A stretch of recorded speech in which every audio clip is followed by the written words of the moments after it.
The problematic prince. Erna Hardy was a well-mannered girl. Now that she grew up into a polite lady, it was her turn to be a refined wife. To sum up the content of the lengthy paragraph, it was a very different reply than what she expected, as it especially destroys her chance to be a good wife to a decent man. No way.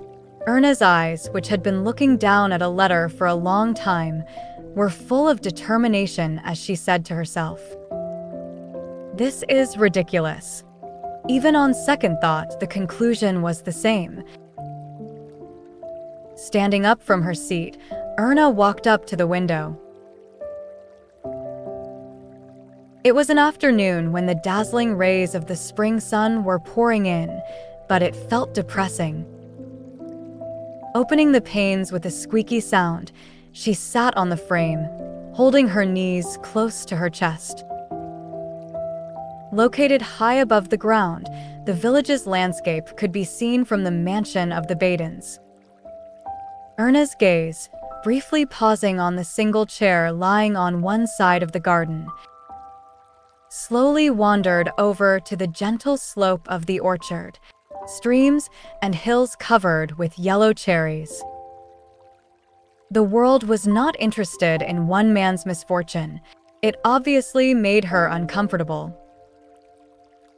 Even if she had a loving family and was on the verge of being kicked out of a place full of life, a world full of joyous spring was beautiful. If grandfather heard this stupid complaint, they'd laugh. She felt relieved, a bit of cynicism added to it. Lady Erna. The voice of Mrs. Grebe, a housekeeper, reached her from the far side of the hallway. "Yes, I'm here. I'll be right there," Erna declared, hurriedly getting off the window frame. It seemed like it was already time to have lunch.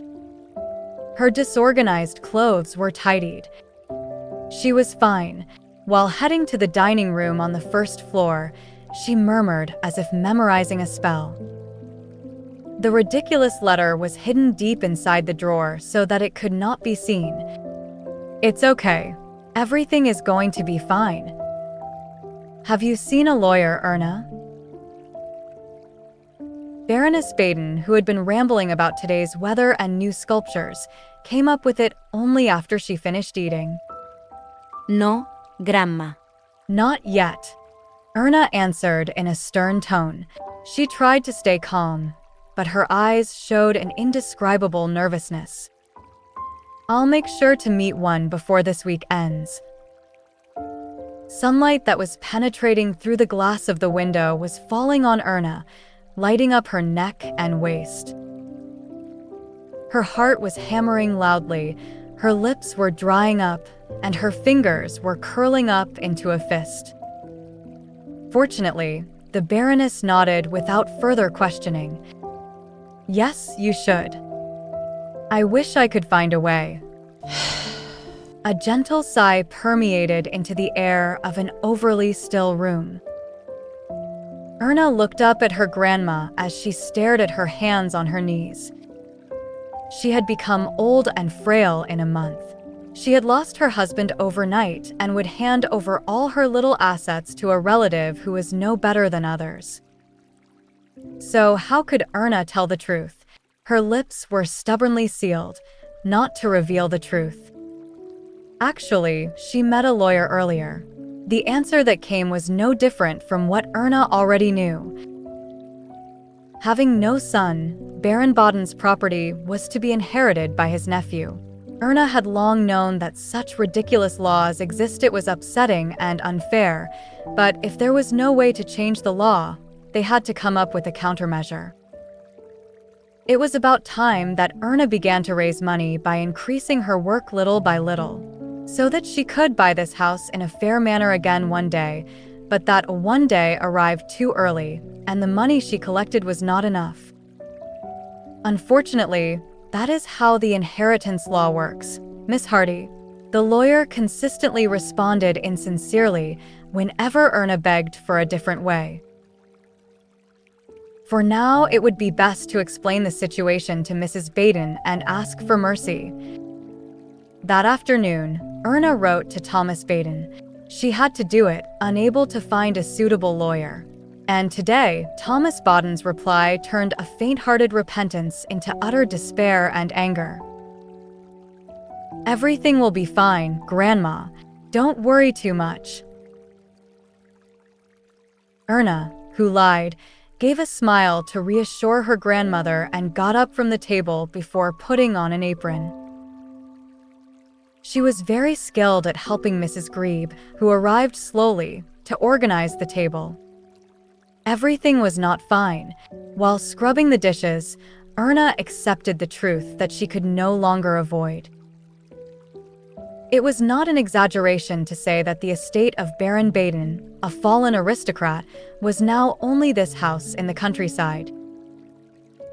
However, the house was soon to be occupied by Thomas Baden, the legitimate heir, and he was going to sell this land without even a moment's hesitation. Erna breathed deeply in her suppressed anger. Thomas Baden said he could fully understand her. However, because he had his own reasons, he could not delay the disposal of the house until Baroness Baden died. She wouldn't have felt this way if he only had expressed such a determined refusal. The ridiculous reply contained one compromise offered by Thomas Baden. If Erna Hardy married him, he was willing to be particularly generous. After washing the dishes, Erna headed to the backyard with her apron rolled up. When she sat on her grandfather's chair under the beautiful ash tree, her eyes burned up in tears. The view of the beautiful spring landscape became hazy, but she held back her tears with her eyes wide open. She didn't want to cry because of such a person. A father who treated his helpless relative, who was not yet living up to her age. "Father," she muttered without realizing. She had forgotten about him for a long time, but she was sure he still existed in this world. "Yes, father." Blinking her eyes, she leapt from her chair. The strings of the unclasped apron fluttered along with the spring breeze. What woke Bjorn was the noise outside, which even closed panes and thick curtains could not block. The loud cheer that began in the river flowing next to the grand reservoir filled the dim bedroom. He tried to sleep again with his head buried under a pillow and a cushion, but he finally gave in. "Peppy crazy bastards." Bjorn walked out of his bed, spouting abusive language. When he slid the curtain covering the western window, he spotted a group of people practicing rowing on the other side of the river. Every summer, on River Abit, which flowed across the city and into the sea, a rowing game of nobles was held. It was hard to do anything because the summers were too long to hold up buttery parties and gossip, but the problem was that the river was close to a large reservoir. It was difficult to get accustomed to this terrible noise from the spring when the practices usually began. Leaning obliquely against the window, Bjorn's disgusted gaze sat on a narrow boat, glaring at the enthusiastic boys atop. "You could rather have sex if you couldn't control your overflowing energy, you maniacs. It would be a much more beneficial hobby than a fleeing task when they needed to sweat unnecessarily.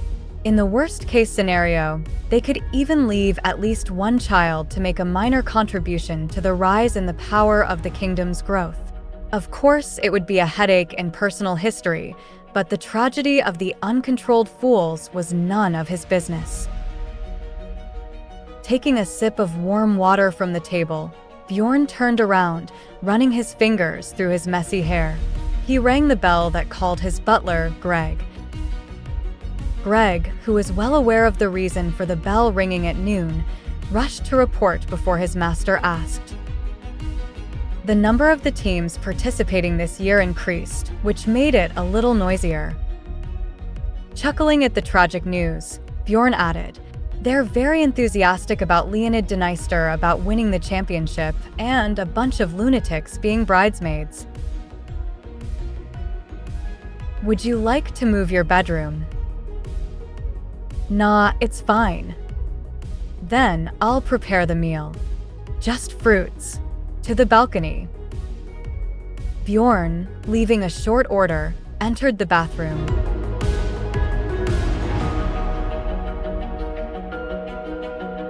After a long shower of cool water, a table on the balcony of the bedroom awaited him. He stared at the view under his feet, drinking a cold whiskey soda. The great fountain of water, known as the specialty of the Schwerin Palace, was dancing. Gold statues decorating the fountain and breaking water streams glimmered under the cremated spring star. Bjorn's gaze reached the waterway where the stream of water flowed past the fountain and followed the slope of the stairs connecting the Grand Park and the garden. There was still a loud roar coming from the river a bit, which reached the end of the long waterway. "His Highness, the prince has finished eating," Greg, who came in a hurry, said when Bjorn was about to place his glass on the table. After wiping the remaining water off his finger with a napkin, Bjorn nodded shortly, picking up an apple. Shortly after the butler left, Leonid entered the bedroom, striding up and sitting opposite to him. It was obvious that he ran away from the rowing practice. "Your Highness, the Crown Prince." Bjorn greeted his younger brother elegantly, contrary to his arrogant posture with his legs crossed. When his head flicked, water droplets at the end of his platinum strands dripped down. With Leonid staring at him as if amazed, Bjorn looked down at the great fountain in the garden. The crunchy pulp he took from the fruit was as sweet as the scent of flowers hovering in the wind. "Tell me what you need." After the servants had the prince's share of the ride withdrawn, Bjorn faced Leonid with squinted eyes.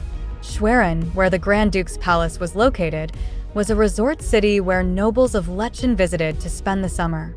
It was still early, but the prince, who was crazy about coordination, moved to the Schwerin Palace early on and added in his brother's daily life.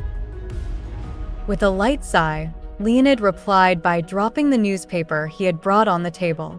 The first page of the famous tabloid, which specialized in social gossip, contained a large picture of its regular customer, Bjorn Denister. "Is the royal poisonous mushroom all right?" Bjorn's forehead crumpled at the ridiculous headline. "Poisonous mushroom. You didn't know? I thought it was your new nickname. Poisonous mushroom." After a slow review, Bjorn laughed, putting down the paper. However, the fact that they put a pretty nice picture was a praiseworthy article. "Gladis is coming back to Lechen." Leonid, who was still looking at the side view of Bjorn's face, carefully opened his mouth. Gladis. The scandal caused by the name erased the smirk off Bjorn's lips.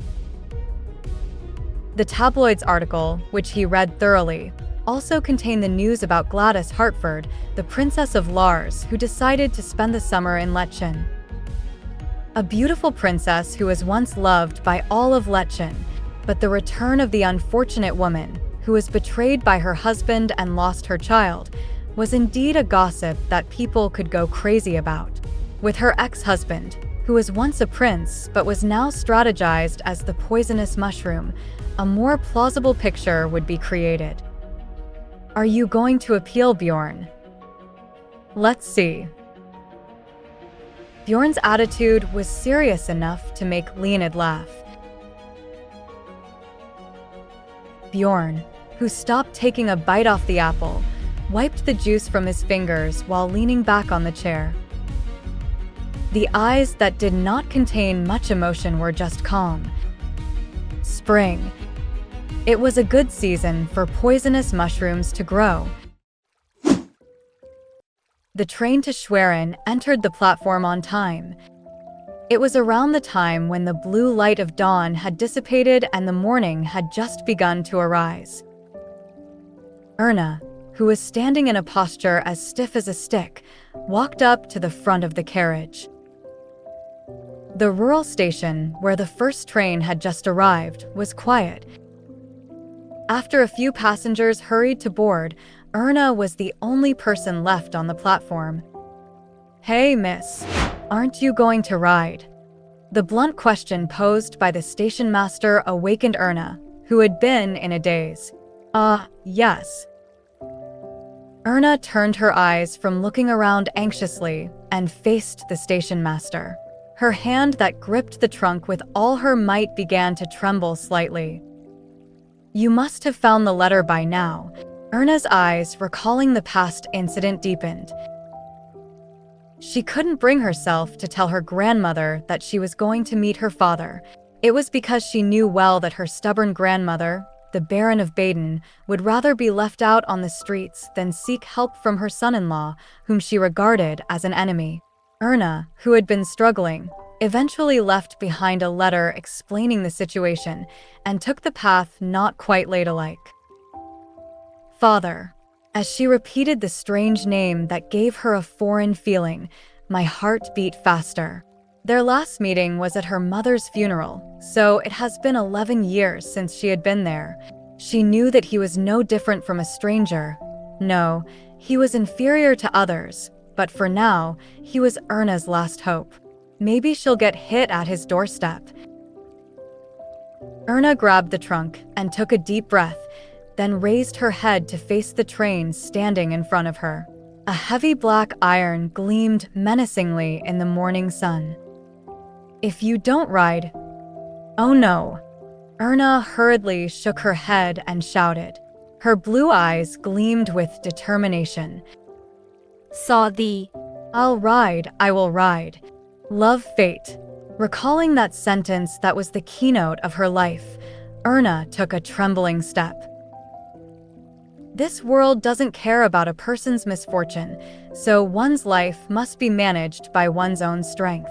It is better to love all the fates that have come your way, since nothing can be changed by struggling with self-pity.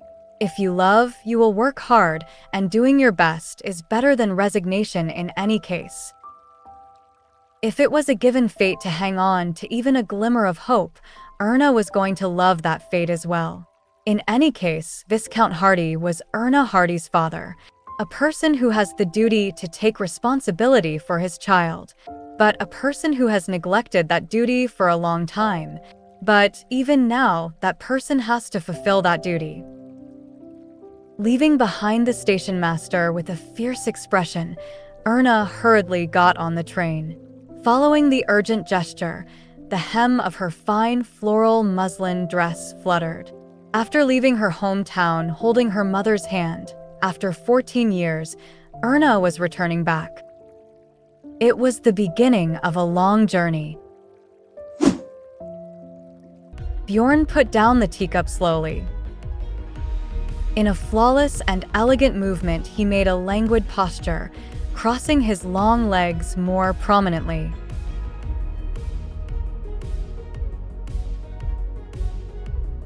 "Are you listening to me now?" The bewildered voice of a woman disturbed the stillness of the parlor, which was full of spring sunshine. "Why? You don't want to answer? Maybe that article is real, is it? Is it?" The voice of the woman who was angry was raised even more. With the hand that gently wiped his still dry face, Bjorn grabbed the teacup again. As he drank another sip of the properly cooled tea, he felt that his dazed mind was clearing up. Bjorn. The woman who couldn't beat him got up from her seat. A single ray of sunlight flowing through the window lit up the woman like a stage light. He was dressed perfectly, unlike the woman who had run. Bjorn. The woman who couldn't beat him got up from her seat. A single ray of sunlight flowing through the window lit up the woman like a stage light. He was dressed perfectly, unlike the woman who had run from the capital to Schwerin at less than noon. Bjorn raised his eyes, now accustomed to sunlight, and looked at the woman. His gray eyes gleamed with a subtle brilliance like opal.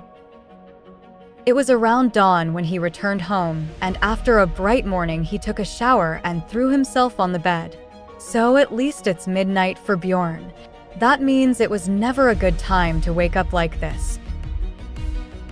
Bjorn opened his eyes, which was closed slowly, and leaned deeply against the back of the chair. From the window facing the river, the cheers of the group practicing rowing began to be heard. Good fucking morning. With a sigh mixed with laughter, Bjorn grudgingly picked up the newspaper thrown by the woman who approached him recklessly. The front page of a tabloid, such as the one that Leonid brought a while ago, was decorated with articles today. Rumors of reunion between the former crown prince and his wife, the private information obtained from the closest aides. Bjorn glanced at the grand headlines and large photos of himself, and began to read the article with narrow eyes. According to reports from close associates who requested anonymity, the atmosphere between the two was unusual. It is never wise to forgive an ex for such a shameful act, but Princess Gladis, who is weak at heart, seems to be swaying. Thanks to this, it is expected that Lachin's social circle will be hot this summer. Something like that, carefully written nonsense filled the space. It was evident that the newspaper was bad at everything but the ability to pick out the best photos. Bjorn smiled and put down the newspaper casually. The woman's face, who had been watching him while holding her breath, was now red with a sense of contempt she couldn't hide. You don't even have the heart to explain this, right? The woman now clenched her fists with tears in her eyes. Let's break up. With a sharp voice, she exclaimed, as if making a solemn declaration. With a teacup between his lips, Bjorn looked up to face the woman. I don't think there is any reason to continue this relationship any longer. I think I need to get engaged before the end of this spring. Contrary to the triumphant tone of her voice, the woman's eyes showed an impatience that could not be hidden. Bjorn stared at her slowly. She was not a bad lover. She was moderately elegant and moderately vulgar, and above all, it was because they were well aware of the premise of their relationship, where they would return to their own lives after having a refreshingly enjoyable time. No. He thought that until she came over angrily yelling about Gladys Hartford's name in a cheap tabloid newspaper. Congratulations on your engagement, Miss Perez. Bjorn nodded happily and smiled. The whisper that flowed out along was soft and gentle. I beg your pardon. The woman, who blinked slowly, asked back with a shocked tone. Cold-blooded, selfish to the bone and wretched. How could you do this to me? Well, you were the one who said goodbye. The tip of his long finger gently stroked the rim of the teacup. I've accepted it. Isn't that what you wanted? As if asking a question, Bjorn tilted his head. His hair, which had been swept away randomly following the movement, flowed down. She only bit her lips. The woman did not respond at all. Bjorn stood up from the table, leaving the woman with a red face. Wait! The woman screamed at him. Bjorn, who stopped walking, responded by throwing his gaze over his shoulder. Is that all you have to say? That's all you have to say to me? The lady of the Perez family now had a face close to crying. Even so, the face was still beautiful, but he felt no particular emotion. Bjorn slowly turned towards his former lover, who was not bad, and he bowed his head politely. It was a dignified greeting that did not go well with his loosely dressed gown. I wish you good tidings and at least a count. His lips, which had a smile that seemed even mild at first glance, gleamed red in the sunlight. Leaving behind the half-passed-out woman, Bjorn left the parlor. Mrs. Fitz, who stood guard outside the door, followed him like a shadow. "I'm sure you won't be trying to put me to sleep by singing a lullaby." The tip of Bjorn's lips curled softly as he saw Mrs. Fitz following her to the front of the bedroom door. "I can do whatever the prince wants, but unfortunately there seems to be trouble now." Mrs. Fitz, as always, replied to his jokes in a strict manner. As the crown prince's nanny, she was now in charge of managing the housekeeping of this Schwerin palace. Even when she became an old lady with white hair, her upright personality did not change at all. "You have to leave for the train station soon." Train station. There is not much time left for the arrival of Her Majesty the Queen. Ah, it was today. It was then that Bjorn remembered the schedule. It was the day that his mother, who was invited to a charity party at the Royal Hospital, visited Schwerin. The Queen's escort was, of course, him. Yes. Bjorn accepted the task with a light nod. "I'm ready." Passing through several cities, the train began to fill with more and more passengers. The compartment where Erna was the only one was already full. Erna, sitting close to the window, carefully observed the scenery flowing through the snow mixed with curiosity and anxiety. Countless passers-by and carriages were passing along the cobweb-like road between the dense buildings. Everything was so complicated and flashy. It felt like her eyes were spinning round and round. However, if I know the address, I can easily find it. Suppressing her nervousness, Erna struggled to persuade herself. Anyway, since it was the city where she was born and raised, there was nothing to fear too much. Although it's a place where she didn't live for less than 5 years, her hometown is still her hometown. While Erna was making up her mind once again, the train that arrived at Schwerin Central Station, the final destination, stopped. Erna hurriedly packed her bags and left the cabin in the midst of the other passengers. The ribbon of the hat pulled taut under the chin, and the neatly braided hair swayed along the stride. But that proud look didn't last long. After going out into the hallway, Erna couldn't remember very well. She was pushed here and there and got off the train, and when she came to her senses and found herself standing on the platform, the crowd and the noise that made both ears tingle overwhelmed Erna for a moment. She tried to get out of this place somehow, but the more she did, the more Erna was pushed further and further away from the exit. "Come here. It's coming." When someone shouted loudly, the eyes of the people who filled the platform were all focused in one direction. Erna, who was holding the trunk she had almost dropped, also turned her head towards it. It was almost at the same time she suddenly realized that she was at the forefront of a crowd of onlookers and found a tall man walking from the other side. Even in front of the crowd, like a swarm of clouds, Bjorn showed no signs of nervousness. From the moment he was born, he had been living in the interest of the whole kingdom, and it was familiar as if breathing. The slight discomfort that accompanied it was no different. "Stand back. Everyone back off." The roaring cries of the servants resounded through the crowded platform. Even in the chaos of disorder, the spectators slowly retreated, paving the way for the prince's procession. Bjorn kept his back and neck upright and took a refreshing step in strides. They even exchanged light eye-to-eye greetings with those who touched them as if they were passing by. It was a kind of habit that had been repeated over the years and got into the body. She, too, was nothing more than a crowd with such meaningless glimpses. It was thanks to the amazing behavior of the little girl that the time his eyes stayed a little longer. The woman in a rustic old-fashioned dress, wrapped in lace and ribbon, looked like she would believe she had lived through the last century alone. As if a dress full of floral patterns was not enough, the hat was also dangling in harmony. Passing by the woman, Bjorn turned his gaze once more, this time towards the man with the red-hot face.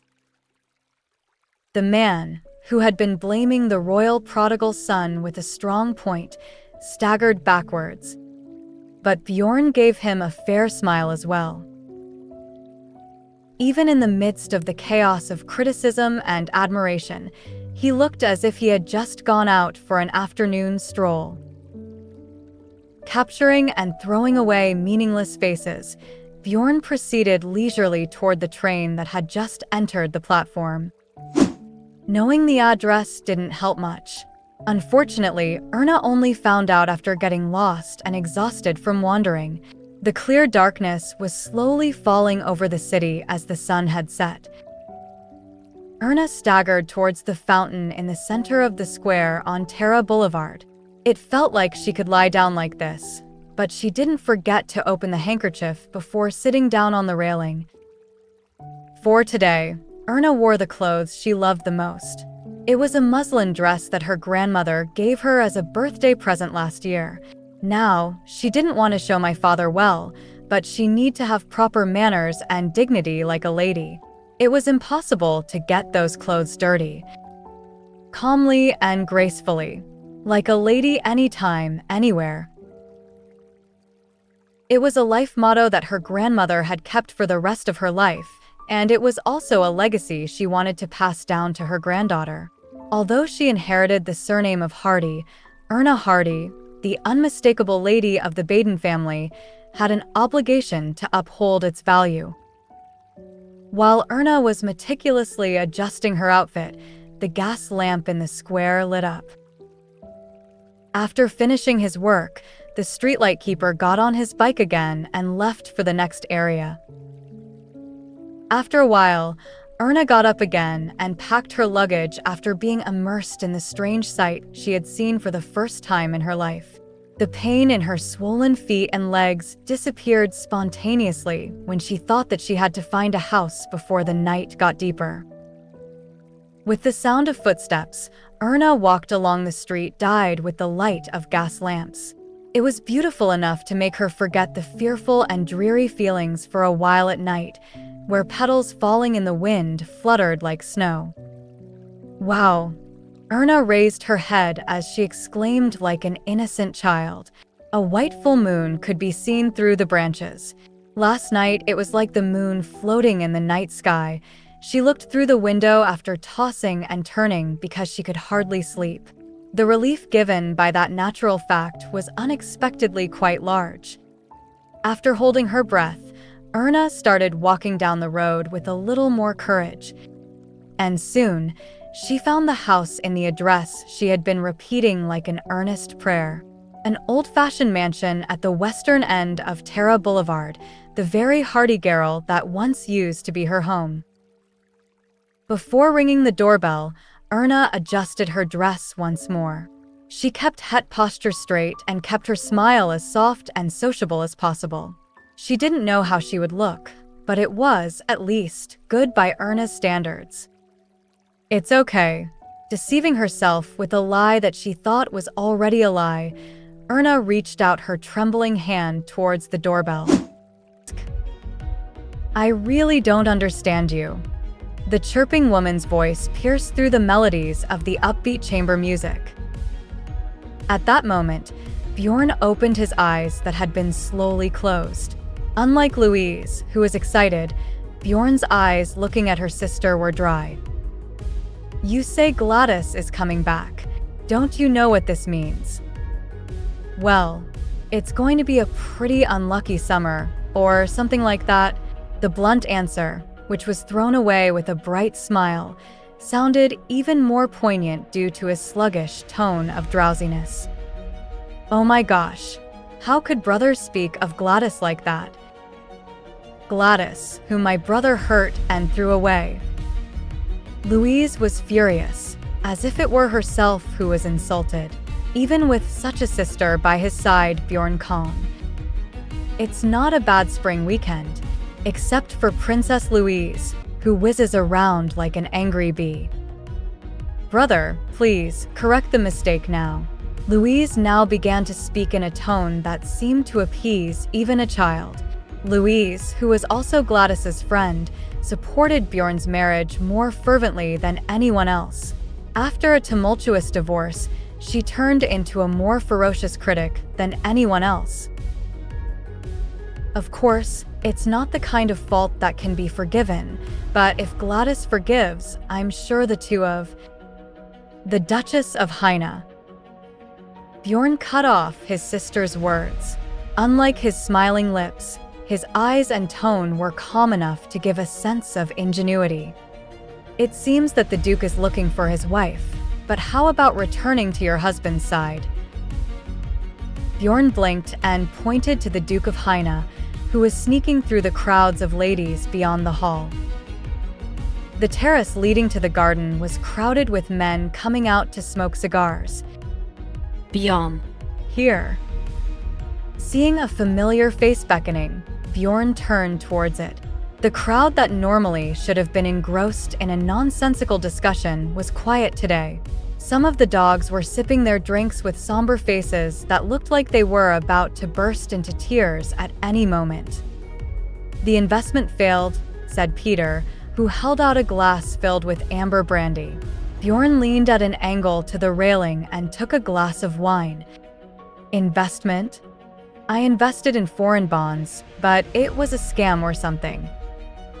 Peter clicked his tongue and delivered the tragic news. Only lightly frowned, Bjorn showed no reaction. It seemed that the number of idiots caught up in the fanciful investment craze that had stirred up other social clubs for a while was greater than expected. Thank you, my lord. Thanks to you, I am alive. Peter, who moved closer to Bjorn, lowered his voice and whispered. After receiving the investment information that appeals to his ears, he went straight to Schwerin Palace. Because the orthodoxy of the social circles that Prince Bjorn must have had a gift from God, at least in two fields, women and money. That day, after hearing the explanation from Peter, who was excited, Bjorn summarized the situation with a concise answer. Sick bastard. How insulting was that mundane word with a low voice. Peter Bergen almost committed a serious crime of assaulting the royal family. If it had been an opponent that could have been defeated, it would have certainly been. But how about? For a moment, he had to protect his property in exchange for becoming an asshole, so there was nothing that he couldn't bear.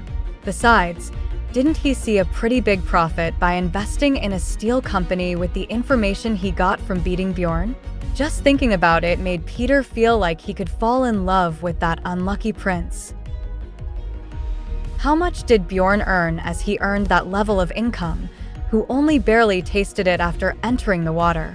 Anyway, one of the talents of rolling money was certain to be something close to a gimmick. It was one of the important reasons for continuing this friendship by enduring it even if it was dirty and disrespectful. You must catch it by all means, Bjorn. It's a serious crime with no one or two victims, isn't it? The heir of a countess who made eye contact with Bjorn began to weep and recite the names of the scammers. Most of them were children of noble families who were members of the fraternity, but there were also some rather strange names mixed in. Viscount Hardy lost almost all of his fortune. He's on the verge of committing suicide with a pistol right now. Hardy. The tedious grumbling ended with an unfamiliar name, perhaps the most serious idiot. After smoking a cigar, Bjorn turned towards the garden over the railing. Through the hazy smoke, the colorful spring flowers with the water rising to the fullest were seen. Bjorn's gaze, who was slowly admiring the scenery, suddenly stopped on the flower bed full of small white flowers. Lily of the Valley. Bjorn's eyes narrowed as he remembered the name of the flower. The bouquet Gladis wore at the wedding. Thanks to this, the Lily of the Valley, which was nicknamed the flower of the crown princess, was loved enough to cause a shortage for a while. Of course, its popularity faded in less than a year. Come to think of it, it was the flower that adorned the hat of the austere woman he saw at the station. That lily of the valley that has long since passed the fashion. Bjorn hummed the waltz from the hall and let out the long cigarette smoke once more. No wonder. Leaving the lily of the valley flower bed without any regrets, his gaze was now on the white moon hanging over the night sky. Even if he glanced at it, there was no luck. Like in one way or other, bankruptcy is imminent, and there is nothing you can't afford to share with your ex-wife's daughter. After all, your daughter is a child. Brenda Hardy screamed fiercely at her husband, who kept his mouth shut.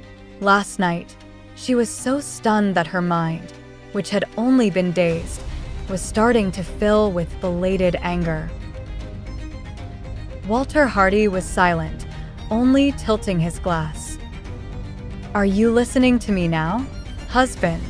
"Hey, Viscount Hardy." Brenda Hardy exclaimed nervously and grabbed the bottle. Since he was scammed, he has been drinking all day and night, but today it's especially annoying and scratched her nerves. A person who set herself as the daughter of Hardy family has come to visit. Last night, just when the maid, who had come to her in a hurry, informed her, the Viscountess thought that some crazy person had appeared. Erna Hardy. If the maid hadn't added the visitor's name, she might have given her orders to throw her away with a rag or something. Annette's daughter appeared. Why, all of a sudden. Brenda Hardy was met with a jaw-dropping spectacle as she rushed to the place in disbelief. Erna looked exactly like her mother. It was as if Annette Baden, who had died, had come back alive. Of course, the ridiculous outfit was also surprising. "Honey, what are you going to do with that kid?" "Huh. I have to send her back." Walter Hardy, who had been acting like he was paralyzed across the river, finally opened his mouth. "You just have to convince her to listen and send her back. That's all, Brenda." It is very easy to say, "Yes, I can speak well." She came all the way here and made such an absurd request. Not a chance. Brenda Hardy snorted outright sarcasm. Erna wanted them to protect the country house of the Baden family. The girl's request was truly absurd and shameless. On top of that, with a very nervous face. Annette Baden spoke very well. Brenda Hardy had to use all her patience in order not to throw the girl out immediately. Erna looked like her mother so much that Viscountess addressed Erna as Annette. "Master, ma'am. Breakfast is ready. Erna, please come down too." The maid's message, accompanied by a careful knocking sound, stopped Brenda Hardy, who was about to shout again. Leaving behind his new wife, Walter Hardy stood up. "Speak properly so I can understand and send her back." "It must be so." "Okay." They fed her and put her to sleep last night in order to keep the minimum morality. So Walter Hardy was determined to drive her out immediately.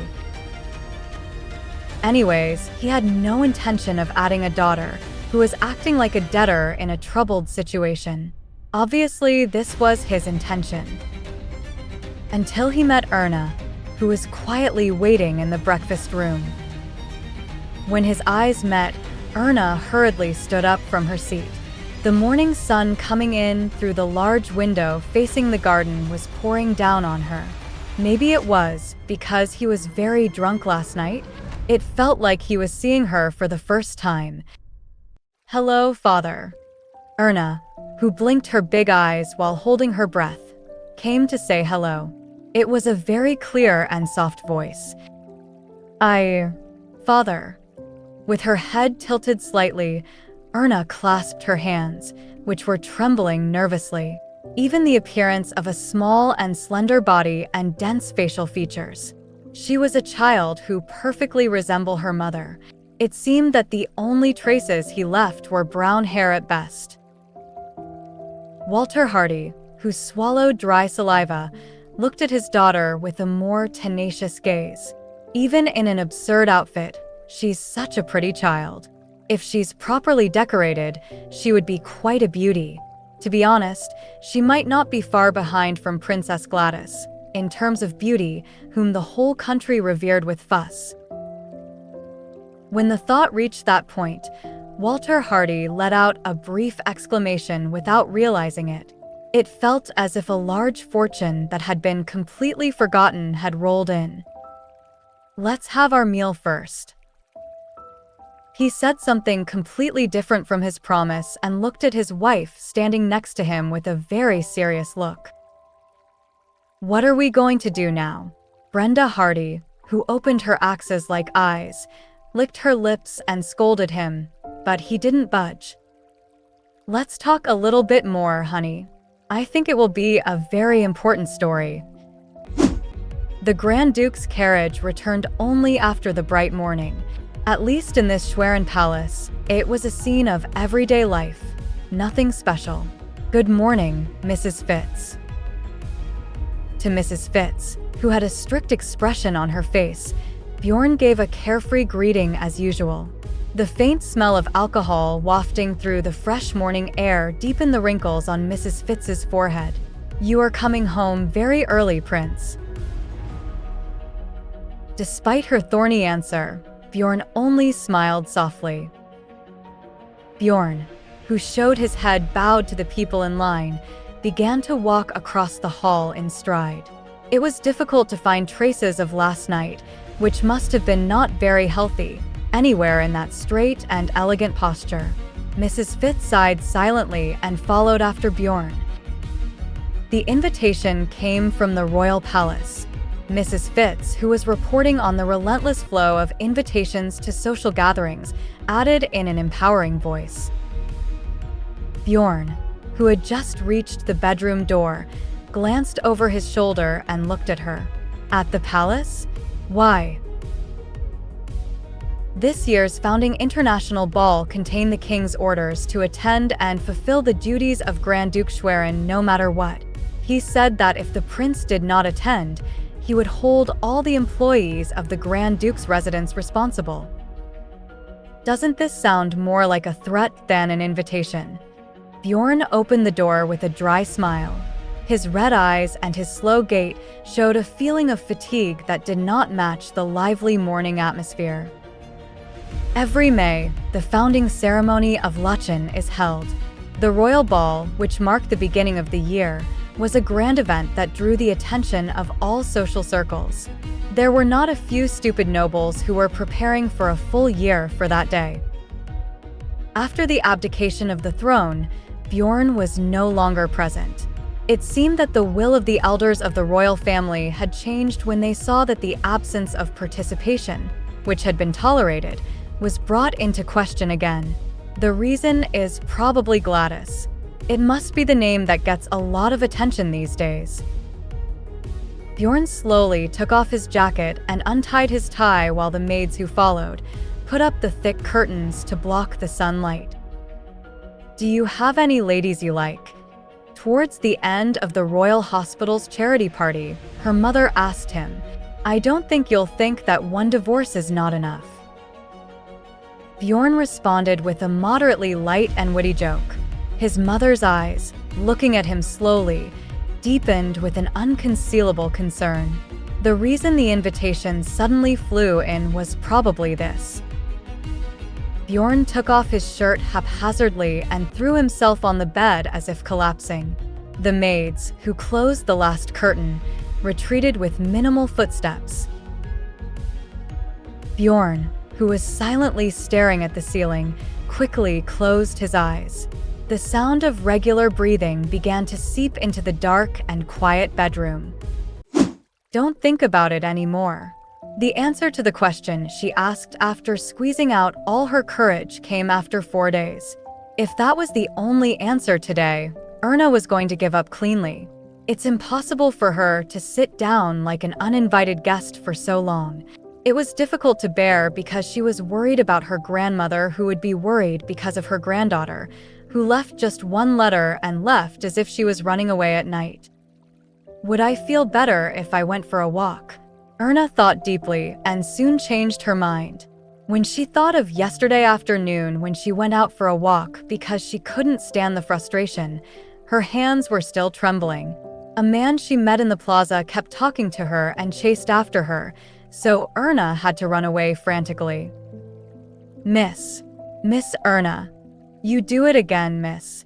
The young maid, who introduced herself as Lisa, was in charge of carrying out Erna's care. She was a friendly girl with an impressive smile on her face. Erna was thankful for taking good care of her in many ways, but it was a little strange for Erna to deal with people her age that she hadn't met in a long time. It was the first time after Pavel had left his hometown to attend college. Come to think of it, she heard that the city where the Royal Academy of Arts is located is Schwerin. Belated regret came along with the sudden memory. She wished she had brought Pavel's address. She didn't have time to think about it because she was leaving as if she was on a night escape. The town of Baden was located in the most remote part of the country village. It was like a secluded island where one had to walk an hour to the nearest neighboring village. The Bardens of Baden, who had turned their backs on the world, lived there, and Erna, who had grown up with them, did the same. It would not be an exaggeration to say that plants and livestock were more familiar to her life than humans. Without Pavel, it certainly would have been. Excuseme, Lisa. When Erna carefully called out her name, the maid's eyes lit up. Yes, miss. Please speak. Is the Royal Academy of Arts near here? It is about 5 stops away by stagecoach. Will you be going there? No. It's not like that. I was just curious. Erna quickly shook her head. It seemed rude to suddenly visit Pavel. She was in a situation where she had to stay quietly and leave instead of doing whatever she wants to do. By the way, Lisa, is there something going on with the party? I think the atmosphere is a bit cluttered. Erna, who sat with her posture fixed, carefully asked what she had been curious about. What? Well, it's fine. The maid quickly changed her expression and avoided her gaze. I don't know about that, miss. Really, I haven't been to this mansion for a while. Therefore, so I don't know. It was then that an unfamiliar maid's voice was heard along with the knock. Lady, the master is looking for you. It was the message that Erna had been waiting anxiously for. Father granted her request. He said he would buy the country house inherited from Thomas Baden and hand it over to Erna. Erna was so startled that she almost lost her senses. It was her last hope, so she recklessly hung on it, but she never thought that it would come true so easily. Of course, she has to pay the price, so it can't be a fortune that she got for free. As a condition of granting her daughter's request, Viscount Hardy made an unexpected offer. Let's live in the same house now as a proper family. Even so, he said that leaving his daughter in a distant place until she became a young lady who was at marriageable age was the thing that bothered her. 1 year. Give this father only that much time. When Erna hesitated, her father added hastily, let's stay in Schwerin for about a year, go out in social circles, and take time to expand the network we need in the future. It seems to me that it is the father's duty to provide you with at least that level of foundation. When she blinked, the Viscount came to help. His explanation that he would help a young girl to live like a noble family was fervent, but to Erna, they were nothing more than meaningless illusions. Erna liked the quiet life in a place where today, like yesterday and tomorrow, not different from today and continuing like that. If these days of life were completed as beautifully as a patchwork quilt made by her grandmother, there was nothing more to wish for. Still, she agreed because it was the best thing to do. Erna wanted to protect her house at all costs. Even if it was a foolish insistence, it was fine. It wasn't too bad a deal to get the house in exchange for staying with her father for about a year.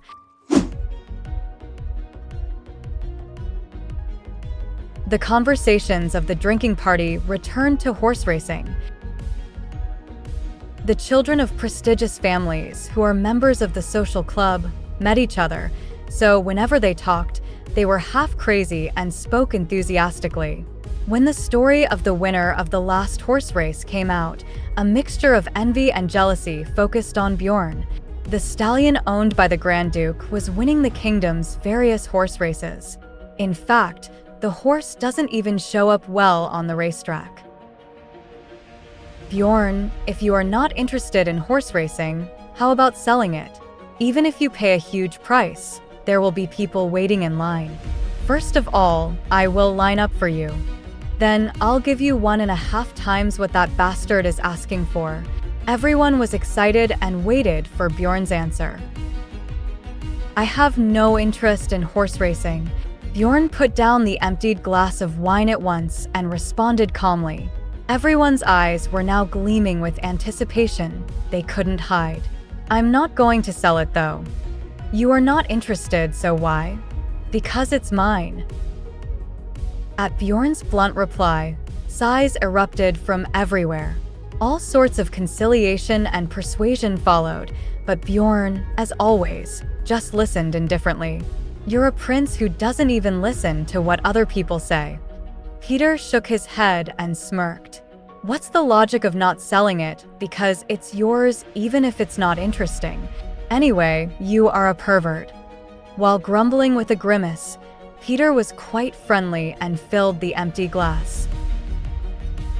The men's topic that had been heating up with horse racing for a while moved to women's stories as if it were a natural procedure. Bjorn glanced at the grandfather clock placed in the diagonal direction and sat cross-legged with his chin on the table. Ah, the new maid in the Hardy family is really cool, isn't it? When the names of socialite ladies who were famous for their beautiful looks were gone, someone suddenly threw in new firewood. Are you going Hardy? The family couldn't afford to hire a new maid now. The maids who were there must have left the house. Then, is it the maid he has been with for a long time? Anyway, she is a maid for sure. I saw her go into that house. What? Have you followed her already? What do you mean by following? We met by chance on Terra Avenue, and I thought I should say hello because she is so beautiful, but she got scared and ran away, so I couldn't ask her name. She looked like a country girl at first glance, but she was very timid. To scare a beautiful woman, your face is ugly. Look, if it was our prince. Even a cowardly country girl would have greeted sweetly like honey. Shut up. Silent stories of giggles and exchanges spread along with the scent of alcohol. Hardy. Hearing the name he hears often these days, Bjorn stood up from his seat. The brandy in the glass he held in one hand shook with the rhythm of his steps. She is the prettiest girl you'll ever work with. If you see her, you will definitely agree with me. Brenda Hardy glanced at the table clock, trembling nervously. Always during important times like this one, she will go out for a walk. She was a kid that the Viscountess didn't like in many ways aft. That has to be the case, Viscount. Countess Meyer's gaze, who was looking down at the landscape of the garden through the window, turned to Brenda Hardy. Otherwise, you are wasting my time, and I hate wasting my time on pointless things. Contrary to her soft voice, her eyes were cold. Suppressing her upset stomach, Brenda Hardy smiled as she struggled. It's a pity that this situation has to be endured by being patient. Countess Meyer was a standing figure who was known as a legend in the Luchen socialite marriage market. Born as the daughter of a humble half-baron, she rose to the rank of countess and succeeded in marrying into a family that was so great with even making her daughters marry into a great family. The eldest daughter became the countess, and the second daughter became the wife of the wealthy merchant. She even succeeded in finding a good husband for the girls and her chaperone, and when the rumor spread, women from all walks of life started lining up. It was almost a miracle that such Victoria Meyer was now sitting in the living room of the Hardy family. Originally, she announced that she would not be taking the chaperone this season, so that she could spend the summer with her second daughter abroad. However, plans went awry when the second daughter went on a long trip with her husband. Brenda Hardy had to mobilize all her contacts before another family could take her away. He wants to sell his dot. Even when she first heard it, Brenda Hardy thought her husband had finally gone insane. But he was pretty serious, and even that ambition had a pretty plausible corner. For a family driven to the edge of a cliff to offer their daughters for sale at the wedding market, there was nothing special in the social world. In fact, all marriages in the social world are all transactions in the end. Of course, exposing blatant business practices is somewhat of a low-class thing, but the current Hardy family was not in a position to judge such a thing. Above all, Erna. That girl was sure to be a top-notch sale. In the end, Brenda Hardy accepted her husband's crazy proposal, pretending not to win. This kind of business is supposed to be a speed game, so they were going to see a match by the end of this summer somehow. Madam, Miss Erna has arrived. Just as the wrinkles between Countess Meyer's forehead were noticeably deepening, a maid brought good news. Brenda Hardy got up from her seat, forgetting her face for a moment. Come here, Erna. I waited a long time. As she entered the drawing room, she handed her a sincere greeting. Countess Meyer, who put down the fan, also turned her head to look at Erna. Even after buying a bunch of new clothes, Erna was still wearing a rustic dress. Come here and say hello. Countess Meyer. Brenda Hardy brushed up on Erna with an anxious voice. When she saw a stranger, she looked like a hardened countryman. Look how she reacts. Her blood almost dried up for fear that Victoria Meyer would leave her seat at any moment. Hello, Mrs. My name is Erna Hardy. Erna, who approached with a crouch, luckily greeted her with proper manners. Countess Meyer's eyes were as sharp as a blade, carefully examining Erna from top to bottom and from bottom to top. How is she, madam? Do you like our Erna? Brenda Hardy, who could not stand the silence, broke down first. I guess you are not lying. Countess Meyer, who had a strange look, nodded her head, and slowly, with an elegant gesture, she got up and walked towards Erna. Nice to meet you, Miss Hardy. Let's try to do it well. The Countess reached out her gloved hand in front of Erna and asked for a handshake. My name is Victoria Meyer. I will be in charge of Miss Hardy's chaperone. When the noise of the scissors cutting the fabric ceased, the bedroom fell into silence again. Concentrate on your work when your head is cluttered. It was Erna's old habit. After helping Mrs. Grieve to make and sell artificial flowers, it was natural to grab scissors when caught in thoughts. It was useful in many ways because she could make up my mind and earn a living. It's a little funny that she brought her work all the way here, but to Erna, these things now felt like a part of her body. Maybe it's not going to be a very smooth year, Erna thought. It had already been 10 days since she moved to the Hardy family's mansion. Each day seems to go by very slowly, but the 10 days of each day just flowed by like a torrent. After arriving in Schwerin, Erna spent most of her time with the Viscount. To be more precise, it might be more accurate to say that she was dragged around. It was because Erna was not given any choice while going to and from the many colorful shops and buying piles of things. It was all about putting on, taking off, and being bailed from place to place. It was like playing with a doll. Lady, I was surprised to know where you went. I'm sorry if I caused you concern. That doesn't mean you have to apologize. Embarrassed, Lisa waved her hands and clapped. Erna, who smiled a little shyly, slowly approached the table where afternoon tea was served. Lisa, who was hesitating, also approached her. Next time, bring another teacup. It was during tea time 4 days ago that Erna suddenly said something absurd. Lisa, who understood the meaning of those words too late, almost screamed in shock.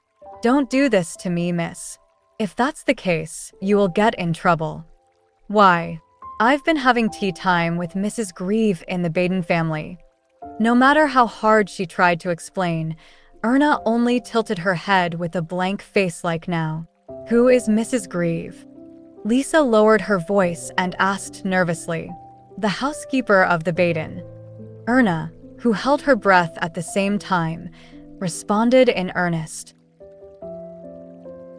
The secret tea time with the young lady that started like that had been going on peacefully for several days. "She's definitely a bit of a weird girl." Lisa somewhat agreed with what the Hardy servants were whispering. The young girl of the Hardy family, who suddenly appeared one day, had no aspects of an aristocratic lady. From her appearance to her attitude, it was in every way. However, such accusations of being arrogant or eccentric were pure absurdity. She hides her face a lot and doesn't talk much, giving the impression of a childish, but looking at her closely, she was a pretty sweet girl. "Wow, did you make that?" Lisa's eyes widened when she discovered the coveted harmony placed on the desk where she unintentionally threw her eyes. Erna blushed a little and nodded her head.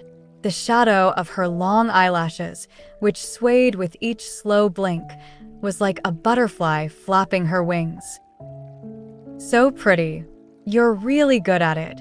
I would believe it even if it was a real flower." Lisa was truly amazed. When she met Erna's face, who was happy with the compliment and smiled broadly, Lisa felt a bit dazed. "Sell and sell. Now you're trying to sell your daughter, huh?"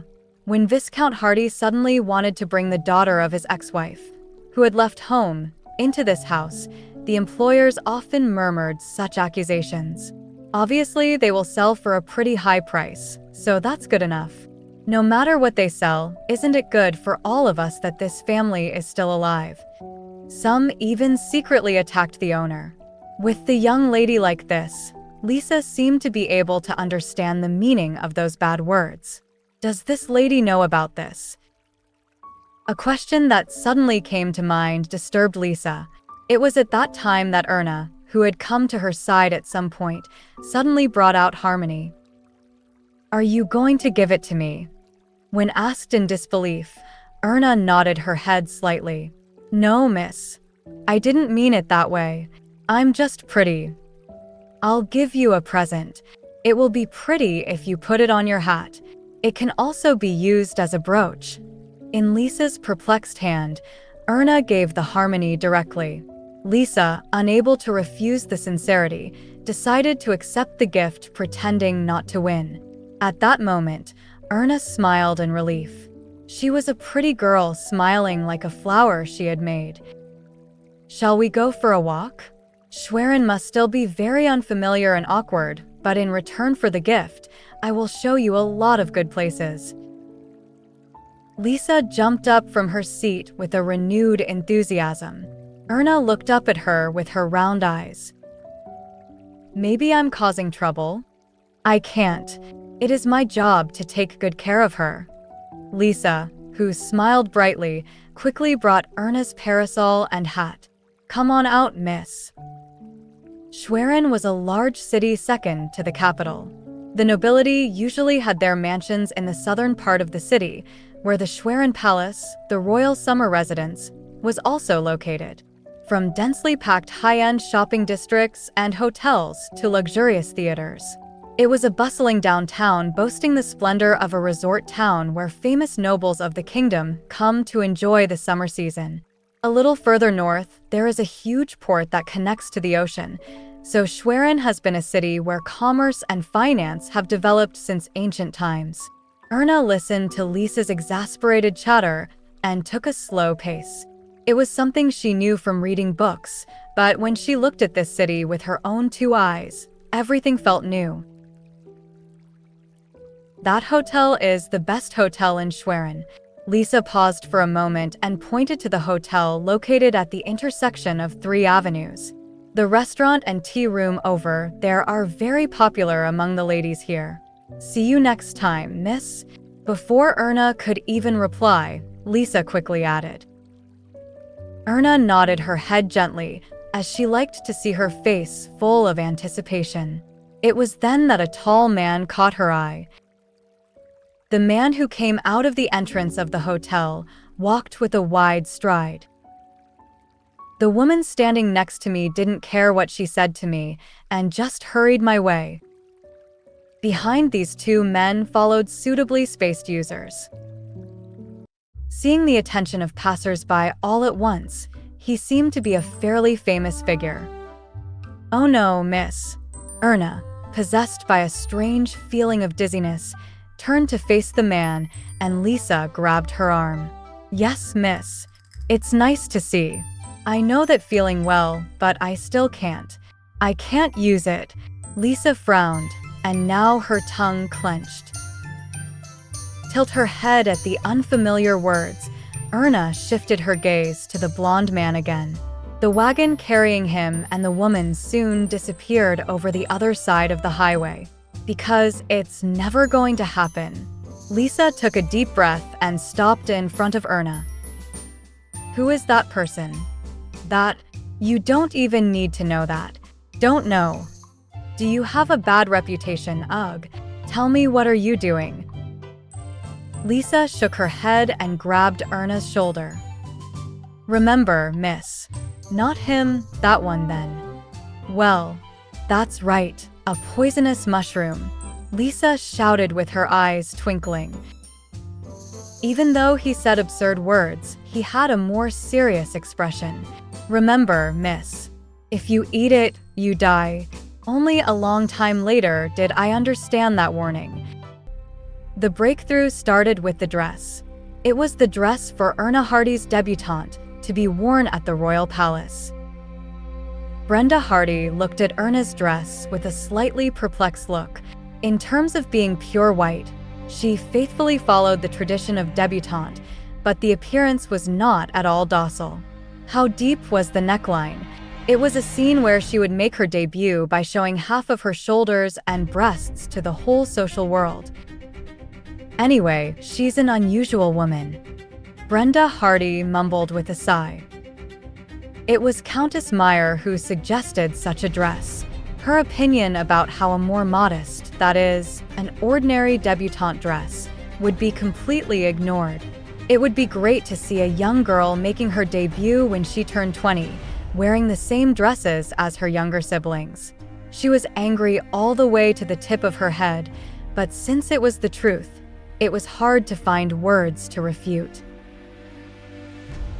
In the spring of around the age of 15, the girls of the noble families of Luchen made their social debut at the founding party. Although sometimes they were delayed for about a year due to personal reasons, there has never been a lady who made her debut so late. Although there were excuses made that it was because she was weak and lived in the countryside, no one would believe it. So, if she is going to stand out anyway, it's better to make an unconventional move.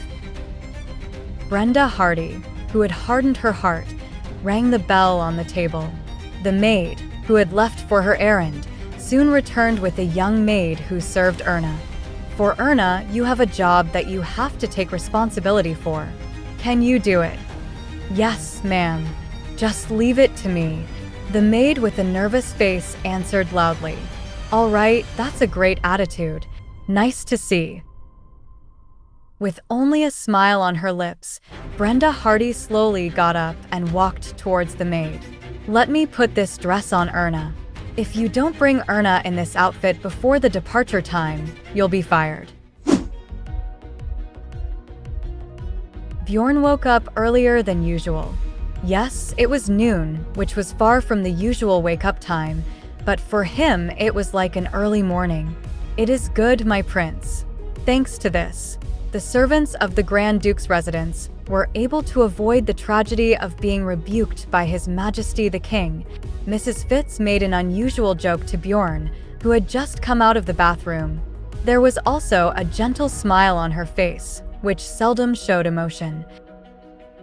Bjorn smiled brightly and walked into the dressing room with a wide stride. The servants, who were preparing the clothes, stopped working for a moment and then turned back and bowed their heads.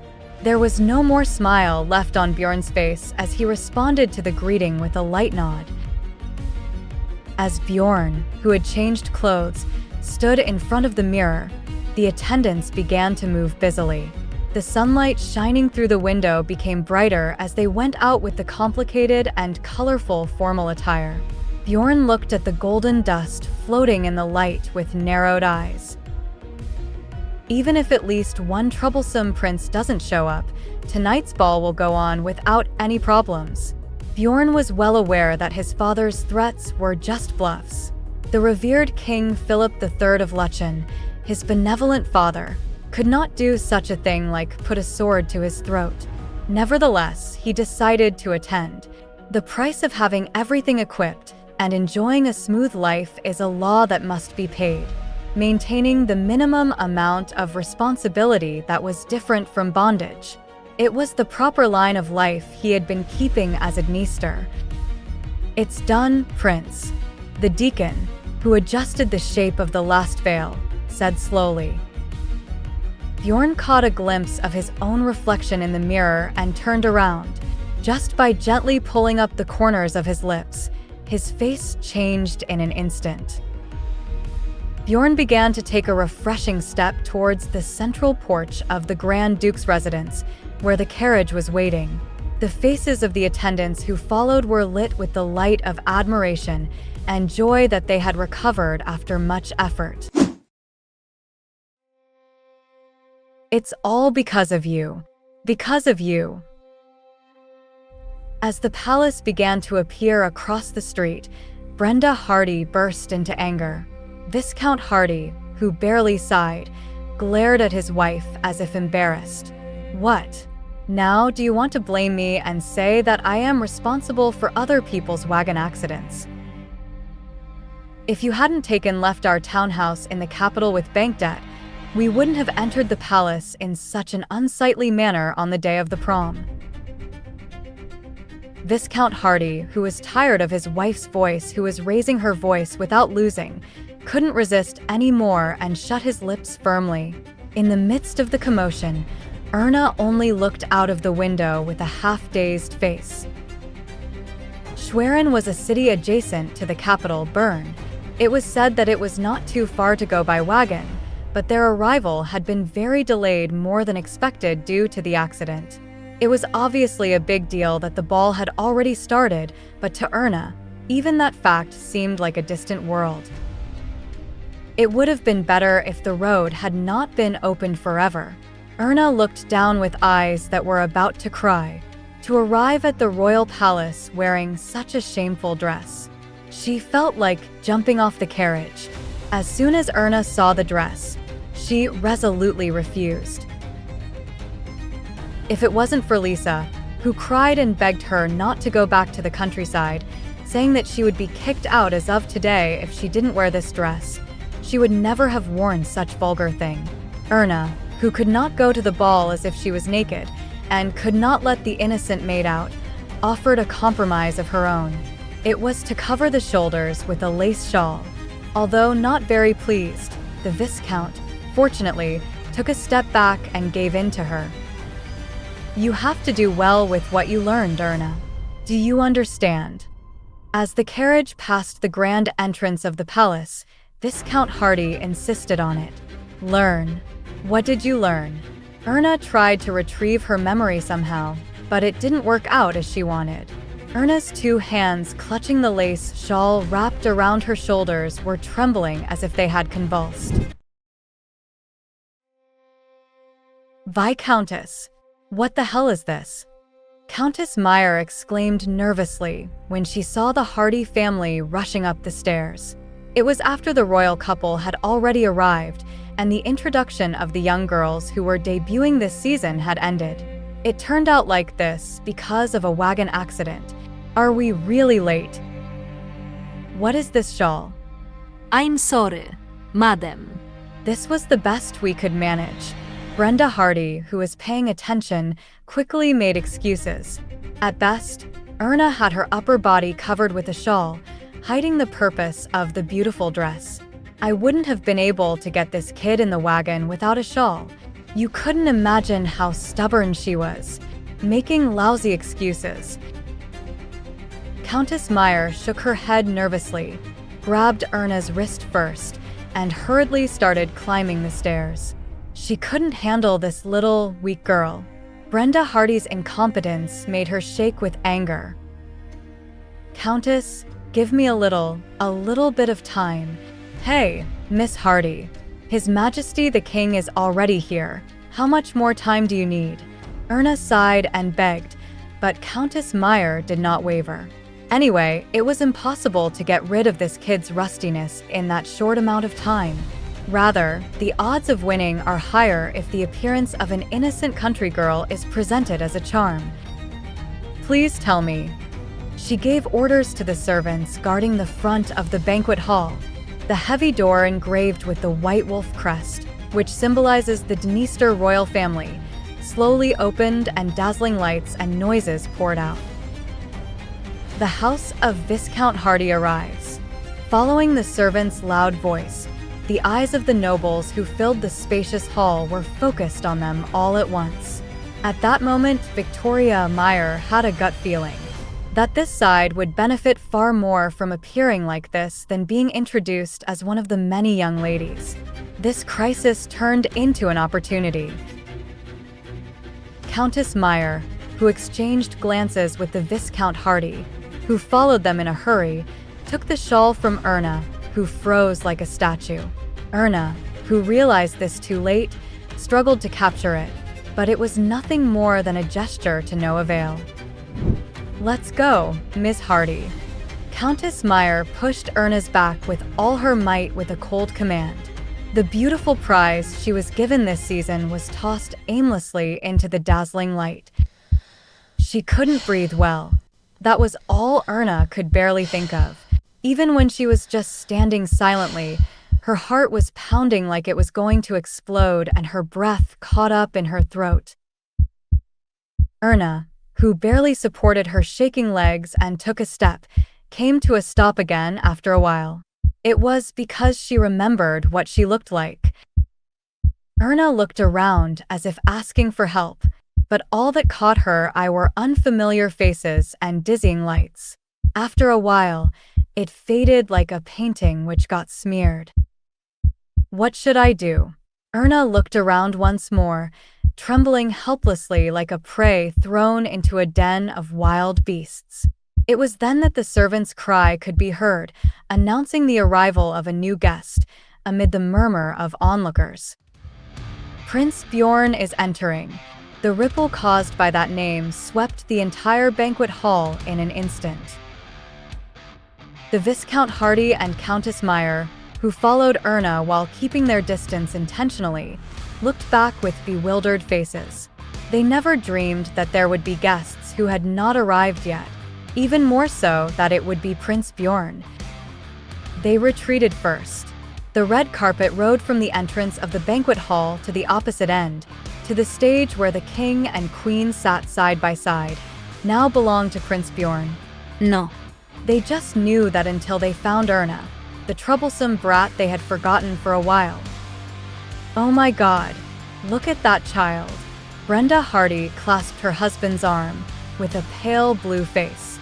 Erna, who lost herself in a panic attack, frozen, was standing in the middle of the carpet, blocking the prince's path. In order to bring that child, they had to outrun Prince Bjorn, and it was hard to tell which choice would be more horrific.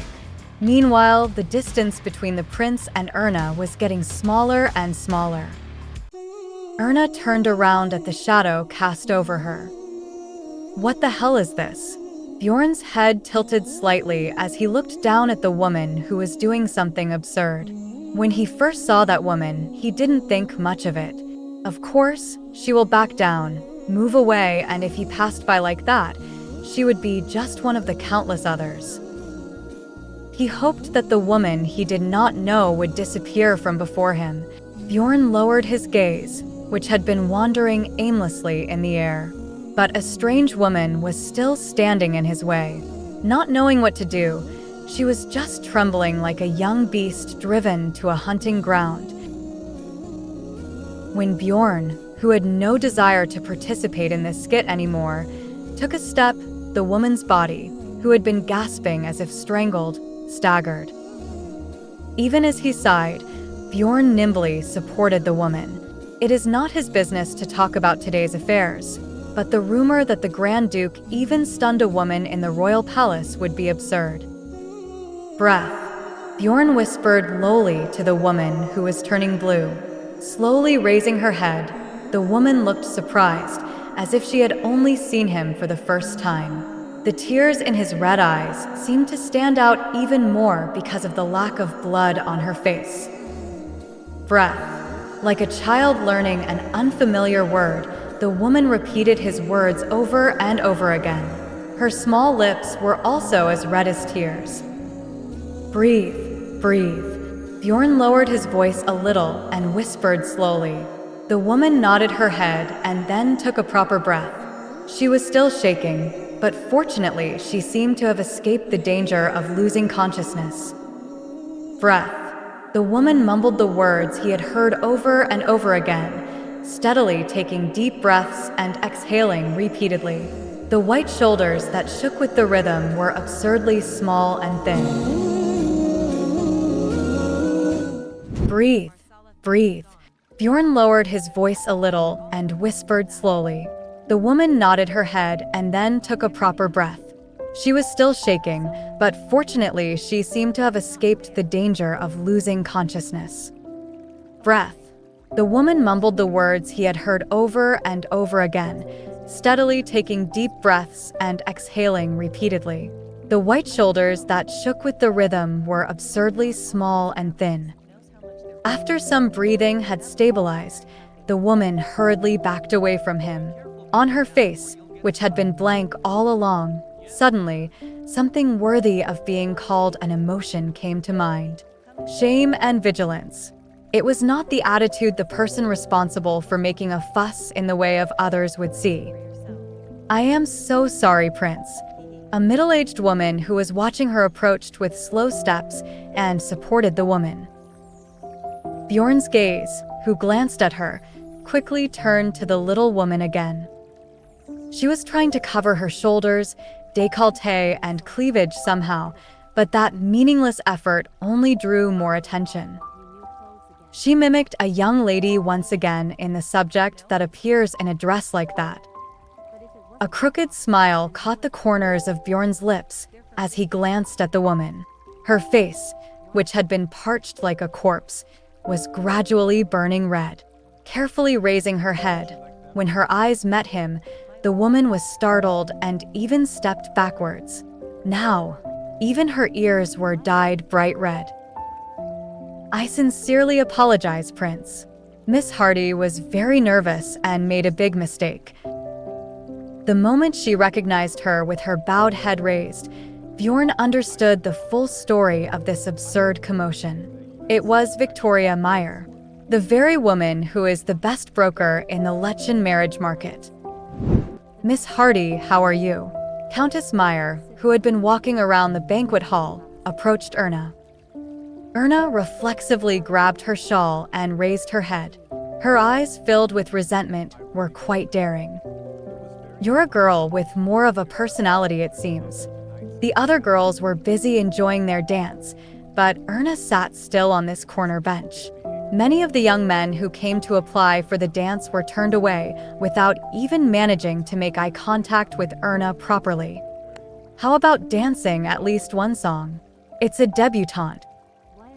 I can't. I don't like this, ma'am. Erna's voice was still trembling softly. She looked around anxiously and then bowed her head again. She was like an idiot without even a speck of sociability, but this troubled expression also became charming where coupled with her pretty face. Countess Meyer gently waved her feather fan.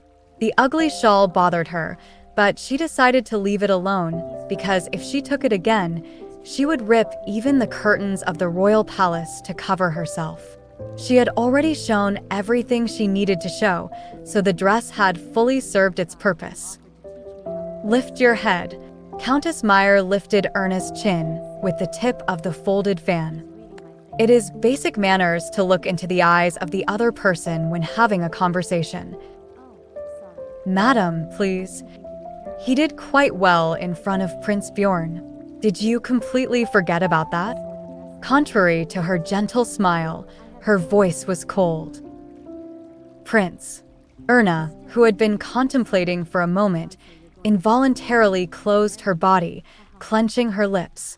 It was because a man by that name flashed into her mind. As the world began to spin and suffocate, Erna lost all judgment. It was only after she was able to breathe that she realized what she had done and to whom. Just thinking about it made her feel like the fear would overwhelm her again. I respect the notion of not dancing, but try to keep a minimum of dignity. It means to keep in mind that this is a way to protect the honor of the Baden family, who have raised Miss Hardy. Do you understand? The honor of the Baden family. Countess Meyer, who had said those words that scratched her heart deeply, quietly left Erna's side. Left alone, Erna counted numbers with her eyes closed. It was only when he counted to 20 that she was able to regain stable breathing. It's never been like this in Buford. For a moment, she felt like a helpless fool. Be patient a little longer. Suppressing the urge to run away from here, Erna slowly opened her eyes. After all, he was there. Grand Duke Schwerin, the Prince of Lutzen who watched Erna Hardy's pathetic figure up close. He was talking, leaning against an ornate marble column. Standing opposite him was a man who looked like him. He was the twin brother and Crown Prince Leonid. They were surprisingly identical in height, physique, and appearance. The only difference is that the Crown Prince is wearing glasses. Although Buford is a remote country that feels isolated from the rest of the world, even there, the twin princes are quite famous. Erna, who was indifferent to such rumors, even remembered his name. Originally, the first, Prince Bjorn, was the crown prince, but his bad conduct caused anger and resentment throughout the kingdom, and he said that the position was passed to his younger brother, Prince Leonid. Without trying to avoid her gaze, Erna let out a sigh without realizing it. It was because of the feeling of déjà vu when she looked at Prince Bjorn, who began to walk with his neck upright. Although they look the same, the twins' gait is markedly different. Unlike the crown prince, who walked with an upright and modest posture like a soldier, the Grand Duke moved as if enjoying a leisurely stroll. It felt as if only the air surrounding him was flowing slowly. It was a figure I had seen at the train station and on Terra Avenue. Poisonous mushroom. The Grand Duke suddenly turned his head towards Erna, who was muttering blankly. It was a moment when their eyes met with no chance to escape. Her beauty is truly outstanding, I must say, Bjorn thought as she stared at the lady who calmly looked back at him. Just like Gladis Hartford, Erna Hardy possessed an allure that stood out among the others. Even though both women had completely different lineages, both of them were unparalleled beauty that could cause an uproar wherever they went. Perhaps this was the reason he didn't mind getting involved in a scandal with her, even when he normally found such stuff distasteful. However, such a beautiful appearance ended up being wasted due to her insufficient lineage. He had no aversion when declaring such a statement because it was obviously a fact. Of course, he was fully aware how rude such a belief could be. "Are you sure there is nothing between the two of you?" Leonid, who was also carefully watching Erna, asked sternly. "Well, if you're interested in her, I can help you seduce her." Bjorn kept his gaze at the lady and gave a witty reply while slowly turning his head to face Leonid. "What kind of relationship do you want to have with her?" His lips contained an elegant smile that completely contrasted the vulgar implications of the question he asked. "You're crazy. Leonid, who couldn't help but laugh at such an absurd statement, decided to stop doubting his older brother at this point. Bjorn was certainly a madman in many ways, but at least he was a madman true to his desires. Why don't you go and ask her for a dance? Do you think she would dare to refuse you, the crown prince? Why do I have to do that? You like her, don't you? What crazy statement are you talking about? Leonid asked with a frown. I was just wondering. Maybe you are worried that the girl you like might be having an affair with your brother. Not at all. I am not interested in such a woman. You're so rigid, lighten up. Women could freely socialize and expand their social connections during this season. However, some would resort to unsavory means just to quickly achieve results. Although they would succeed to achieve popularity, this kind of fame was usually accompanied by animosity. A family that decided to sell their daughter after heavily deceiving her, and a daughter who willingly cooperates with their plans in exchange of her dignity and pride. In the end, such occurrences were never seen by the others in a favorable light, and no one wouldn't even have the heart to get acquainted with such a woman. The crown prince soon left after getting called by the elders of the royal family. His younger brother, who faithfully did the responsibilities that were once given to him, now perfectly performed the role of the crown prince. However, Leonid stopped after taking a few steps and looked back unexpectedly, perhaps suggesting that they should go together. Bjorn, on the other hand, roughly waved his hand to reject his brother's kind offer and turned around without any regrets. After all, Victoria Meyer was still there, and he didn't want to interact with her any more than he already had. The Grand Duke, who decided to approach the group of nobles who beckoned towards him, unconsciously turned his head to return the gaze that had been persistently following him for quite some time. It was actually that lady, Erna Hardy. The lady, who hesitated to even stand up a few moments ago, was startled to the point of sitting back down again when their gazes met each other. He didn't find it amusing when she grabbed her lace shawl around her tightly, with her cheeks stained with a red blush. Had it not been for the name of Hardy and the existence of Victoria Meyer, he might have been fooled by such an innocent act. He didn't even expect that this lady could make the infamous Grand Duke break out in a cold sweat. Lady Hardy, who glanced at him with her trembling eyes, suddenly bowed her head and began to mumble something incomprehensible. What kind of hellish trick was she planning to do now? Bjorn quickly left the scene before he became a victim of Victoria Meyer's schemes once again. He silently offered his condolences to anyone who would fall on her wretched machinations. Bjorn needs to get married. Philip Dniester, who was contemplating seriously, abruptly said, I think that's the best for him, isn't it? He turned towards the queen, who was sitting across from the table, as if asking for her consent. Isabel Dniester put down her teacup with a slight frown, while clicking her tongue. With the kingdom enjoying peace and prosperity, Philip's greatest concern was his troublesome eldest son, Bjorn. Bjorn will not even listen to you, much more follow your suggestion. We have to somehow make him follow our will then. You don't know your Majesty's son very well then it seems. A light sigh penetrated the night air filled with the scent of spring season. The terrace in the garden, where the king and his wife enjoyed tea time together, was filled with the scent of flowers in full bloom.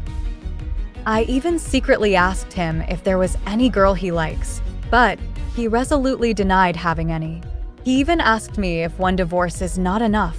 What a smartass. That is, Gladis' name, which could be heard from all over the kingdom as of lately, was one of the things that bothered his son the most. He expected Bjorn to be on edge because of this. However, he was amazed to see his son's carefree attitude during the party. Philip could even foresee that something absurd would happen when that girl and Bjorn were reunited, and just thinking of such a scenario made his back ache. If that really happened, he would rally his army and wage war against Lars. Don't worry, Philip. A reunion with Gladis will be unlikely to happen. Isabel reassured him as if she could hear her husband's concern with a single glance. You know it too. What kind of heartbreak from being abandoned Bjorn suffered to make that kind of decision? I know. Of course I still remember. The king's eyes deepened as he nodded slowly. I want to step down from my position of being the crown prince and concede my rights to the throne. Additionally, I want to file a divorce. Bjorn declared calmly on the night his child was born. I've already made up my mind. I will not change my decision no matter what, Your Majesty. There was no emotion in his face as he slowly uttered those words. However, the silent rage and despair boiling inside the crown prince's eyes, who was only 22 years old at that time, overwhelmed Philip. In the end, they yielded to their son's will as they knew well that it was the best outcome for him. However, His Majesty couldn't even do anything to lessen the pain his son had suffered even when he was Bjorn's father, because in the end, he was still the king of Luchen. But honey, there's nothing more we can do at the moment no matter how much I think about it. Let's somehow try to get him to marry again for now. Philip's conclusion, after much deliberation, ended up being the starting point of this conversation. It's not like we haven't tried that before. If it's marriage, then that kid will decide what he wants himself. It's a problem because Bjorn doesn't want to get married. I guess in the end, we need to make him interested in marriage again. Speaking of which, does that lady really have nothing to do with Bjorn? He looked at his wife with a mixture of expectation and concern.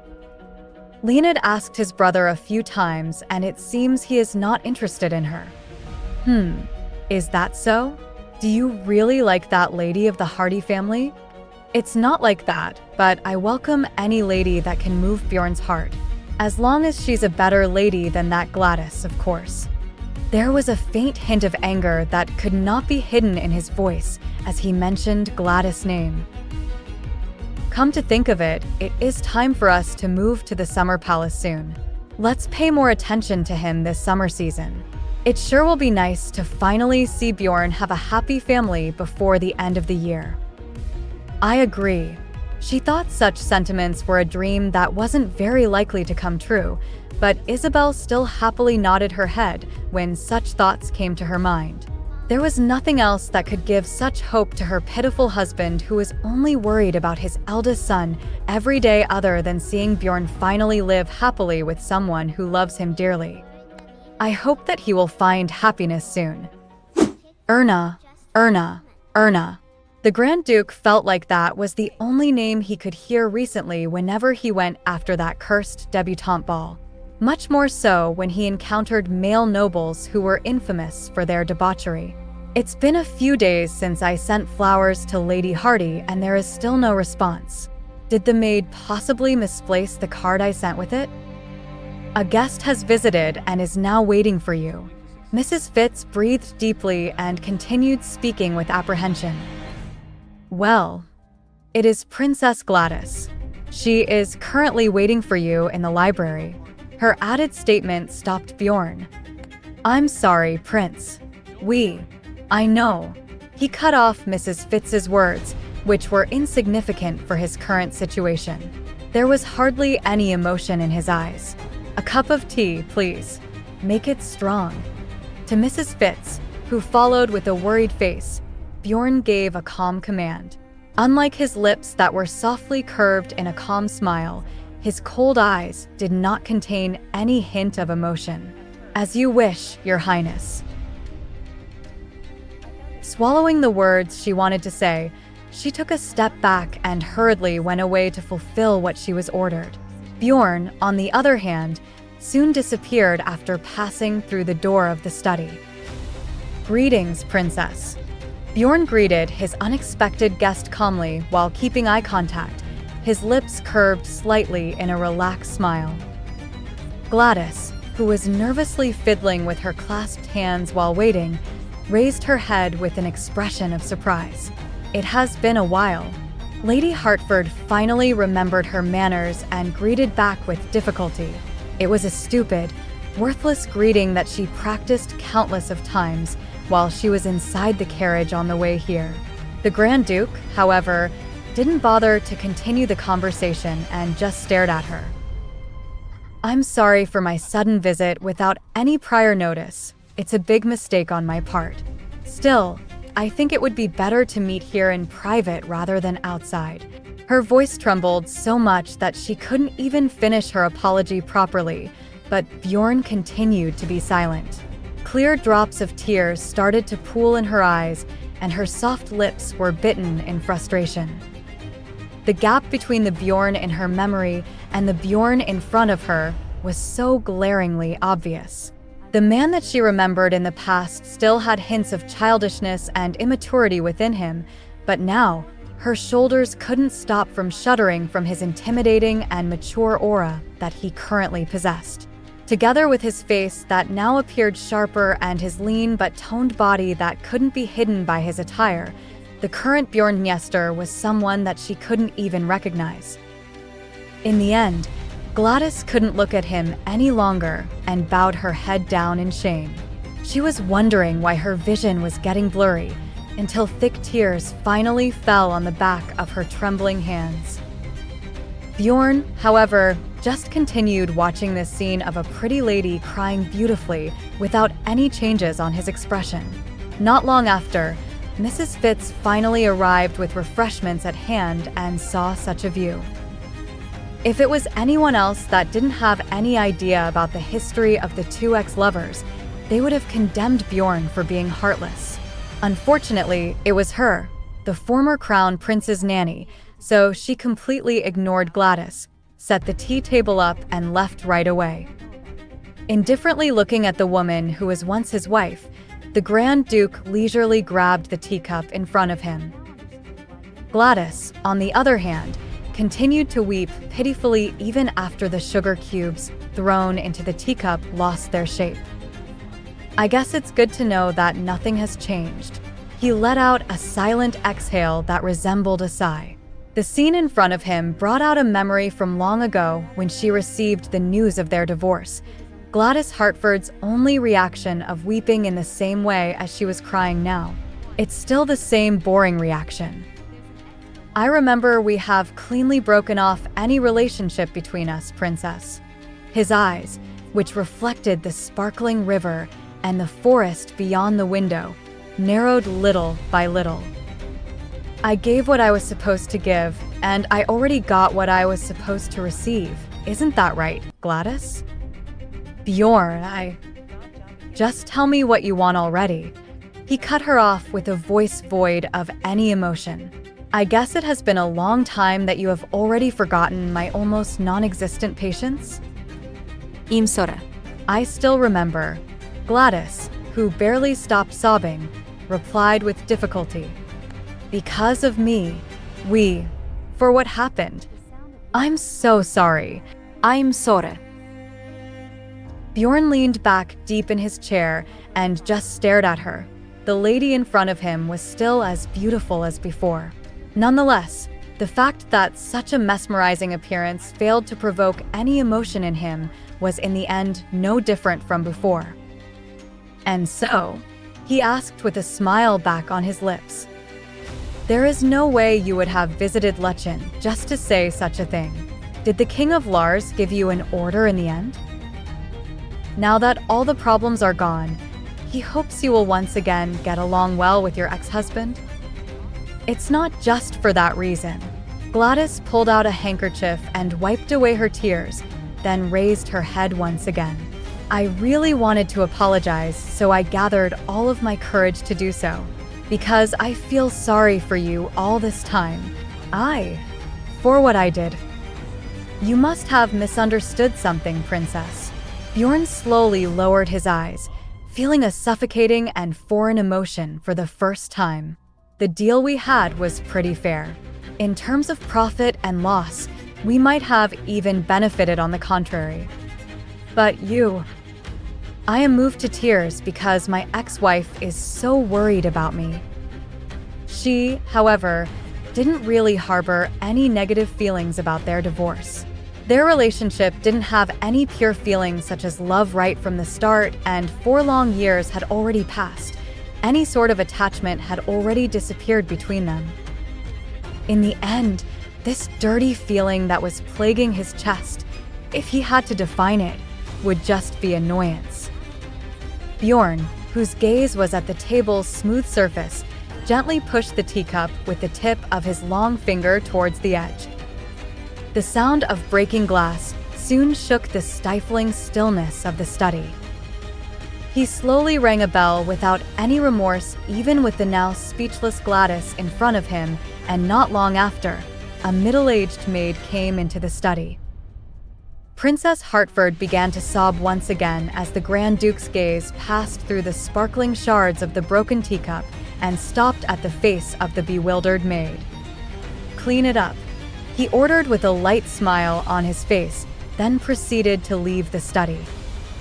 After being mentally beaten up by the unexpected encounter he had with his ex-wife, a feeling of intense fatigue came rushing in.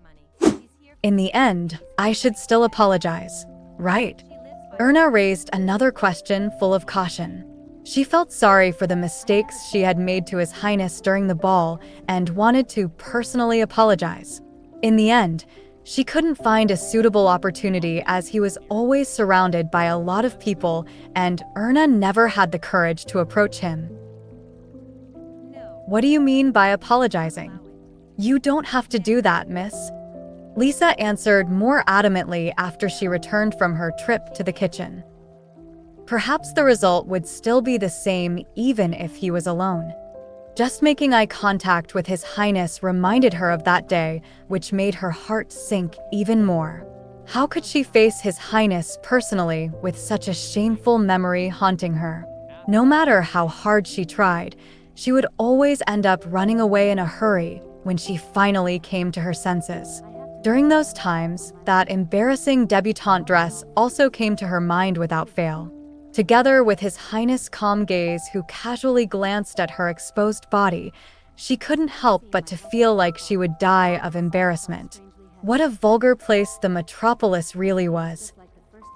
"I think I still have to apologize, Lisa. I must have caused so much trouble for him." After thinking for a while, she still came up with the same decision in the end. She didn't really have the courage to face him, but it's rude to make a mistake and continue acting as if she was not aware of it. "Ugh, wait a minute, miss." Lisa stood up and hurriedly left the bedroom.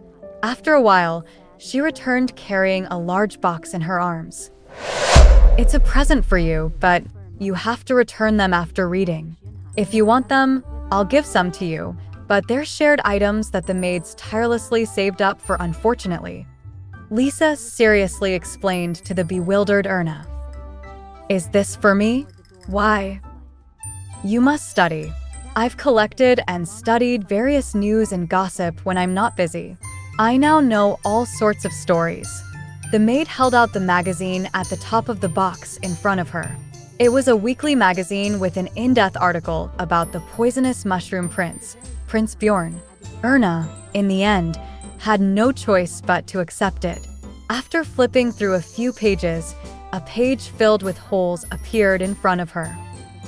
This hole, it's because of those bad maids who cut out pictures of His Highness. Everyone is swearing at him, but once a picture of the poisonous mushroom prince was posted, this is what would happen. Lisa criticized the immoral maids. After a few condemning words, she suddenly became pensive and hurriedly stood up. "Okay, while you are studying, I'll go run an errand for you, miss." Before Erna could say anything, the maid urgently left the bedroom. Erna, who was left alone, looked down at the weekly magazine on her lap with a bewildered expression. Just a quick glance at it could tell her that it was a magazine filled with fairly provocative gossip. Struggling between the thought that it was not right to pry on other people's lives this way and the curiosity she couldn't shake off, Erna eventually ended up turning the page to the next article. The photos were gone and there were gaps on the pages here and there, but she didn't find it difficult to discern the full context of the whole article. She carefully read the magazines while the tea on the table cooled down. Various scandals and incidents involving Schuber socialites, brilliant advertisements, horoscopes, and even dating counseling. The magazine contained all kinds of miscellaneous news. It was quite a shocking new world for her, a completely different view from the magazines she used to buy back in her hometown. She was able to get a rough idea of the troublemakers in Schuber's social circle. The most prominent one was, of course, the poisonous mushroom prince, Bjorn. Not all of the stories in these magazines were true, but some of the articles were far beyond Erna's comprehension, especially those stories concerning His Highness, Prince Bjorn. Information about him disturbed her the most, since he was apparently a father who abandoned his own child. After his divorce from Princess Gladis, the prince said that he had never met his son. Even when the child died of an illness without seeing his father for several years, the prince still ignored him even at his funeral. It was considered shallow to judge someone you only met a few times, much more someone who you had not interacted with frequently. However, the pendulum inside her heart had already tilted towards one direction after learning such distressing information. The prince seemed to be a bad person, a very bad person. It seems that Count Lehman is the most prominent husband candidate for the Hardy family as of this moment. Erna Hardy's name now became a regular topic of their group while playing cards. Bjorn glanced at Peter, who was sitting next to him, while checking the cards in his hand. Count Lehman? That old man is still alive. Giggles and laughter flowed from everywhere as an absurd question was asked with seriousness. Count Lehman, an old man who would soon turn 70 years old, wanted to marry a young lady who was less than 20 years old. Bjorn raised his eyebrows slightly and leaned backwards with his long legs crossed together. The current round was going well for him, and as long as there were no unexpected turn of events, the winner of this round was clear as if it had already been decided. I heard that Viscount Hardy meets up with Count Lehman from time to time. A few days ago, he said that he enjoyed an opera performance together. Of course, Erna Hardy joined them as well. Hey, as long as you pay a really high price, nothing else matters, I guess. I guess their marriage would be of that kind, huh? If that old man suddenly died early, I could just sell my daughter once again to another rich man. The atmosphere of their game gradually reached its climax, while words of ridicule and pity for Lady Hardy were diligently exchanged between the participants. The Grand Duke decided to take a step back while waiting for the right moment to strike once and for all. It was a game that was good enough for him to see until the very end after raising the stakes again and again. Ah, Bjorn. I heard that Princess Gladis took trouble to visit Schuber Castle to meet her ex-husband. Will this year's summer end up as the hottest in the history of Lechen? Come to think of it, Miss Hardy strangely resembles Princess Gladis, don't you think? They look different, but their atmosphere is somewhat similar in the end. They are both beauties that possess a delicate aura, like an innocent baby deer. A crooked smile hung on the corners of Bjorn's lips as he glanced over Jerks, nodding their heads in agreement. Said baby deers could still bite you hard if they so wished to. He guessed these bunch of idiots need to experience this firsthand before they come to their senses. Then, shall we do something interesting? While Bjorn was choosing his next hand, Leonard suddenly exclaimed with an odd tone. Let the poor and miserable Lady Hardy enjoy the courtship of a young man before she falls into the deep pit of despair of a loveless marriage with an old man. Wouldn't that be a good memory to give to her? Didn't you see her running away quickly after someone offered a simple greeting to her? I already tried to court her by repeatedly sending flowers and cards for days, but no response has been sent in reply for my earnest feelings. Let's make a bet then. Leonard's eyes gleamed as he scanned the poker chips piled up on the card table. Bjorn, who had been making calculations to finally end this game, raised his head with a wrinkled eyebrow. Whoever can move Ms. Hardy's heart wins. In other words, it is a bet on who will earn her favor first. How about it? Leonard's eyes were currently too clear to dismiss his ridiculous suggestion as being drunk and intoxicated. In the end, it didn't take too long for the silence that enveloped the card table after such remarks to change to an enthusiastic cheer. Wouldn't it be fun? How about betting all the chips we have here? Great. I will join. Peter pushed the stack of poker chips in front of him with excitement. Bjorn let out a low sigh and lazily leaned back on his chair. As more fools showed their interest in participating in the useless bet one by one, the game that they were just playing became neglected. Leonard, you bastard. You think I'm going to lose this new bet? Just watch how I'll overturn your game board thoroughly. Leonard didn't flinch despite Bjorn's annoyed glance. In the meantime, poker chips from all over the place filled the center of the messed-up table. The participants realized that the stakes were much larger than they had initially expected, and now they all seriously desired to win. However, there was only one person who had not yet placed a bet. Bjorn, are you going to join too? Come on. Peter sneaked up to Bjorn's side while trying to persuade him. Everyone in the room knew that Bjorn Yester would never participate in this type of bet. Therefore, it was necessary for them to offer a bigger stake since the chance to rob the prince, who was well known for his luck in gambling, doesn't come very often. Join us, yeah? Peter asked again nervously, pushing the poker chips piled up in front of Bjorn. Although the prince was annoyed by the incessant begging, he didn't turn down their provocation in the end. The attitude of leaving in the middle of a game annoys him, but there was nothing that he could do if they threw in such generous bait. Excited, Peter gathered all the remaining chips to the center of the table. The stakes for receiving Erna Hardy's favor were now enough to afford a single townhouse in the city center. Let's start the game at today's art exhibition. Everyone is going to attend, so it's fair, isn't it? Leonard, who was the instigator of this pathetic bet, solemnly declared. After drinking the rest of his drink, Bjorn checked his pocket watch. It was going to be morning soon, and the opening ceremony of the Royal Academy of Arts exhibition, which he had to attend even if he hated it, was approaching sooner than he expected. The morning sun started to shine its light, marking the start of the day. However, Erna, who had been making lilies of the valley made of paper, was already wide awake even before the sky started to lighten up. The fake flowers, complete with their stems and leaves, were so realistic that they could be easily mistaken for freshly picked flowers.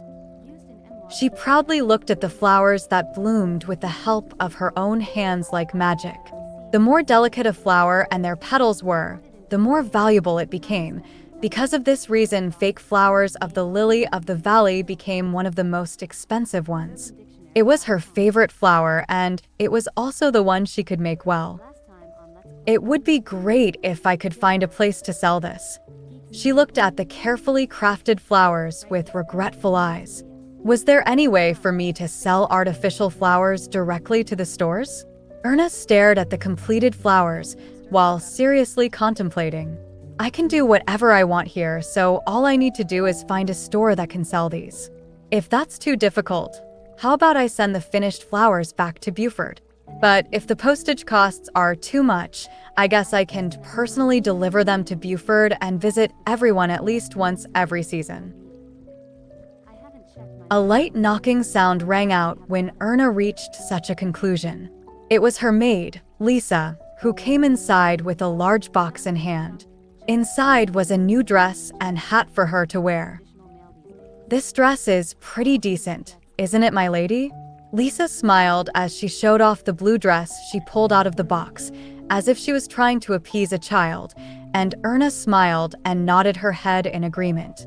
Even when it was now in the middle of summer, it was still a dress that was quite shameful by her standard. While it doesn't expose any skin under her collarbone, compared to the last dress she wore on that night, it was a much more decent dress.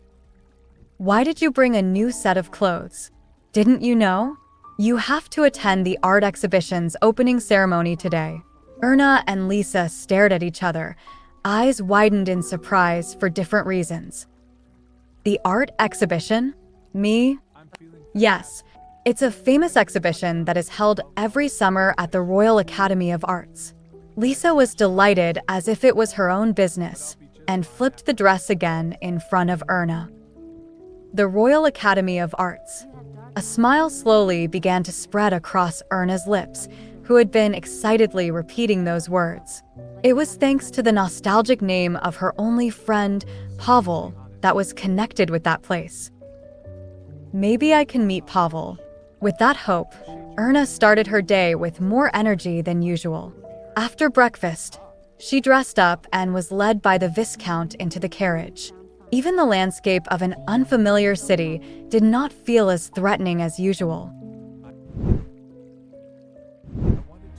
Miss Hardy, you're really a helpless girl. Victoria Meyer's deep sigh broke the silence of the still garden.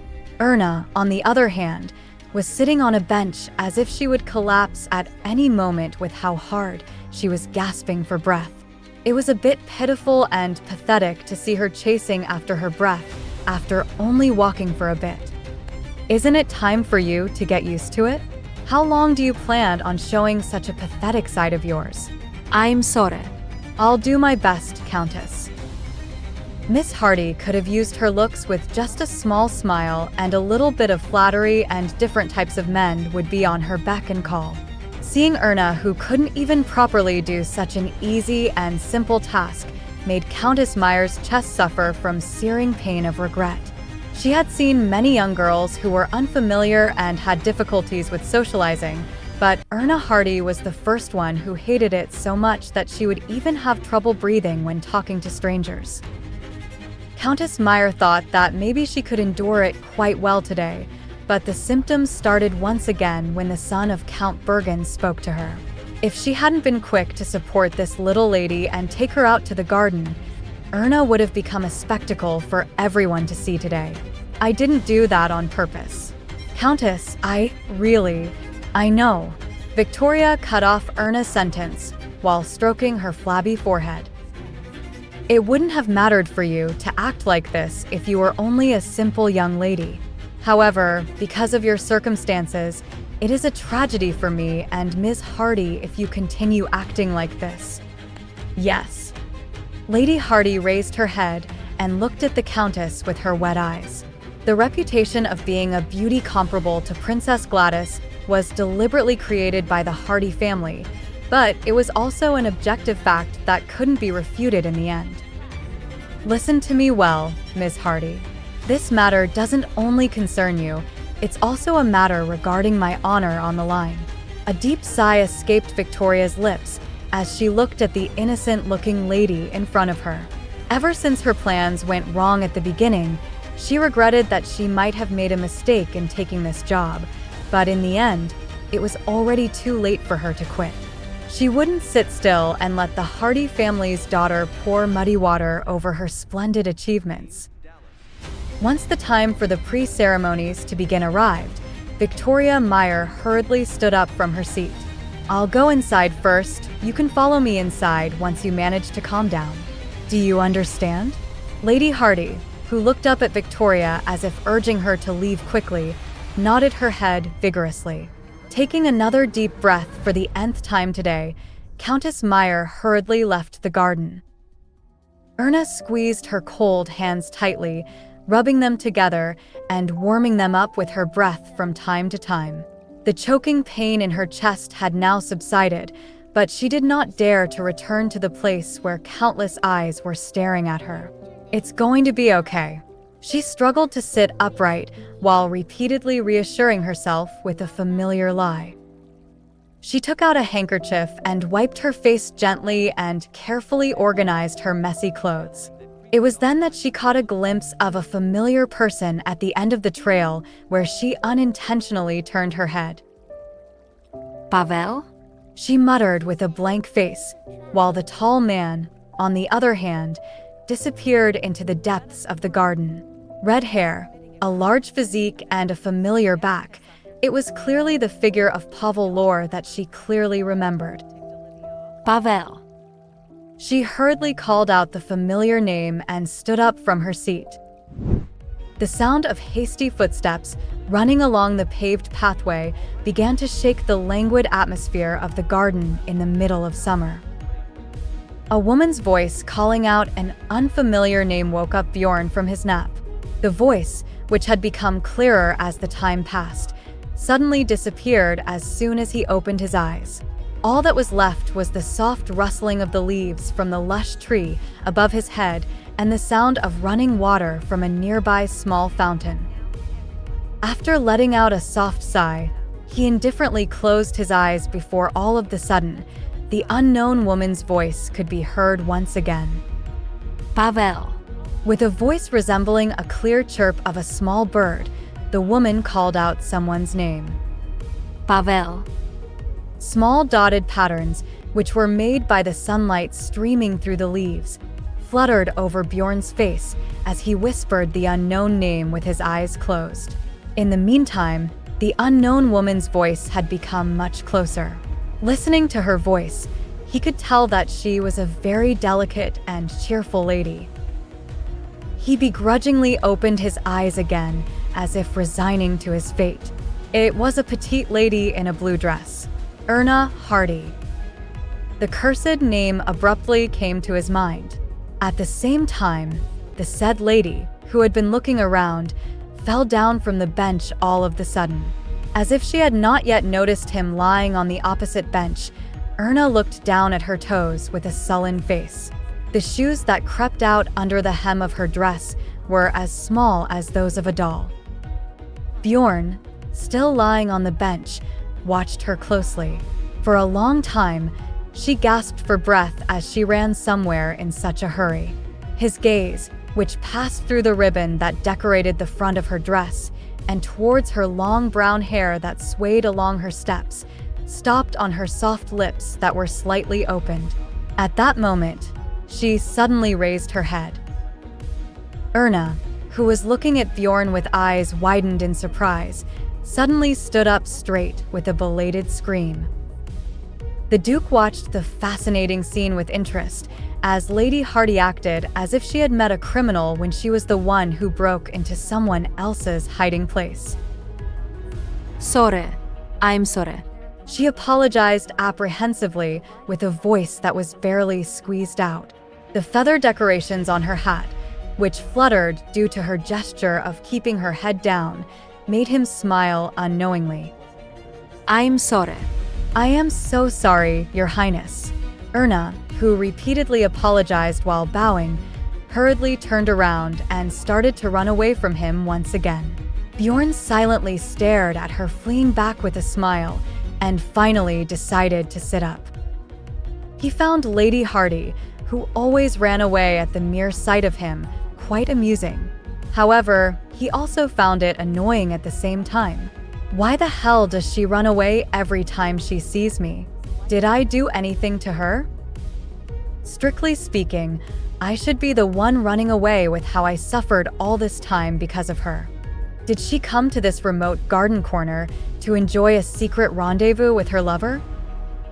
Pavel, said Bjorn, recalling the name that Lady Hardy was calling out a while ago. They probably promised each other to meet in this garden. He suddenly remembered those idiots who believed that Lady Hardy was an innocent baby deer a few days ago and felt a smidgen of pity for that lucky man who she planned to meet. It was then that he noticed something on the ground where Lady Hardy had been standing a while ago. Squinting his eyes, he slowly approached the unknown item and picked it up. It was a white lace handkerchief with an embroidery of her name. Gladis Hartford arrived near the end of the opening ceremony, just when the congratulatory speech of the director of the Royal Academy of Arts, dedicated to the emerging artists who won the prize in this art exhibition, had ended. Princess Gladis' beauty is still so breathtaking, not to mention that elegant figure. I heard that she also visited the Grand Duke's castle. Wouldn't you hate such a husband who made you do all of that?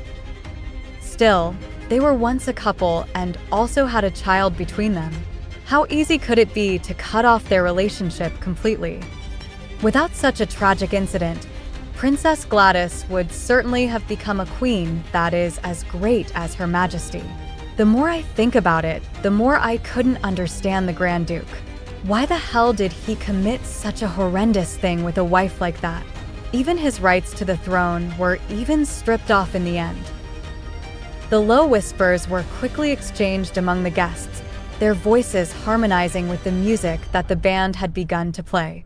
Erna stood quietly beside a potted palm tree in the corner of the room as her gaze stared at the place where the guests' eyes were focused. The princess, who she was familiar with from the pictures in the newspapers and magazines that Lisa gave her, was much more dignified and beautiful than she had imagined. How could His Highness have committed an affair with a wife like that? Erna frowned involuntarily when she remembered the man lying on the stone bench in the garden. Fortunately, the unpleasant memories did not last long as the name of her close friend came into her mind once again. Pavel. It was obviously Pavel.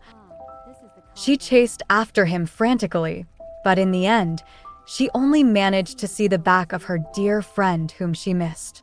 There was no way that she made a mistake, since he's been her friend for over 10 years. She could easily recognize him even when she could only see his back.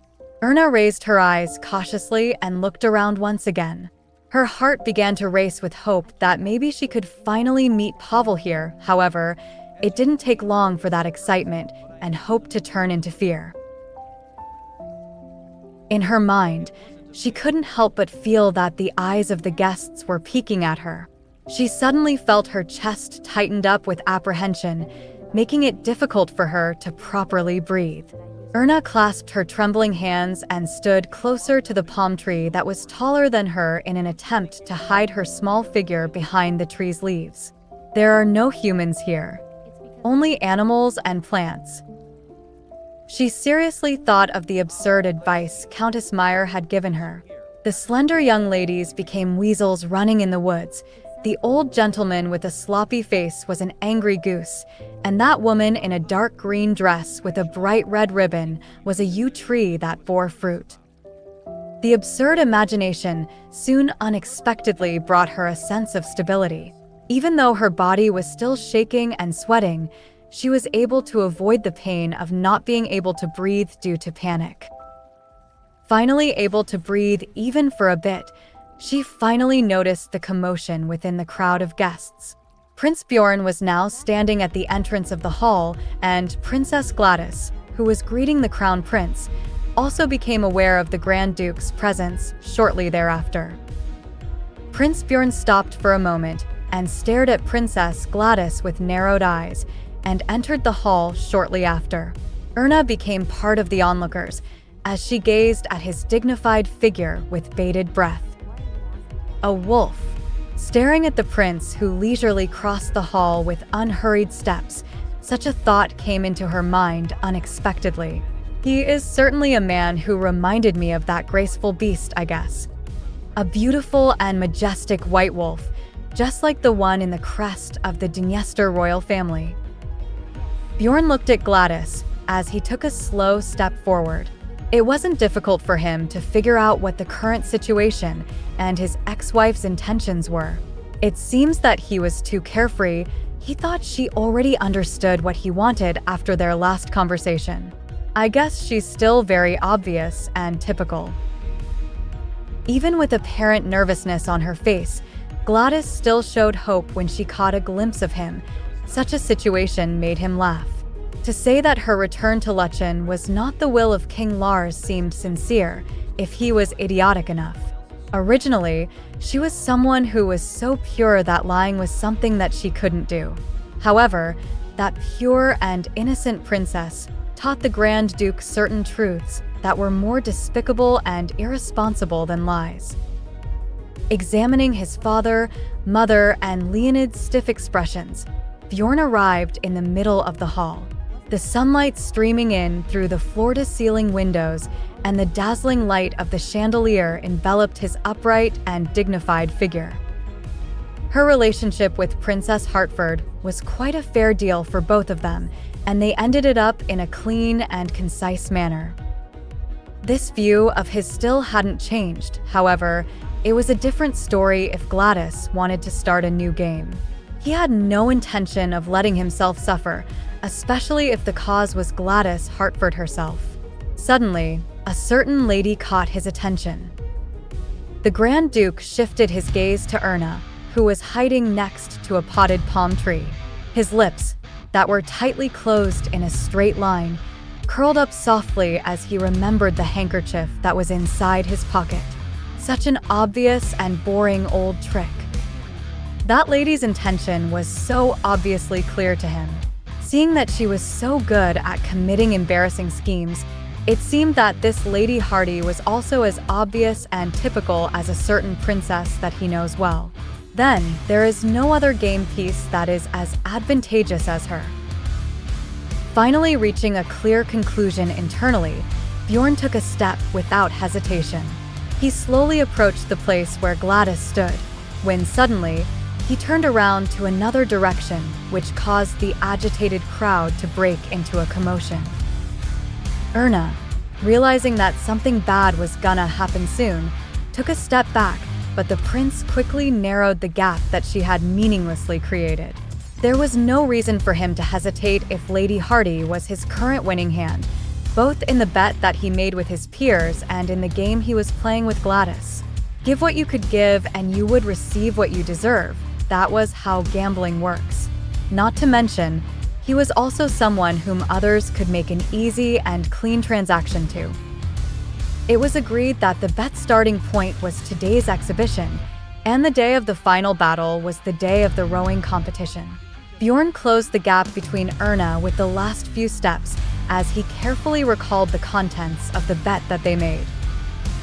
The rowing competition was held every summer on the longest day of the year, and during this day, various festivals were held all over Lechen to celebrate the hot season.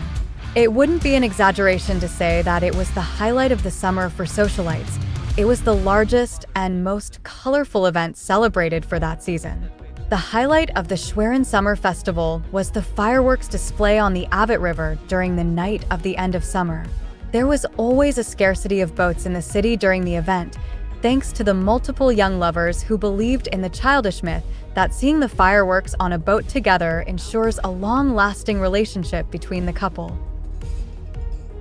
On that special day, the person who boarded the boat with Erna would become the winner of the bet. He thought he was a bit of an asshole, and this view was still not much different as of now, he admits. But in the end, Bjorn had to win any bet that he participated in. It was not a bad deal for her too, as her prestige would rise a little more because of the rumor that she was someone who was courted by him, Prince Bjorn. Wasn't that what Lady Hardy's accomplice, Countess Meyer, was aiming for in the first place? If more bidders jump in with a burning desire to win her hand in marriage, she might get a groom that was far better than that dying old count. Here you are, young lady. Bjorn looked down at the petite lady with friendly eyes, his voice filled with power, as if he wanted the other guests to hear him. Standing under his shadow, Erna couldn't help but to blink her big round eyes in confusion. You left this in the garden. With his head bowed down while maintaining eye contact with Lady Hardy, he deliberately held out the handkerchief he took out slowly. Erna's face turned bright red when she finally saw her name embroidered in the handkerchief. Thank you. After a while, she reached out a trembling hand and received the handkerchief. He found it unbelievable that she unknowingly performed the classic scheme of deliberately leaving something behind. Bjorn, on the other hand, watched her reaction with keen interest. An audacious lady who tried to use her body to increase her worth, and at the same time she was someone who took walks on Terra Boulevard while wearing a rustic dress. Currently, he was having a hard time trying to figure out which one of these facets was the real Erna Hardy. To some extent, It seemed that those idiots who were fooled by this scheming lady could understand his current plight, since at least on the surface, she indeed appeared as an innocent and pure lady that was like no other in this world. "Will you give me the honor of appreciating these paintings together, young lady?" When he noticed that the guest's attention had now solely focused on the two of them, he held out his hand in a respectful manner.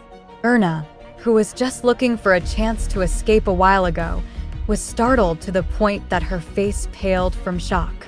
Her lips looked exceptionally red and stood out more against her pale white skin. "Me?" Erna mouthed her question because she couldn't find her voice to reply, while he continued to stare at her with a calm smile. "Come on, let's go."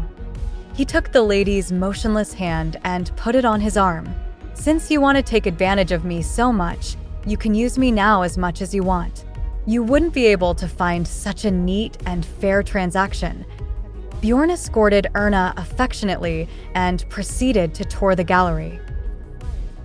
Among the noisy spectators, Gladis was shocked to the point that she turned white like a ghost. She thought she must have looked just as nice as Bjorn and his partner when she still spent her days as the beloved crown princess of the Kingdom of Luchen.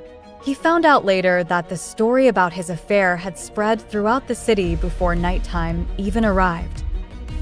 It was said that Prince Bjorn was frolicking with another lady in front of Princess Gladis, who had come to Luchen to forgive her ex-husband and reunite with him.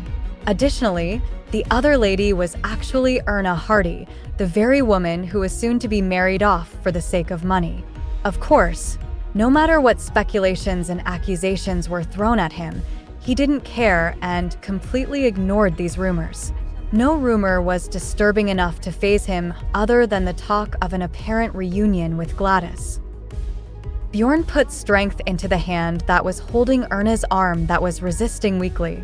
Suddenly, she raised her head and stared at him with her round blue eyes that were surrounded by long, dense eyelashes. Her eyes reminded him of a doll. After staring at him with her beautiful eyes, she, however, bowed her head again after a while, as if she had come to the conclusion that there was no further harm that would be done to her. With her silent agreement, he led the stiff lady through the crowd with a slow pace to provide enough spectacle for the guests to gossip about. You bastard!" Turning his head to the persistent gaze that followed them for quite a long time, Bjorn saw Peter, who was animatedly mouthing out swear words directed at him. "Hey, are you going to do it too? Seriously?" Peter asked in surprise with his gaze. Without hesitation, Bjorn raised his chin and looked down at the fussy lady beside him. Erna was walking while only looking forward, completely ignoring his existence. Her cheeks, as well as his earlobes and the corner of her eyes, were dyed red, just like a freshly ripened apple that was ready to be eaten. "Who the hell is that lady?" Philip Dniester's face hardened with embarrassment as he asked his wife. In the end, he avoided the worst aftermath out of Bjorn and Gladys' relationship, but considering the rumors that were now spreading from the guest's mouth, it was hard to say that the current situation was very optimistic. "It's Erna Hardy, father," Louise answered with a very angry face on behalf of the queen. "It's the young daughter of Viscount Hardy, who used older brother Bjorn to attract others' attention at the royal ball." The explanation that Louise added made the king's countenance even darker. The queen, who had been quietly listening to the story between them, shifted her gaze towards the entrance of the hall where the two had disappeared. "I thought that Bjorn would not be willing to accept Gladys' greeting, but I didn't expect it to end up this way. It is childish of him to just turn around and leave. Maybe he can be that shameless? It's just a handkerchief. Who else would fall for such an obvious, low-level trick other than older brother?" "Mind your words, Louise. There are many ears around us at the moment," Isabel Dniester reminded her agitated daughter with soft, powerful words. She wanted to say more, but Louise couldn't maintain her stubbornness and retreated in the end. I need to investigate more about that girl. After confirming that Louise had returned to her husband, Isabel Dniester lowered her voice and whispered, "That's obviously what we should do, right?" She looked at her husband with a polite, gentle smile. The king, as expected, did not disagree with his wife's decision.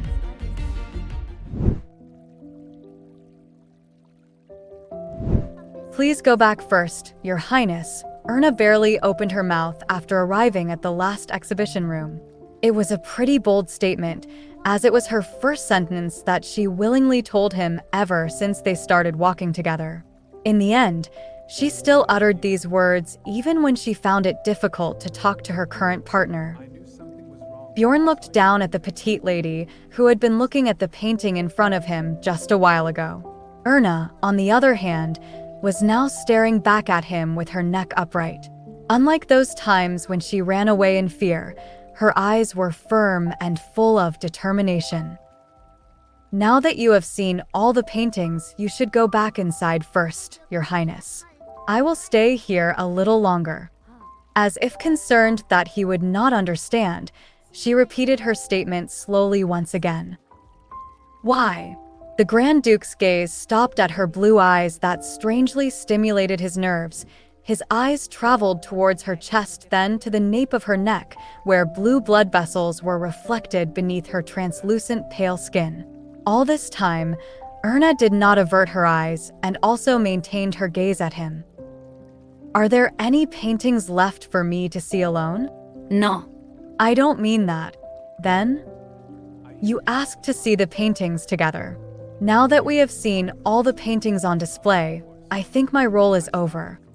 Her tone was stiff, as if trying to show her displeasure, but unfortunately, she didn't appear threatening to him at all. After taking a quick look at the onlookers who had been following them all the way here, Bjorn suddenly took a step closer toward his partner. Erna, who was startled by his sudden move, tried to back away quickly, but his arm was a little faster than her, and he managed to grab her before she could escape. "Stay here." He shook his head and whispered to her, "There are many eyes looking at us." He continued. Erna realized what he meant and followed his gaze, and soon became docile. From a distance, their interaction must have been quite affectionate and secretive, like a pair of lovebirds. "Are you angry?" he whispered softly. If not for his mischievous expression, she would have thought that he was concerned for her feelings. "I'm not." Erna also lowered her voice and replied. She was obviously lying, and her cute frowning expression in an attempt to fool him made him laugh. "Really? You look angry in my eyes, though." "I am not angry, Your Highness," she denied once again with her eyes tightly closed. "I also caused a lot of trouble to Your Highness at the royal ball, so I think today's incident has made up for that mistake." Mistake? Made up? With narrowed eyes, he looked at the lady who acted as if she took care of his problems. "I admit that I'm angry because I have been troubled these days due to Miss Hardy's actions." "So, you're telling me that you finally understand the consequences of your past actions? Since you felt that you have compensated me for what happened before, we are now even? What kind of calculation is that? You are truly a very scheming lady." Looking at Erna, who kept her mouth shut, Bjorn burst into laughter without realizing it. Even though this lady in front of him appeared timid, she had the guts to spit out what she wanted to say in the end. After all, this kind of person, they appeared docile but were actually beasts if you know them well enough. "I accept. I guess it was a reasonable deal." He nodded and finally decided to let her go. He already got what he wanted, so at this point he wouldn't mind letting her get away for now. That was until he saw Erna's expression that blatantly showed her relief from finally escaping from his clutches. Bjorn, with irritation boiling inside his chest that came out of nowhere, suddenly snatched her little hand that was adorned with lace gloves. It was only after his lips had touched the back of her hand that Erna realized what had just happened. The silent exhibition room roared with exclamations from the guests, who pretended to appreciate the paintings while secretly watching them at the same time. The Grand Duke didn't pay attention to the commotion and politely bent down once again and kissed the back of Erna's hand as if she were a princess.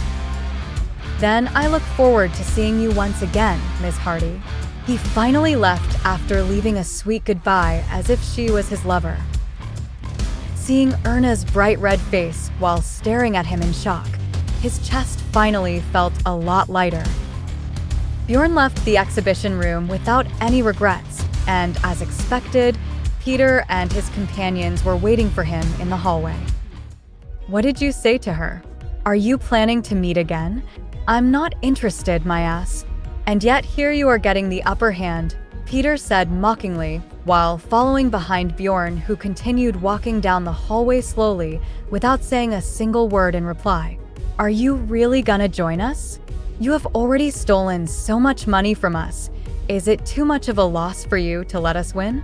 Do you think that any reward will be wasted if it didn't end up in your hands?" Leonard decided to also join the Inquisition of the Grand Duke. "Half of that stake should have been mine in the end, right? It's the prize I would have won if you hadn't started this asshole bet." Bjorn's reply surprised Leonard, because in the end, that would have been the likely scenario to happen if his stupid bet was not made. "Look at this bastard. Those who have more in life are the scariest one in the end. What a bastard with a pure lust for money," Peter exclaimed and stuck out his tongue in amazement. To seduce another woman in front of everyone because the stake is so precious. I guess if you want to be rich, you have to live such a life. By the way, what are you going to do now? Everyone must be cursing you to death, I assume. Leonard asked. "Why does it matter? What about Ms. Hardy? Did you make such a bet because you were so worried about Erna Hardy?" Bjorn cut off his peer's petty sympathy with a remark laced with ridicule. The crowd of noble men, who were at a loss for words, averted their gazes. In the end, the silence between them did not last very long, thanks to the director of the Royal Academy of Arts, who arrived just in time. Having found the prince, the director hurriedly approached him and offered his greetings together with a young man on his side. "This is Pavel, my pupil who won the first prize in this art exhibition. He is the most promising talent in the Art Academy, so I wanted to introduce him to His Highness the Grand Duke." The head of the art center introduced his pupil with a smile full of pride. When the young man's eyes met the Grand Duke, he lowered his head once more, showing humility. The red-haired man had the impression that was closer to a soldier rather than an artist. Bjorn responded to their greetings with appropriate courtesy. After all, art is beyond his interest, but he still needs to show his respect. It was not his forte to recognize who could be a talented painter that could lead the kingdom's culture to the new era. However, if the price of their work soars, then that would be a different matter for him. He continued on his way, leaving the two people behind surrounded with brief silence. It was when he reached the end of the hallway that he finally remembered that it was not the first time he heard that young artist's name. Pavel. Bjorn, who stopped suddenly, called out the familiar name once again. It was the name that a certain familiar lady was calling out eagerly while wandering through the garden. Instead, he turned his head and looked at the path they had just walked through. The art director and Pavel had just entered the exhibition room at the end of the hallway, the same exhibition room where he left her behind. A beautiful lady, like an ethereal fairy who lost her way on the mortal world, was standing idly in the middle of the exhibition room. Breathtaking pieces of art adorned her surroundings, but the lady's gaze was only on her hands that were clasped together. The eyes of the guests, who pretended to appreciate the paintings while secretly glancing at her, contained contemptuous curiosity that could not be hidden. Pavel, who just entered the hall, ended up stopping on his tracks when she saw the beautiful lady. He felt a strange sense of déjà vu and couldn't help but feel that she was someone familiar. A familiar long brunette hair, petite body, pale white skin, and clear blue eyes. Erna, Even when he carefully called out a certain name that was dear to him, Pavel wasn't ready to be convinced. In the end, the surprise he felt at the moment he made eye contact with the familiar lady who raised her head was even greater. Pavel. A bright smile appeared on Erna's face as she looked at him incredulously. In an instant, the attention of every guest focused on them, but she did not seem to be conscious of it. He quickly asked for permission from the confused director of the art center, then hurriedly approached Erna and respectfully greeted her with courtesy befitting a young lady from a noble family. "It's been a while, Ms. Hardy." Pavel sent a secret glance towards Erna, who had a puzzled expression on her face. There were currently too many eyes around them. There was no need to throw out further information about their relationship in this place. "Shoo." To Erna, who was about to ask a question, he gave a short and decisive warning. She looked at him with narrowed eyes and belatedly nodded with a small sigh after a while. Everyone's attention in this exhibition room was still focused on the two of them. Ah, "Yes, it's been a while indeed, Mr. Lore." She sympathized with Pavel with her awkward acting. However, even at this awkward moment, his eyes were still full of joy that could not be hidden. I guess Pavel did the right thing. The obvious happiness that she and her friend shared from their unexpected reunion erased the displeasure in her heart that was left behind by that evil prince. All that's left now is Pavel and the joy of finally seeing an old friend after a long time. The relief and comfort that she felt after meeting her only friend made Erna suddenly realize the loneliness and apprehension she harbored ever since she came to this city. "It was nice to see you. I'll see you again." Before turning around, Pavel quickly whispered a word of encouragement to her. "I'll contact you," he quickly added with a bright smile. It was the smile of her friend, Pavel Lore, that she remembered dearly. She pursed her lips to avoid carelessly uttering words that could be taken out of context and responded with a small nod of her head instead. After sending a short smile once more, he returned to the elderly gentleman who was waiting for him. She later remembered that the man was the director of the Art Institute who gave the speech at the opening ceremony. His face, which introduced Pavel to the nobility, showed a pride for his student that could not be hidden. With a smile, Erna quietly left the exhibition room. She admitted she was sad that their reunion was cut short, but she still thinks it was a good thing they met, especially when she remembered the promise that Pavel left behind. They will soon meet again, and there were many things that she wanted to say and share to her dear friend. With an upright posture that reflects her current joyful mood, she began to leave the exhibition room with a much lighter step. The regular sound of footsteps resounded through the hallway, which was lit by the languid sunlight. She made her way towards the stairs. However, this blissful moment ended abruptly when the memories of His Highness came to her mind like a raging flood. His golden hair that resembled the afternoon sunlight and subtle gray eyes suddenly came to her mind. During that unforgettable moment when he kissed the back of her hand, the man's gray eyes gazed directly at her. In the end, he insulted her with such an elegant and polite gesture, and without any remorse, she treated her as a substitute for the princess. Erna, with a frown on her forehead, wiped the back of her hand where the prince's lips had touched, as if erasing that memory. Even though she was wearing gloves, the strange and unpleasant sensation of his lips touching her hand remained on her mind. In the end, she even used a handkerchief to scrub the back of her hand thoroughly. It was just a simple gesture, but her cheeks couldn't stop burning from shame and anger. If only she could, she would have completely wiped away those unpleasant memories from her head. If it wasn't for this stupid handkerchief. Resentment for the handkerchief that was returned by the prince surged inside her chest, but it didn't last long since it was a gift from her grandmother on her birthday last year. In consideration to the sincerity of her grandmother who embroidered the flowers and initials of her name, she couldn't truly hate this handkerchief in the end, even when that cursed prince touched it.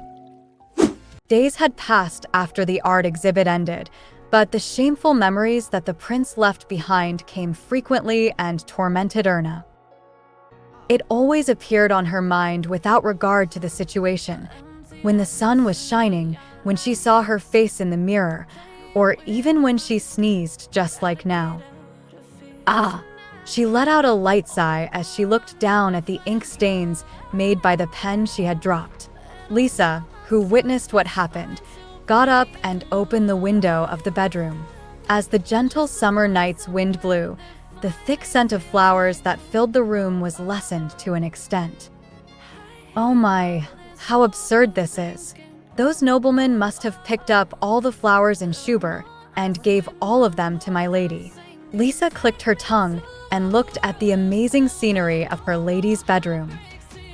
Various bouquets of flowers with letters of courtship were everywhere, mostly because her weak-minded lady couldn't afford to throw away those innocent flowers.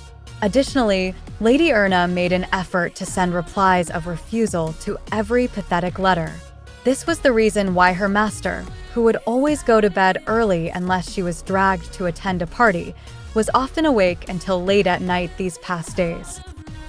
I will write a new one.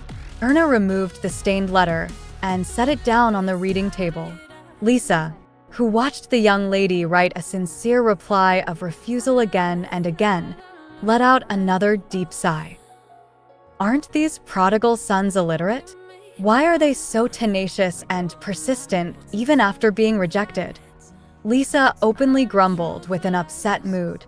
Erna, on the other hand, carefully pressed down the written letter using a blotter paper with a small smile on her face. It seemed that Lady Erna was the only woman under the sky of Lechen who would make such an effort to carefully write a rejection letter. She tried to persuade her that it was not necessary, but the young lady stubbornly insisted. Even if you rejected their courtship, a proper lady still needs to do so with dignity and courtesy befitting a true noble. Erna spoke such words like an old woman who was from the last century. Lisa found such Lady Erna quite lovely at these times, but she couldn't help but also find her stubbornness frustrating, which further made her poor self upset. That is the last one for today. When Erna picked up a new set of stationery, Lisa finally declared with a smirk, "Is it going to be a big deal if those stubborn fools got the replies a bit late? It is already the time for you to take a rest, Mississippi." While her lady hesitated, Lisa quickly put away the stationery and inkwell. "Did you have any other letters?" "Other letters? Oh, you mean from Mr. Pavel?" Lisa, who had been listening to the same question for several days, understood Erna's meaning at once. "I'm afraid there's still nothing, Mississippi, seeing you waiting like this. It must be a very important letter, right?" "Not really. It's not like that."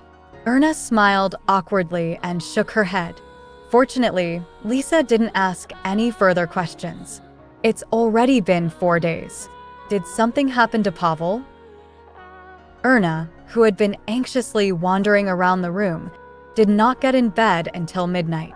As she gazed at the curtains swaying in the night breeze that blew through the slightly opened window accompanied by the strong scent of flowers, she finally gradually felt sleepy. She fell asleep while stroking the back of her hand, as if trying to soothe her troubled heart.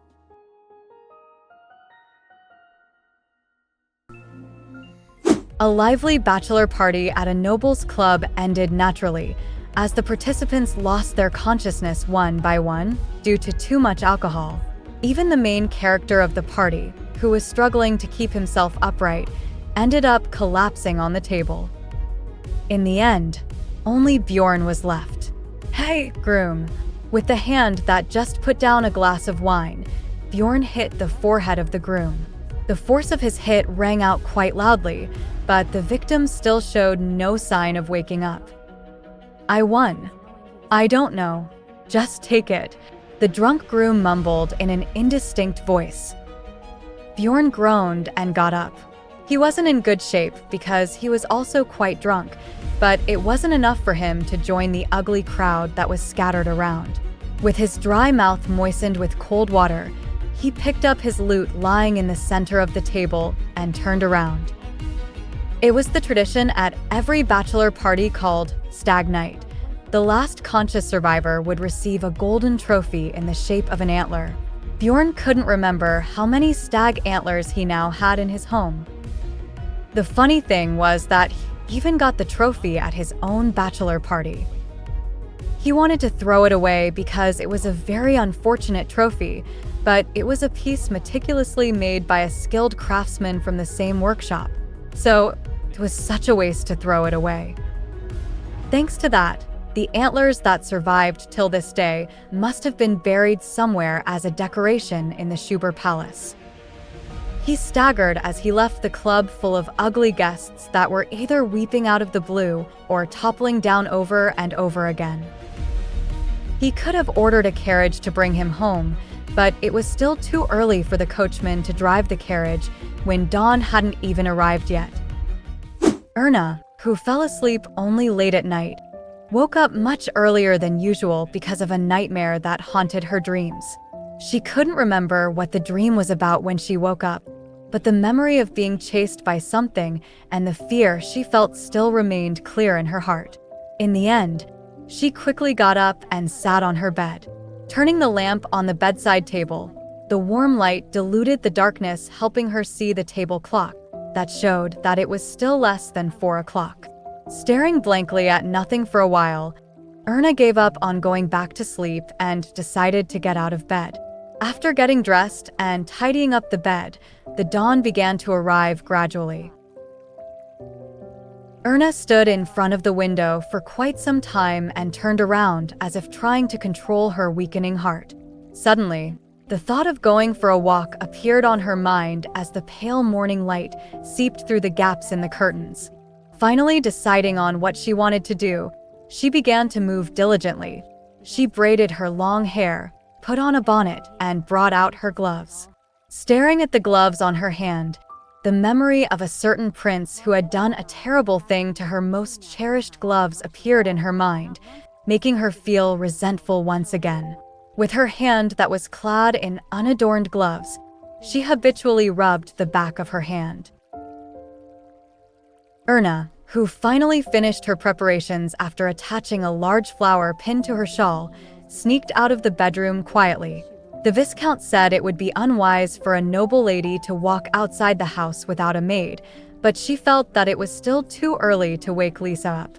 She had already mastered the geography of this area after staying here for so long. She believed that she could now take a walk by herself. Successfully escaping from the Hardy mansion without waking anyone up, Erna looked up at the starry morning sky while catching her breath. The street was still dark, but not as scary as she thought, and she even felt more comfortable now than in the middle of the day, which was full of passersby. Additionally, she had more freedom to see her surroundings because there were no gazes staring at her. With thoughts of sending a letter to Pavel, she slowly started walking down through Terra Avenue. There was an address written in his letter that she had brought from Buford, so she thought that it would be okay to visit him in person. Wouldn't that get Pavel in trouble?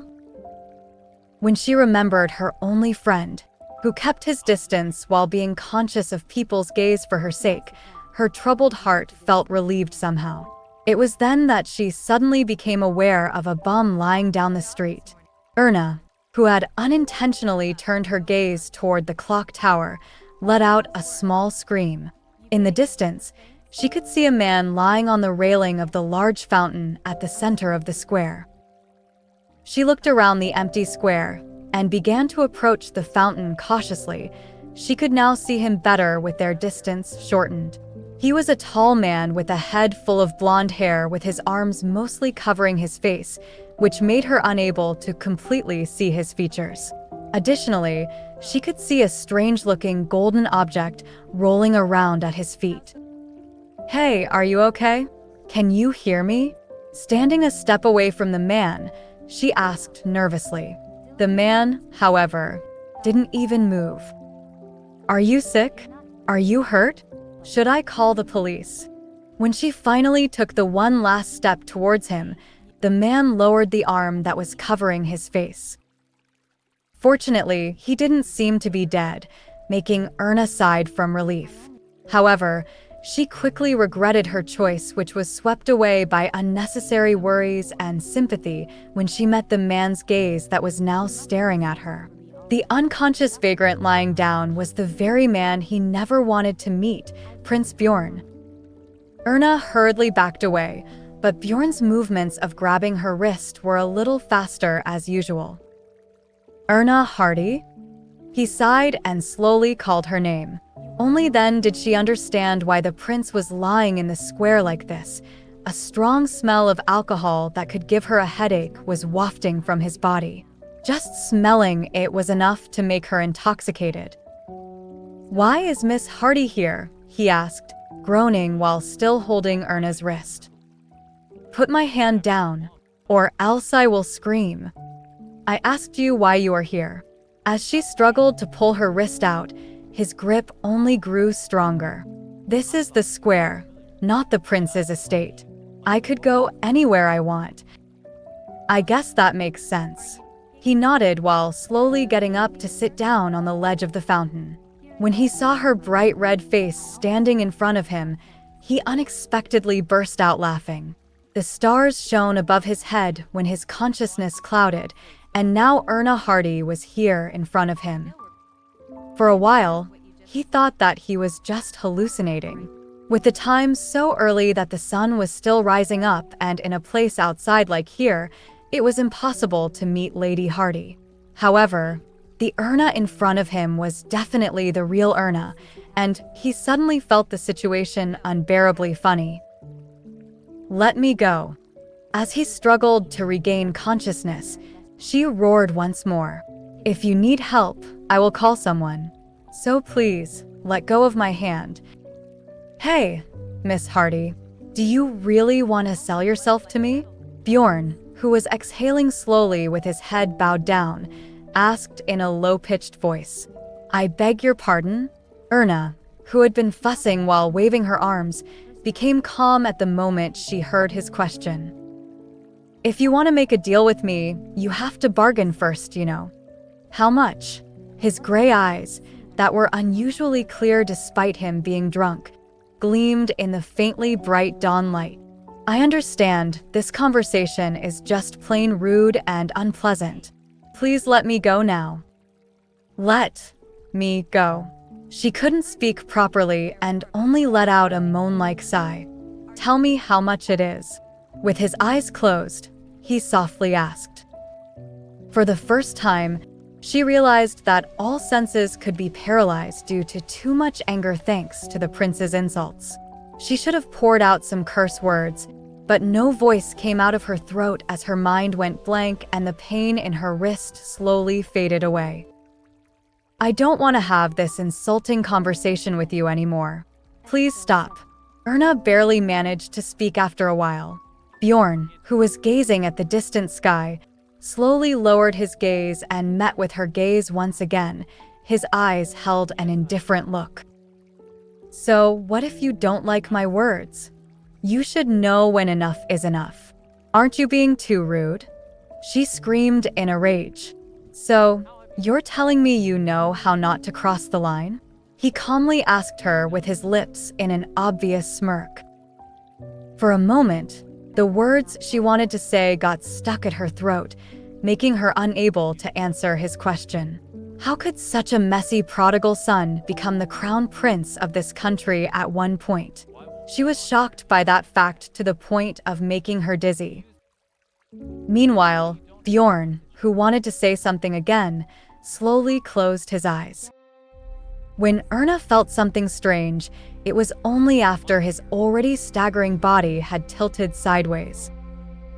Surprised by the sudden turn of events, She instinctively supported him, but it was impossible for her to endure the large frame of a drunken man with her petite body. Their bodies were tangled together and rolled on the floor of the square at the same time.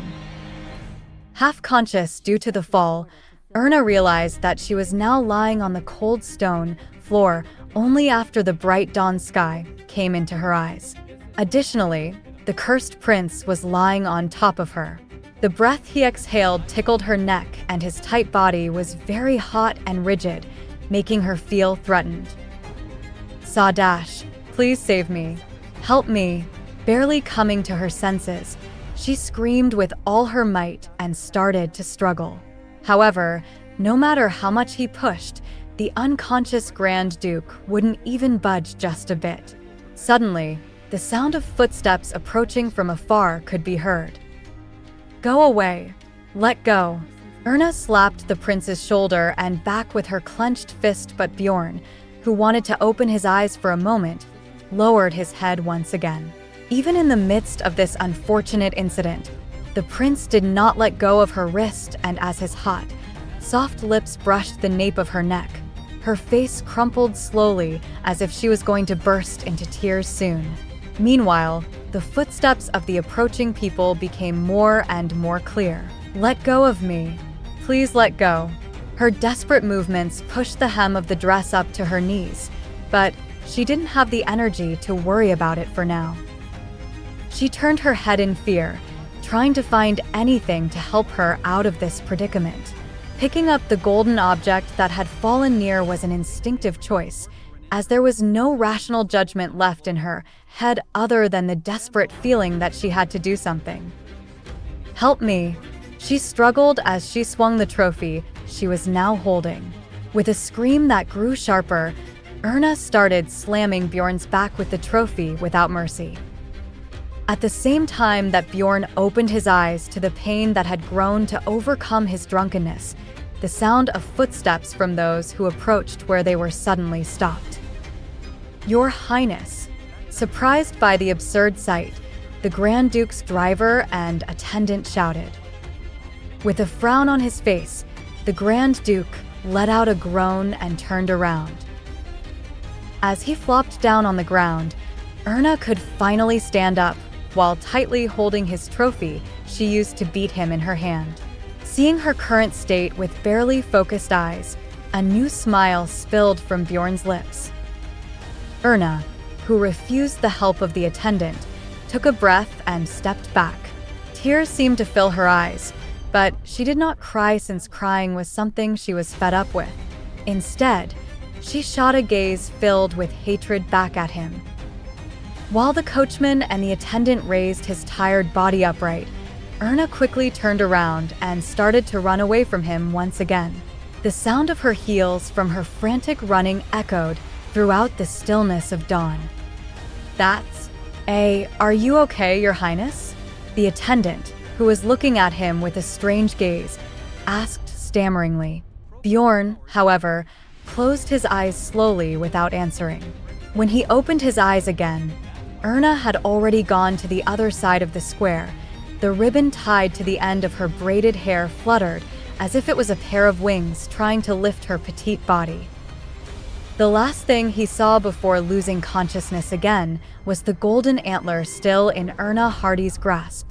His bounty gleamed beautifully in the bright morning sun. Pavel's letter, which Erna had been looking forward to for the past days, finally arrived on the third day of her long wait. Thankfully, Viscount Hardy and his wife were currently not in the mansion. Erna, who was sitting in front of the desk obviously distracted, stood up in shock by the sudden noise of her door opening. The artificial rose, which she had been holding on to since morning, was still left unfinished. It wasn't like her, who had already committed the procedure of making flowers by heart, that she could do it with her eyes closed, to be unable to finish even a single flower. The letter you have been waiting for has finally arrived. It's a letter from Mr. Pavel. At the moment she heard her maid's words, Erna immediately regained her bright smile. You have to reply now, Mississippi. At Lisa's urging, her eyes widened. Right now? Yes. The messenger who brought this letter is waiting in the backyard. He relayed that Mr. Lore wanted to get a reply from you right away. Troubled by her maid's unexpected words, Erna looked at the letter in her hand once again, which contained an invitation from Pavel to take a walk along the riverside together this evening. She quickly sat down at her desk and decided to write down her reply. In a rush, a few drops of ink ended up dripping in the paper, but there was no time for her to get a new clean paper and write her reply from the start again. Soon, Lisa received a letter in which the wax had not yet hardened, but now was not the time to dilly-dally as she left the bedroom in a hurry. After the sound of her footsteps drifted away across the hallway, Erna finally let out a breath she didn't realize she had held back. I will finally meet Pavel this evening. As soon as she thought of finally meeting up with her only friend, a feeling of unfairness and dismay came crashing down in her heart. She couldn't openly tell anyone what happened between her and the prince, even Pavel. It was because what happened was so absurd. She was afraid that if just a small part of the whole situation came about might cause a misunderstanding right away. Not only did he hold her wrist, her petite body even ended up getting trapped under the body of the man she detested. What was even worse was that his lips touched the nape of her neck during the traumatic event. Such an immoral thing would have made her grandma faint in shock if she ever knew of what had happened. Erna once again touched the nape of her neck, which now had red marks from her rubbing it habitually for the past days. The more she tried to erase that cursed memory, the clearer she remembered the events that had transpired yesterday. His irregular breathing, the feeling of his hot and moist breath against her skin, and the weight of his large and firm body that made her feel intimidated. She could recall all of these as clearly as if she was experiencing them now. He's a poisonous mushroom. Recalling Lisa's warning, she breathed out a small sigh of annoyance. Pretty and colorful poisonous mushrooms, she would often see them while taking in the forest of Buford, and now their images were superimposed on that ugly man's face. I guess he is indeed a poisonous mushroom. As if erasing the memory of a certain huge poisonous mushroom, Erna tightly closed her eyes.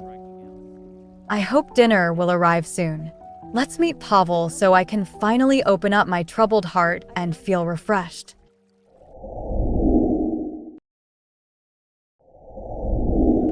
Isn't it better to call the attending physician? The butler's gaze, which was examining Bjorn's naked back, clearly showed deep concern. The last 3 days after the incident, the Grand Duke wore his shirt casually. Every time he locked a button, a small sigh accompanied by a smirk would appear on his face. He had the same reaction just like the moment he had first seen his bruised back after he recovered from his drunken state. The memory of the incident remained hazy, but he must have been hit very hard for him to have received such injuries. For the first time in his life, he was beaten to the point of bruising, and for him, such a rare occasion was certainly quite monumental. And they said she looked harmless like a little deer? As various praises for Erna's prowess came to his mind, laughter escaped from Bjorn's lips, and he slowly began to laugh aloud. The fact that he was the only one who knew the reality of how beastly she could be once cornered suddenly made him feel regretful. I guess she is not only a beast, but also a thief. And a very robust thief at that. He fastened the last button on his shirt while recalling his golden trophy gleaming beautifully while being held in her hands. Butler Greg, who stood beside him, handed over the tie he was holding on the tray with an agile motion, without any wasted movement. If you find bringing the doctor is burdensome, then at least a treatment. It's okay. It's not such a big deal. I've only been hit this much. Are you really all right? Who dares to do such a thing, Your Highness? Greg's eyes widened in disbelief as if they were about to pop out. I have a pet, you see. Bjorn casually picked up the jacket. And it's such a vicious beast too. He continued with a bright smile as he wore his jacket, then walked out of the dressing room with wide and energetic steps. Mrs. Fitz approached quickly as if waiting for him. "I heard that you got hurt." I'm okay. He reassured her with the same smile he had given to the other servants. Mrs. Fitz, on the other hand, had a butler-like expression on her face as she expressed her fuss and concern. "If my life was really in danger, the first thing I would do is to ask our Mrs. Fitz for help. Your Highness." Even when the stoic head maid stood in front of him with a strict expression on her face, he just continued to smirk without raising an eyebrow. In the end, Mrs. Fitz could only sigh and decided to step back. She knew from her many years of experience that any further nagging would only be meaningless. Clearing out her exasperated expression, and she continued report the various work of the Grand Duke that needed to be dealt with within today. "And finally, I think you should reply to the invitation from Harbor St." Mrs. Fitz, who had always maintained her composure, added in a perplexed tone. The Grand Duke raised his narrowed eyes to meet her gaze. "Harbor St? Do you mean my great-aunt?" "Yes, Your Highness. The party hosted by Marchioness Harbor will be held in 2 days. I think you will have to decide whether or not to attend by today at the latest." "Oh, right. The season has come for my aunt to show off her personal connections." He nodded in understanding and picked up the papers lying on the desk. The party of Marchioness Harbor, who boasts a wide network, was very famous among the nobles for its grand scale. It would not be an exaggeration to say that it was a place where all two-legged socialites gather. "Then I will send a letter to reject their invitation." "I'm afraid that couldn't be done." Bjorn, who had been scanning the report on his last investment case, raised his head once again when he heard her rebuttal. "Sure, I will participate then." Mrs. Fitz's eyes widened in surprise at his unexpected answer that came out of nowhere. "But Prince, as you know, Marchioness Harbor." "I know. Princess Gladis must have received an invitation too. A raucous party with various infamous individuals and the assorted events that would result from it were the greatest pleasures of old age for Marchioness Harbor. There was no way she could miss the former crown prince and his ex-wife, who were the most important and prominent interest in the social circle. Furthermore, he bet that Erna Hardy would be there too. That old woman would be sad if the second most prominent figure in today's social circle would not attend her beloved party. If I have to say one thing, there are many mouths out there who want to speak maliciously about Princess Gladis and Your Highness. Mrs. Fitz reminded with a worried expression on her face. Everyone is looking forward to it. Can I do at least one good thing for their enthusiasm? He nodded casually as he opened the lid of the fountain pen placed on the pen tray. I'm going to give my aunt and grandmother great pleasure for the rest of their lives. Of course, since they already have a chronic disease, I have to provide them entertainment that wouldn't put too much strain in their heart. You Highness, I guess even if Marchioness Harbor suddenly dies and goes to hell, she will have a party with Satan in the end, won't she? Either way, it would still be hell even for the Marchioness. My aunt and grandmother cannot live in heaven. A hell full of troublesome bastards is indeed a paradise for them, to be honest. Bjorn smiled as he signed the bottom of the report in his hands. The numbers on the papers were satisfactory, and so was the party of his aunt and grandmother, who would provide him an easy way to catch a sneaky thief. I will do as you command. Exasperated with his antics, Mrs. Fitz could only obey his order. Bjorn reminisced about his debt relationship with a certain lady. In the end, he could only take it slowly as he decided which method would give him the most satisfactory result. Pavel arrived at the Grand Duke's bridge earlier than the promised time. Situated on the lower reaches of the Arbit River, This bridge was famous for its golden statues adorning the railings and the delicate and colorful street lamps. It was built to commemorate the victory of Philip II, so it was given the same name. However, most people just called it the Grand Duke's Bridge for the simple reason that it was the bridge that connected the city center to the Schubert Palace, which was the residence of the Grand Duke. Pavel leaned against the railing and looked at the other side of the road, where Erna would soon appear. Except for events at the Schubert Palace, the road was mostly empty because the area was sparsely populated. That was the main reason why he chose this place as the meeting place. It was about a week before the opening ceremony of the art exhibition that he had heard that Erna came to Schubert to live with her father. And then, just after a few days, Erna Hardy had become the hottest topic in the social circle together with the former crown prince and his ex-wife these past days.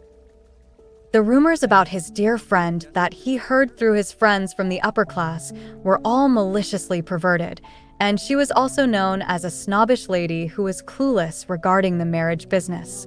There seemed to be no reputation more incompatible with Erna than that, considering their friendship for all these years. That was the reason why he suddenly changed his mind and decided to visit her right away. Pavel, who had indirectly encountered the social world during his stay in the capital, already knew what it was like. It was no exaggeration to say that it was a place where reputation could dictate your life, and it could end it as well. Even if the two of them were close friends in Beaufort, here in the capital, they were undeniably a noblewoman and a painter in the eyes of others. The fact that their relationship can cause a big scandal just by being intimate with each other must have been the reason why Erna didn't announce her connection to him. So he tried his best to keep in touch with her at the right time, but he never thought that they would suddenly encounter each other at the art exhibition just like that. It was also shocking to learn that, after only a year of not seeing her, the petite-looking country girl had turned into a perfect lady. Pavel, who was gazing at the clear summer sky without a single cloud, looked down at the familiar voice he heard from afar. There, he saw the very face that he was looking forward to meeting once again. Erna, with a bright smile on her face, waved her arm excitedly while staring at him. A girl, who was probably a maid, accompanied her. As he watched her approach at a slow pace, he couldn't help laughing out loud at the sight he saw. Where did the perfect lady he had seen on that day go? The Erna in front of him had returned to the country girl that he knew really well. Donning a flowing floral dress, a hat full of ribbons and flower decorations, and even her fresh smile with a bit of shyness, the lady in front of him was undoubtedly the lady of the Baden family, his friend Erna. The two, who were approaching each other, stopped on their tracks at the same time, leaving a gap of about a step between them. In the end, it was Erna who reached out her hand first. "Should I call you Mr. Lore today?" No. He shook his head and grabbed her extended hand. "Today, call me Pavel." "My friend Pavel?" Staring at her who naughtily asked him again and again, Pavel happily nodded his head. Erna's smiling face was as bright as sunlight, and a smile resembling hers suddenly appeared on the corner of his lips as he continued to gaze at her contagious smile. It was the first time after years without seeing each other, he could finally meet his dear friend once again. "I think my father wants to marry me off," Erna said. She was walking along the river bank with Pavel, who looked at her sidelong as she spoke. "He thinks it's what parents should do, though I have no intention of doing that." Pavel stopped on the track and let out a soft sigh. Erna turned to face him with a look of innocence. It was clear to Pavel that Viscount Hardy wanted to marry his daughter he had only got as a bargain for buying the Baden family house. If you looked only a little closely at the behavior of this man, it was pretty clear. "Then, why don't you move back to Baden Street?" Pavel said. Pavel wanted to tell Erna that Viscount Hardy had no interest in being her father and was looking for a way to get rid of her. He wanted to give her a warning, but didn't know how to say it without hurting her feelings. I want to, but I promised I'd stay in Schuber for another year. Once that is done, of course I will move back to Baden Street. Erna said. I'm sure your father has a different plan. Pavel said. Even so, I may have gotten help from my father, but my only true family is my grandmother. Erna said. Contrary to the soft smile Erna showed on the outside, on the inside, she was steadfast and stubborn. She may look infinitely fragile, but that only hid the deep strength of her will. What am I going to do with this kid? Pavel thought. No matter how much he dwelled on this girl, he could never find a solution. Even if Erna returned to Buford, Viscount Hardy was not going to let her go. He may not want her as a daughter, but that did not mean he was going to let her run off to the other side of the country, if it meant he could fetch a high price for selling her to whatever person offered the highest price for her hand. There was nothing he could do right now, and it left him feeling utterly powerless. You want to go back to Buford again? Erna asked. Pavel had not been back to Buford in quite some time. He used to go back at least once a month to help his father at the lumber mill. You're constantly going in and out of Baden House, Pavel's father had said. You need to stop. Neither you nor that Erna girl are children anymore, and if you want to take your career as a painter seriously, you need to strike out into the world and stop wasting time in this village. Pavel couldn't believe his father would say something so absurd, but there was concern in his eyes as he smoked his pipe and considered the clouds drifting by. After that rough advice, Pavel did indeed strike out into the world and had not returned to Buford or Baden House since. He was not upset by the advice his father gave, even if it was given in bad taste. Pavel pretty much shared the same thoughts. He was young, but he was not stupid. Erna was like a sister to him, but he knew that outsiders would look upon their friendship with suspicion, a lumberjack's son and the daughter of a failed aristocrat. Rumors spread like wildfire, and so Pavel decided it was time to put some distance between him and her. To keep that promise to himself, and by extension his father, Pavel had not returned to Buford in over a year. Even the letters between him and Erna had dwindled down to nothing. He thought their friendship had reached its natural end. He never dreamed that he would face Erna again like this. Erna, if you ever need help, just let me know, Pavel said, avoiding Erna's question. Yes, thank you, Pavel, Erna said. Erna smiled brightly up at Pavel and turned to continue the walk along the bank. The wind buffeted the tassels of her parasol as she went.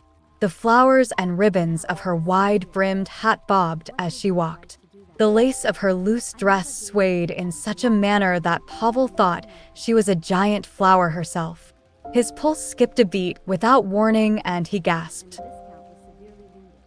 He bit down the feeling and buried it deep within himself. He could not allow himself to fall for the girl he considered a sister, if not a close friend. That would be a breach of her trust, of their confidence. Erna turned on him and looked into his eyes with a playful grin. Pavel could feel sweat beginning to form under his arms, and his mind swam as he looked deep into those pools of reflected light. Do you think there is a way that I could sell corsages of artificial flowers? Erna said. Pavel was so taken aback by this seemingly random question, he summered and grasped at ideas in his mind that melted away like smoke. Corsages was all he managed. No matter how far the Hardy family had fallen on the social ladder, there is no way anyone introduced to the higher tiers would be able to get away with something as simple as selling corsages. There wouldn't be nearly enough profit in it to make any notable difference. Erna simply looked at him with that warming smile, waiting for his response. Pavel suddenly felt like a newborn buck trying to stand for the first time. I can find out. Pavel nodded his head coolly. It was not difficult to understand what situation the Hardy family would have found themselves in, if not for the small amount of money Erna made selling artificial flowers, so he could understand her desire to branch out and do something more. I once sold paintings to the owner of Solda department store. I can ask there. It would be a start, Pavel said, when it was clear that Erna was waiting for a more concrete answer. Department store? Erna moved the words around her mouth, trying them on for size. Thanks. Thank you so much, Pavel, Erna said. Her smile quickly became a laugh. Pavel watched Erna bounce along the path as they continued their walk. Erna was still Erna, even after all this time. The feeling brought a mix of joy and sorrow. Joy at seeing his closest friend happy, and sorrow that he had set out to cut ties from the one person he felt happy around. It was Erna. Bjorn had been casually looking out the window of his carriage when he happened to catch sight of the woman. He wasn't very close, but there was no doubt about it. The woman walking over the bridge was undoubtedly Erna Hardy, the sassy little thief who had stolen his trophy. She was with a young man who Bjorn was sure he also knew. The name of him was on the tip of his tongue, but might as well be a complete stranger for all his efforts to try and recall it. It wasn't until the distance between them had closed that the name suddenly sprang to his mind. Pavel. The moment he remembered the name, the carriage passed them by.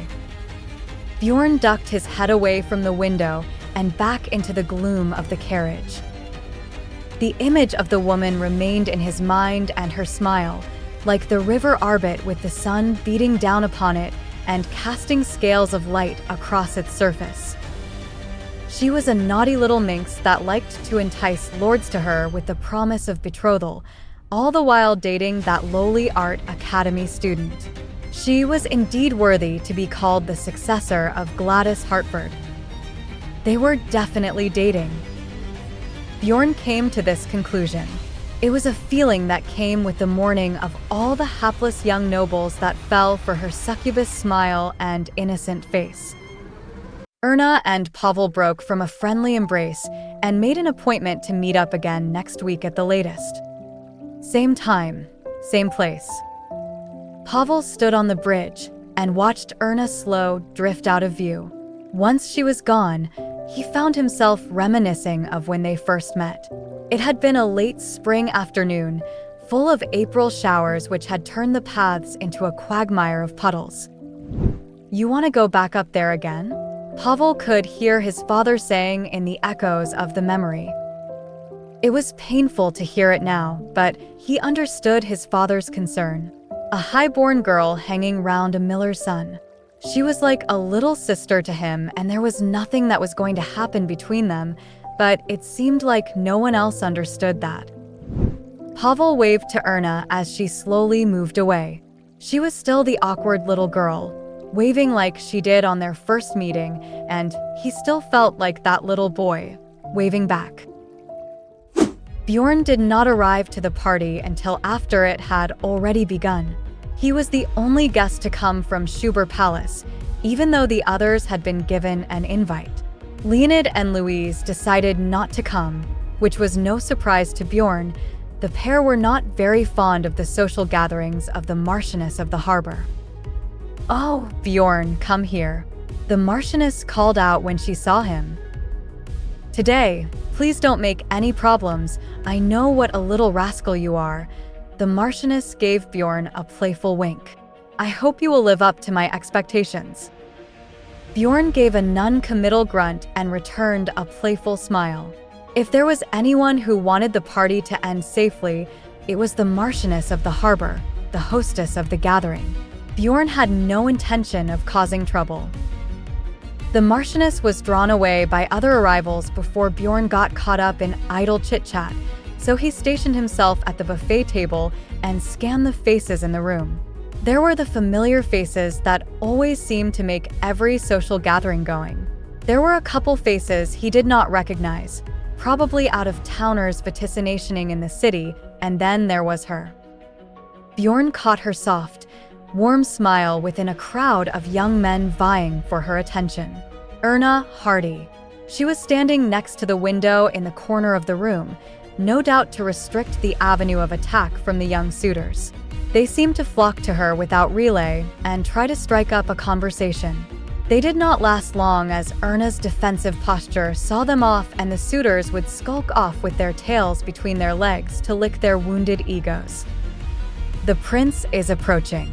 Erna desperately tried not to meet his gaze, but his piercing eyes demanded her attention.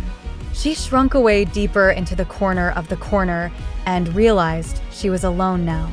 Where were all the young men minding for her attention now? Did they scatter when they saw the prince coming? What gentleman to leave a helpless maiden at the mercy of a dragon? Hello, gold thief. He seemed to block all avenues of escape, and Erna was stuck under his scrutiny. Despite his ungentlemanly demeanor, he wore an elegant smile. I believe we are overdue a conversation, he continued. Erna turned away from him and made as if she was considering something out the window. The prince leaned in close and whispered, "Come now, don't be coy. You stole something and now it's time to confront me about it." Erna could feel the smirk. "I have no idea what you're talking about, my prince," Erna said. She tried to keep her voice steady and dignified, but she could feel it wavering. Her cheeks blushed and she felt heat rising in her. "My trophy," the prince said. "That's it, a trophy? I'm sorry, but I still have no idea what you're on about. Please, can you leave me alone, prince?" Erna said. "Of course, but only when you return my trophy." "Why are you doing this?" "Because you're a thief." "A thief? You keep saying that." She turned on the prince, and the prince looked down into her large eyes that were like blue flame, burning with interest and annoyance. "Are you really the type to forget something so important?" "No, that seems more like you," Erna snapped back. It felt like something a child would say, and despite the annoyance on her face, she was still filled with fear of the prince. He was the prince after all. Erna did her best to compose herself. "That day, even after committing such an absurd act, you still want to behave so rudely toward me. Were you so drunk that you remember nothing?" Erna said. Bjorn was put off by the sudden change in Erna, rounding on him and attempting to put him under her scrutiny. He nodded his head indifferently. "I remember," Bjorn said. "I remember the fountain in Terrace Square. I remember everything." "You remember," Erna said, her stern gaze melting a little. "I must apologize, Miss Hardy. I have overstepped. It's not entirely my fault," Bjorn said. He was suddenly being overly polite and even bowed his head slightly. He was being impeccably courteous and yet surprisingly arrogant. "Now it's your turn," Bjorn said. Contrary to Erna's smirking expression, Bjorn remained calm. It was a thorn that overwhelmed Erna. "Are you really suggesting that I should apologize to the prince?" She was confused and could not hide the tremble in her voice. She wanted to run away from the situation. The urge to run was so overwhelming that there was no room to worry about anything else. "That is the polite thing to do to the person you assaulted with a trophy and then ran away with said trophy," Bjorn said. "That's ridiculous." That everything fell away in that instance. The anger, the shock, and the fear. Even as she tried to rebuke the prince, she was forced to recall the memory. It was a long golden stick. She had grabbed whatever was to hand and hit the prince with it. After that, she ran, but she had failed to drop the stick. Was that really a trophy? It wasn't until she was long clear of the square that she realized she still held the stick in her hand. She threw the stick away in disgust and ran all the way back to the Hardy mansion. She never looked back. So the thing the prince was claiming to be his trophy was probably now lying in some bush somewhere near Terra Boulevard. If someone had not found it and thanked their lucky stars. I threw it away," Erna said softly, ashamedly. "My trophy? You threw away my trophy?" Erna shrunk away from the prince. She shivered at his rhetoric. On my way home, I threw it away into some bushes, Erna said.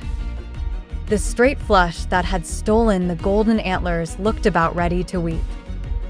Bjorn seemed to stare down at Erna for an age, not saying a word, not moving, just looking down at her. Bjorn stood up straight and adjusted his jacket when the orchestra signaled the start of the first dance. Shall we, Miss Hardy, let's go first. Bjorn offered his hand. What? Erna said. She was caught in the net of bewilderment and didn't know what to do. Bjorn was suddenly being very polite, and it gave the man a very creepy aura. Erna wanted to scream. If you refuse, people will grow suspicious and misunderstand, Bjorn whispered softly. Erna couldn't grasp the situation, and she felt like she was spiraling down into a deep hole. What was he trying to accomplish? One moment, he was behaving like he wanted to throw her into a prison for theft. Now he wanted to dance with her. Why wouldn't he just leave her alone? Dancing together at a party is nothing special. Bjorn motioned his head toward the dance floor, where several couples were already taking their place. But hiding in the corner, talking in secret, that will draw attention. His eyes locked onto Erna's once more. They seemed darker, more sinister. But Erna stammered. There is nothing left to say. You threw away my gold trophy, so let's dance. Bjorn gently took Erna's hand and escorted her to the center of the dance floor. Erna was powerless to do anything but follow. She caught the glare of Gladis as passed her. She glared at them like she had just caught her husband mid-affair. Erna could feel tears forming. Was it really gold? Erna said. Bjorn simply nodded. I'm sorry, I didn't know. I was just so shocked that day. I really didn't know. Really? She blubbed on. Bjorn's eyes narrowed as he looked down at Erna. Really? Yes. I will compensate you, I promise, Erna said. However I can. It's just a little difficult right now. Miss Hardy. Realizing that they had most of the eyes of the party on them, Bjorn suddenly burst into laughter, which shocked Erna, and she blinked away the tears. Fine, you can do that, Bjorn said mid-chuckle. Erna really did not like the idea of being in the prince's debt. She got the horrible feeling that he was going to use this for some bitter means. To be indebted is to create weakness. She knew that she would not be able to repay the cost of the gold. Bjorn knew that too. She practically told him, but she knew the rules of fair trade, and she would not let the poisonous prince take advantage of her. Bjorn looked down at the girl. His concentration was solely on her, and he almost lost a few steps during the dance. He could not get a read on Erna, and he suspected that this was all a calculated act. If so, Erna was the best actress on the continent. Bjorn could feel that Erna was tense, like she had the worries of the world on her shoulders, but she moved so freely. Bjorn thought it was probably the benefit of being so small and agile. So distracted, Bjorn almost clipped the back of his heels, and he concisely looked around to see if anyone saw his blunder. When he stared into those pools of blue fire, he realized she was staring right back at him, and her expression seemed to say, "Are you okay?" Bjorn smiled and nodded. "Good job, Miss Hardy." Without realizing, he looked over at Gladis, who shot him an evil glare that threatened to curdle his blood. He had used Erna as a screen against his ex-wife, but he got the feeling that he might have stirred the pot a little too much. The trophy will be reimbursed slowly. He leaned in and whispered to Erna. Erna looked at him in disbelief, but she wore a bright smile. Gladis used to wear a smile just like that, back in the early days of their relationship.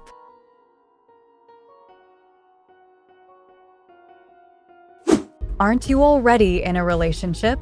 Peter said. "Not likely, but if it's true, I'll kill you. It's against the rules," Leonard said. Bjorn was sat on the terrace that looked out over the sea. He was enjoying a little peace and a cigar when his betters came out to harass him over Erna. The music and laughter of the banquet hall was a faint din out here. Bjorn did not raise to the group's bait, as they tried to goad him into a response, so they changed the target of their mocking. "Weren't you chasing the young Miss Hardy, Peter?" said a young gentleman Bjorn was having trouble placing a name for. "Indeed, he was. You told me you sent her flowers," Leonard said. Peter's face flushed with embarrassment. "Yes, I even got this reply." Leonard wasted no time and snatched the letter from Peter just as soon as he took the letter out of his pocket. "First of all, I would like to thank you for the flowers. Off to a good start," Leonard mocked. "However, that's not good. However, I am unable to reciprocate the gifts that you have sent me and can only send you this letter in response. I'm sorry, but I think it would be too difficult for us to have tea together at this time. It would be best if you were to send flowers and cards to someone who does have the time for you." Leonard continued, "Once again, I would like to express my deepest gratitude in the flowers you have sent me and my deepest apologies." Don't laugh, you children.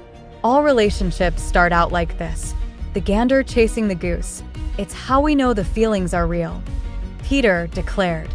His face was so bright and red. "Now look at this. Who's this bastard talking to Miss Hardy now?" Peter said. "Heinz's second son," Bjorn thought. Bjorn's eyes narrowed as he recognized the young man. He did not have a very good reputation, but he was still a better candidate than Peter Bergen, or even Count Leonard Lehman.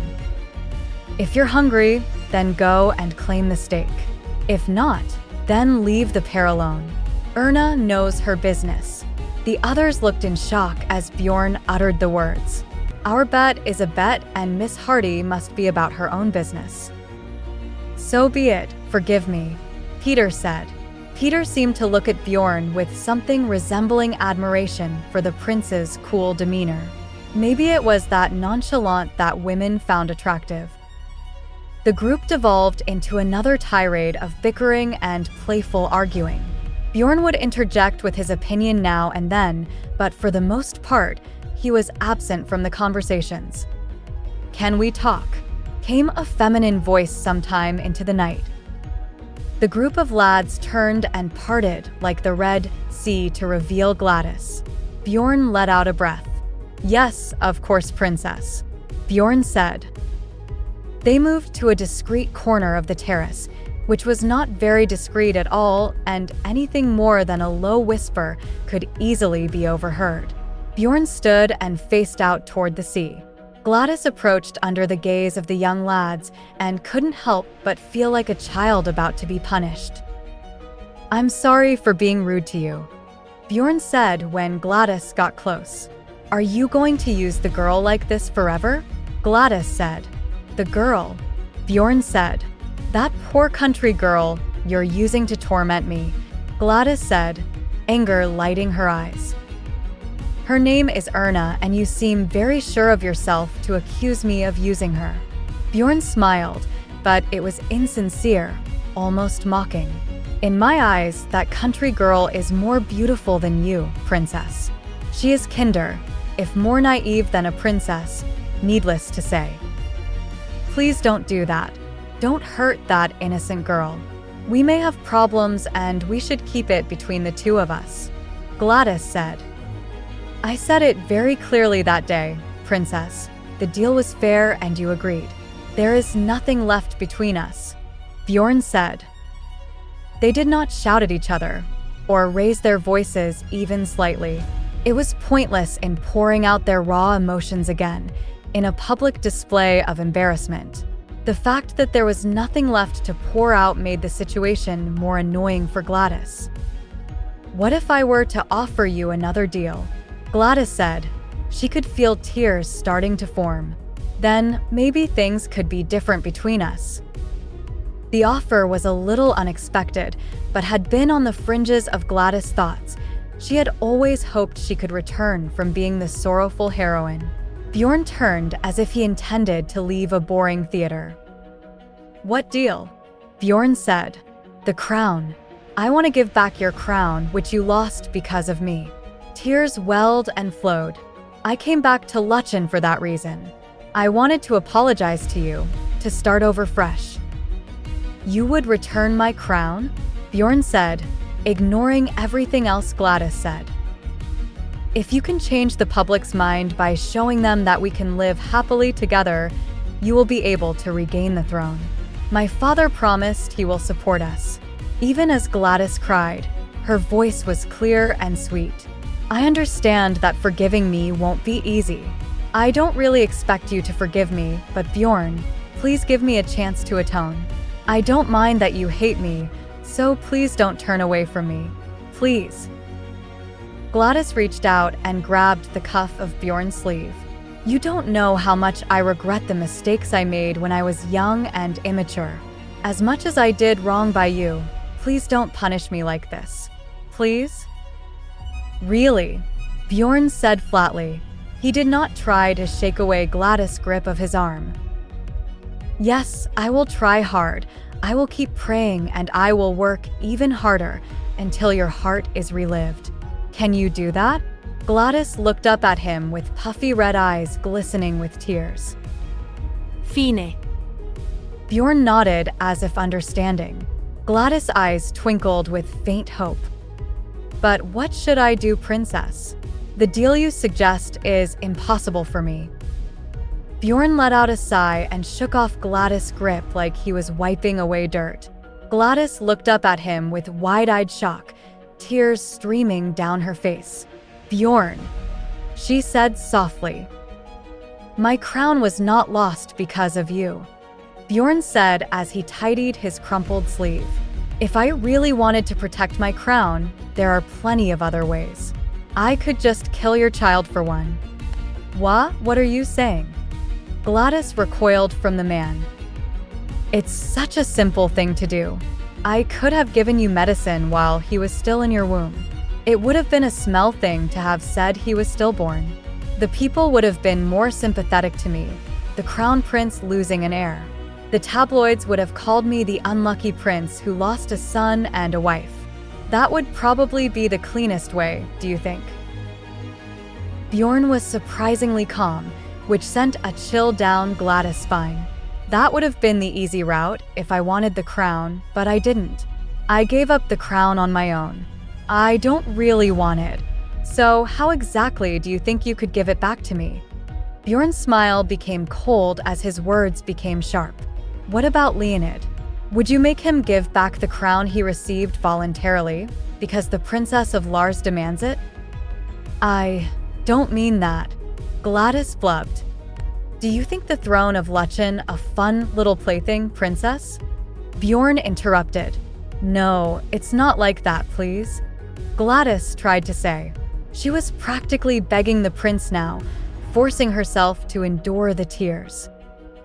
"If you want to have the crown prince again, then I suggest you find another kingdom. I hear the Queen of Bern recently died of old age. Maybe you could have a peek there, pick at her bones like the vulture you appear to be. Wouldn't Queen be better than a crown princess?" "Do you hate me so much that you must be so cruel?" Gladys shouted, letting her tears free. Bjorn cocked an eyebrow as he passed his attention over the onlookers on the terrace and the would-be eavesdroppers in the ballroom.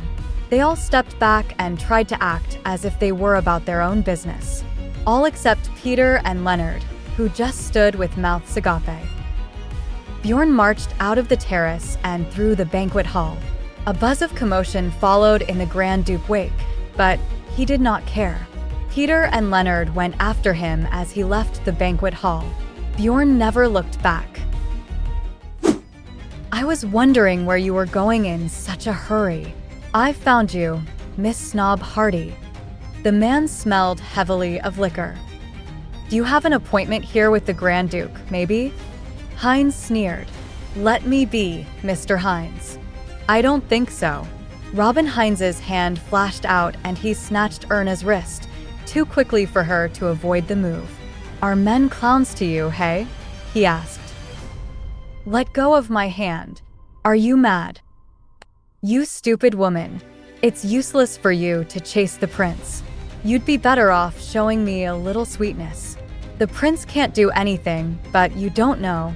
I might be able to buy you instead of the old man. I don't know what you're talking about. Let go of my hand. You don't know? For a second, Robin dropped his sarcastic tone. Your father is just the man to sell his daughter to anyone who brings a bundle of money. If I offer a penny more than the old man, you'll be mine, Miss Hardy. You still think you can reject me? What? Why don't? Robin Hines yanked Erna closer to him, muttering inarticulately now. As her body touched his chest, Erna began to scream and struggle. Surprised by a stronger resistance than he'd expected, Robin's grip loosened. Ah! Really, you're a woman, Hines began. Erna looked at the window with frightened eyes. The man was between her and the exit, and she knew she couldn't beat him in a physical fight. The window was her only hope. A sharp scream filled the room and reverberated through the empty hallway. It was a woman's desperate scream that stopped Bjorn's steps. The sound clearly came from the end of the corridor leading to the east side of the mansion. It wasn't a place where the party guests would be gathered. Thinking that he'd heard wrong, Bjorn was about to continue on his way, but another scream, even sharper than the last, stopped him in his tracks. There'd been too much real fear in that scream for him to dismiss it as his imagination or the wind. What dog couldn't handle the drinks and is off messing with the maid? He thought dryly. With a slight sigh, Bjorn turned towards the east corridor. His plans of snatching a bit of sleep without anyone around seemed to have gone wrong. The summer night had been an annoying one in more ways than one, but that was nothing new to him. His twisted life since he'd divorced Gladys was now as familiar to him as his arm or his leg. Bjorn liked the freedom he'd gotten in exchange for the anticipation of the crown. Even being able to escape like this, to run down the hall in pursuit of a woman's scream, was a bit of freedom the crown prince didn't enjoy. So Bjorn decided he was willing to enjoy his freedom today, until he met an unexpected face. Miss Hardy. Bjorn stopped at the entrance of the drawing room, stuttering over the name, unable to believe what his eyes were telling him. Erna, shivering and crying, lifted her agonized face and saw him. It took a minute for her vacant eyes to focus. What is all this? Bjorn stopped a few steps away from Erna, gaping as he tried to understand the mess in front of him. A woman crying, a torn dress, a bloody candlestick, and a fallen man. Bjorn's eyes gradually narrowed. Some of it he had expected, though finding Erna instead of a maid was a surprise. And the fact that it was the man lying bloody on the floor was a surprise too. Prince, I think I killed a man. Erna gasped and tried to rally herself, struggling to speak. I didn't mean to. I was so scared. I had to. He fell. I hit his head. There's blood. Erna's tears became uncontrollable as full realization sank in. Blood dripped from the candlestick she clutched in her hand, punctuating the carpet with dark stains. Still in shock, she stood with the blood-stained candlestick over the fallen man, barely able to see the results through her tears, but still too vividly aware of what had happened. Don't worry, Miss Hardy. Bjorn had knelt to examine the man. He's just fainted. He'll wake up soon enough. His kind doesn't die so easily. Really? Erna breathed through her exhausted tears. The front of her torn dress was soaked, but she was past noticing it. Really? Bjorn nodded emphatically, slipping his evening coat off his own shoulders and onto Erna's. Can you walk? He asked. Erna nodded, taking a few trembling steps. Then go. Short and firm, Bjorn motioned her out of the room. Get out of here. Take the stairs at the end of the left hall. You'll come out at the garden behind the mansion, and if you take the straight road, you'll reach the carriages. Go home in the Hardy family carriage. I'll take care of the others. But remember, the stairs at the end of the left hall. Stairs, gardens, straight ahead. Bjorn repeated calmly, impressing the instructions on Erna, who was still reeling slightly from all she'd undergone. I can't do that. The man, you. I'm a little to blame for this, aren't I? I'm just doing my part, Bjorn said. But, Prince. Don't worry, Bjorn grinned. I always get my debts repaid. Bjorn finished tying the sleeves of his coat around Erna's neck. Wrapped in his clothes, she looked ridiculously small. By the way, do you like boating? Bjorn's tone was relaxed, casual, asking questions that didn't fit the situation at all.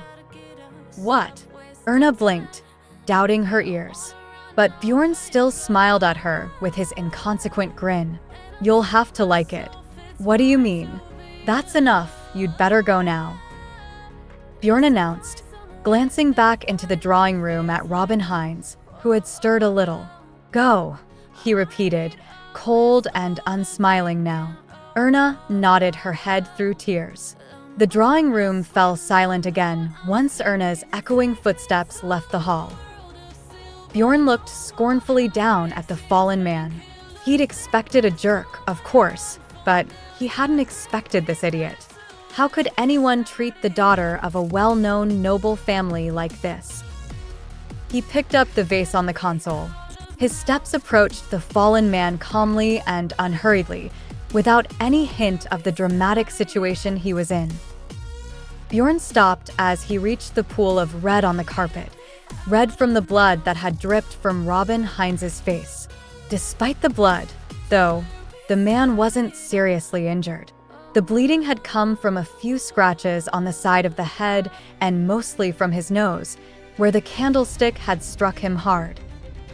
For a moment, Bjorn felt sorry for Robin, and he accelerated the waking process by pouring some of the vase's water onto his face.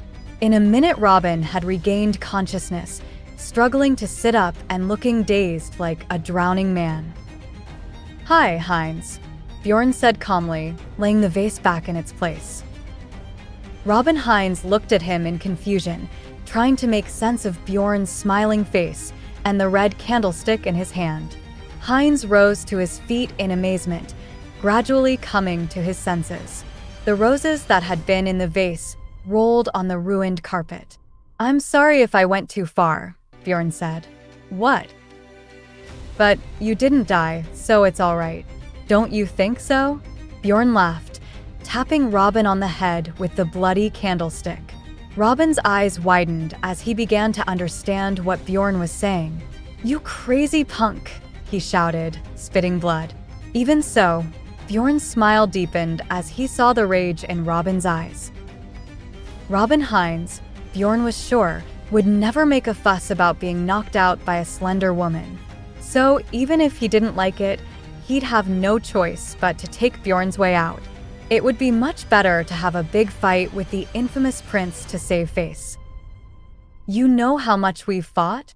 Bjorn giggled dryly, kicking Hines in the stomach. You know how keen-eyed the folks here are. Bjorn was enjoying the excuse to beat Robin harder and sell the fight. Another kick, this time to the face, and Robin's nose was bleeding again. You understand how it is, Hines. Even as he spoke, Bjorn didn't stop kicking. Robin struggled to save himself, but he was helplessly unable to stand. When he started screaming and crying, Bjorn took a step back. I guess that's enough. Bjorn knelt down to examine his work. A smile came to his face. He patted Robin's head as if he were praising a loyal dog, then threw off his bloody gloves and stood up.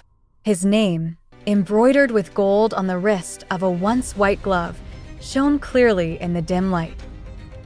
Like a gentleman making his adieu after a sociable conversation, Bjorn silently paid polite tribute to Robin Hines, who was struggling to make eye contact. It was hard to find any trace of the one-sided fight that had just occurred anywhere in Bjorn's appearance as he left. He walked slowly down the empty corridor.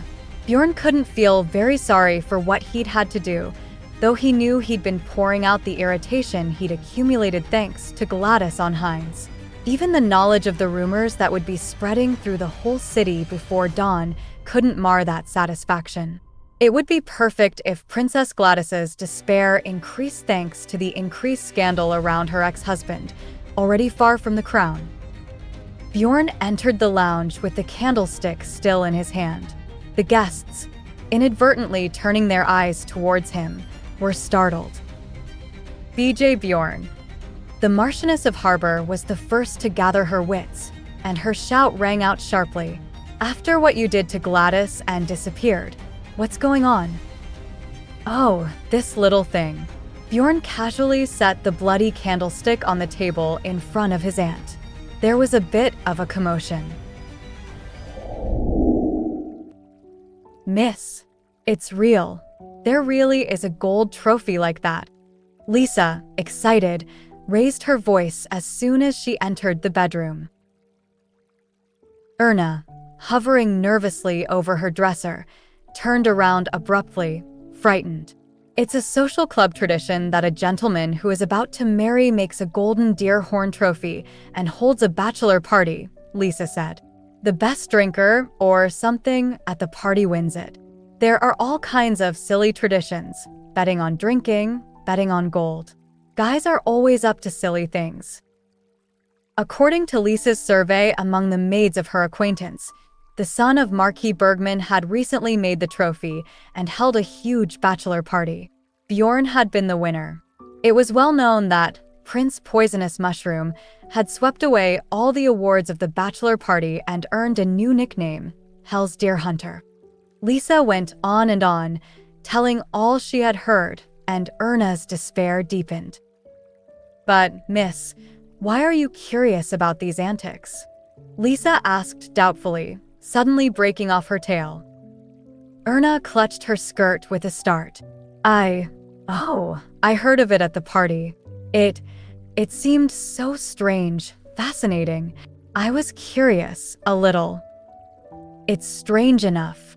Lisa nodded, not questioning the explanation. But Prince Poisonous Mushrooms is always up to something. Just lately, he's set the town talking again. It's a wonder the place is ever quiet, with all he does to stir it up. Lisa's tongue had already forgotten the trophy and moved on to the next piece of news. It's not enough for him to drink himself drunk. He even gets into fights. What a loser that man is. Oh, no, Lisa. Erna corrected, without thinking of what she was saying. He wasn't drunk. I'm sure he wasn't. She stopped, realizing that she couldn't explain. Oh, you don't know these drinkers, Mississippi, but maybe he fought someone who was doing wrong. Erna knew she should let it go, but she couldn't back down. No matter what sort of man the prince was, this time it was her fault, and she couldn't let him take blame, not if she could help it.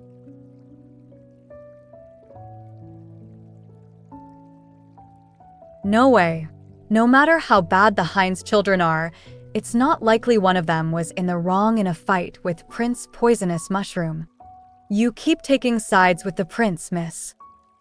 Oh, I'm not taking sides. Only you can't make a judgment without knowing the whole situation. No. Lisa shook Erna. Don't be misled by his appearance. Poisonous mushrooms are always pretty, but do you know what happens when you eat them? Judy.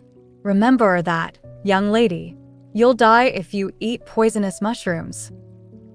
Lisa repeated herself as if she were speaking to the child on the brink of a new excursion, and she stopped only when she was called by another maid looking for her. Even as she closed the door behind her, she hissed another stern warning. You'll die if you eat it. Left alone, Erna sat helplessly in front of her desk. She had messed up all her work materials, but she couldn't get her mind together to straighten them out. The prince's face floated on a piece of cloth cut into petals. His face was on the shiny scissors, the flower vase, even on the bottle of dye. The only way to avoid seeing his face was to close her eyes.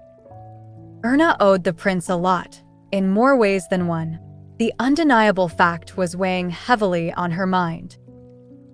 She made an excuse out of a walk and searched the path from the fountain to the mansion early in the morning, but not surprisingly, there was no sign of the deer horn trophy. Her last hope that the prince might have lied was shattered. Besides, she had put the guilt on him and run away like a coward.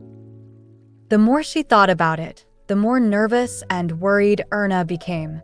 She hurried to her closet, and the hand that reached for her tin money jar was pale and unsteady. "What can I do? How will I ever repay it?" Erna moaned, slumping to the floor as she groped inside the jar. Even if she sold everything she owned, she knew she wouldn't be able to buy so much as a corner of the deer horn. Although she knew it was pointless, Erna sat there for a long time and counted up what was in the jar over and over. The sounds of coins rolling in the tin can clattered hopelessly. Bjorn drew the curtains and threw his carriage window wide open. The evening scenery, the city flowing past him with the speed of the carriage, was calming and relaxing. Bjorn leaned back deep into his seat, tired from a busy day, looking drowsily out at the riverside. The evening was peaceful. Fairbank was firmly established in Schubert's financial world, and his individual investments were making satisfactory returns. In a recent grand horse race, his own racehorse had won the championship.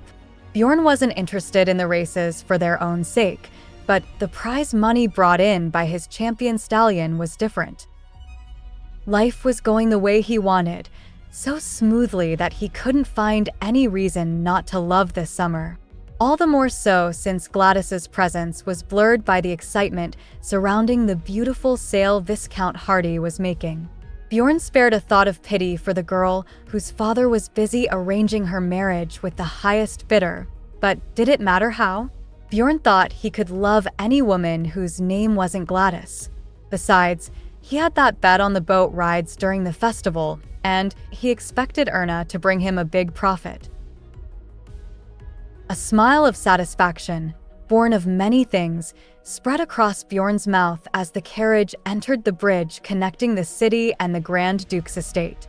Bjorn was willing to agree with anyone who said that this bridge was the most beautiful bridge on the Abit River. He wasn't an art connoisseur, but even in his eyes, the bridge looked nice, not surprisingly. No expense had been spared to make it as gorgeous as possible to commemorate his family's ancient victory. It was when the end of the bridge was coming close that Bjorn's eyes, distracted by the unfolding beauties of the Bridge of Light, suddenly narrowed. A woman stood under the granite pillar at the end of the bridge, a woman with a bundle in her arms, staring at his carriage. "Erna!" Bjorn exclaimed her name. He couldn't believe it, but it was definitely Erna, a lady dressed in countryside fashion. He felt like he'd just been handed a straight flush to win his bet.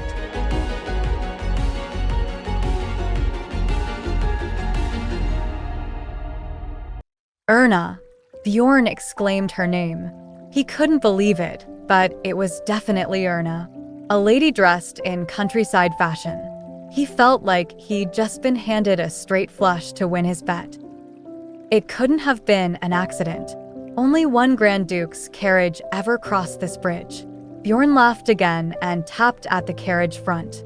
As his coachman reined in the horses, the flowing scenery also came to a stop. Dense silence filled the carriage as it came to a stop by the quiet riverside. The coachman, having discreetly driven to the least frequented part of the drive, left his seat and meandered off. But inside, neither Bjorn nor Erna spoke as the sunset reached its peak. Bjorn watched Erna, and Erna watched her hands lying in her lap. "I didn't come here for peace and quiet." Bjorn's voice cut into the balmy wind, carrying the fragrance of the river current. Erna raised her head with a start. Their eyes met in the red of the sunset. Say what you were waiting to say, Bjorn ordered calmly, boredom in his eyes. First of all, she said, I came to return this. Erna pulled herself together and held out a large box. Inside was the evening coat the prince had wrapped her in that night. Bjorn smiled when he recognized the well-trimmed edge of his clothing. Was there no servant in the Hardy family who could run this errand? I wanted to return it myself. Why? His stare burdened Erna, and she lowered her eyes and swallowed. I just wanted to say thank you. Thank you so much for helping me, Prince. And I'm sorry.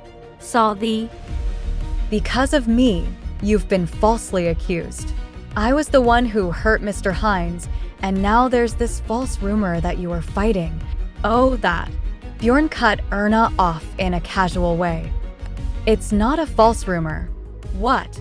Startled, Erna looked full at him for the first time. Her hat, tastefully decorated with colorful flowers, bounced with her movement. Bjorn noticed her outfit for the first time, dressed in light pink, white lace, and a variety of flowers and ribbons. Erna reminded him of a walking wedding cake. He came back to the conversation abruptly. I hit him. Hit him? You, the prince, hit him? Why? Justice. He deserved it, Bjorn said, a touch mischievous. Erna's naive reaction amused him. He had 10 times as many bruises after I finished with him than after you had. So it's not really a false accusation. But you didn't get hurt? Bjorn burst into laughter. That was a turn he'd not expected. Was the woman seriously worried about him? He voiced his thoughts. How unexpected.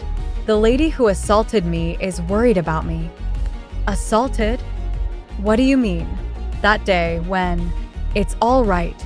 Bjorn's smile was soft. You see, the rumors aren't false accusations, so you have no need to apologize. The situation is taken care of. Did you have anything else to say? A little dazed, Erna tried again to collect her thoughts. Yes. She fumbled in her basket. Here, I wanted to show you. She pulled something from her basket. Silver bellflowers. Bjorn opened his eyes wider as he identified them.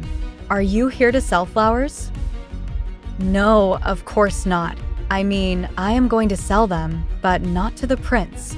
Erna stammered, shaking her head. I am going to sell flowers and reimburse you for the trophy. I promise. Miss Hardy, are you going to sell flowers you've made yourself? Yes. I've been making flowers for a long time. I can do it well. This is a flower I made, she added. To Erna's relief, Bjorn accepted it. You are pretty good at it, Miss Hardy.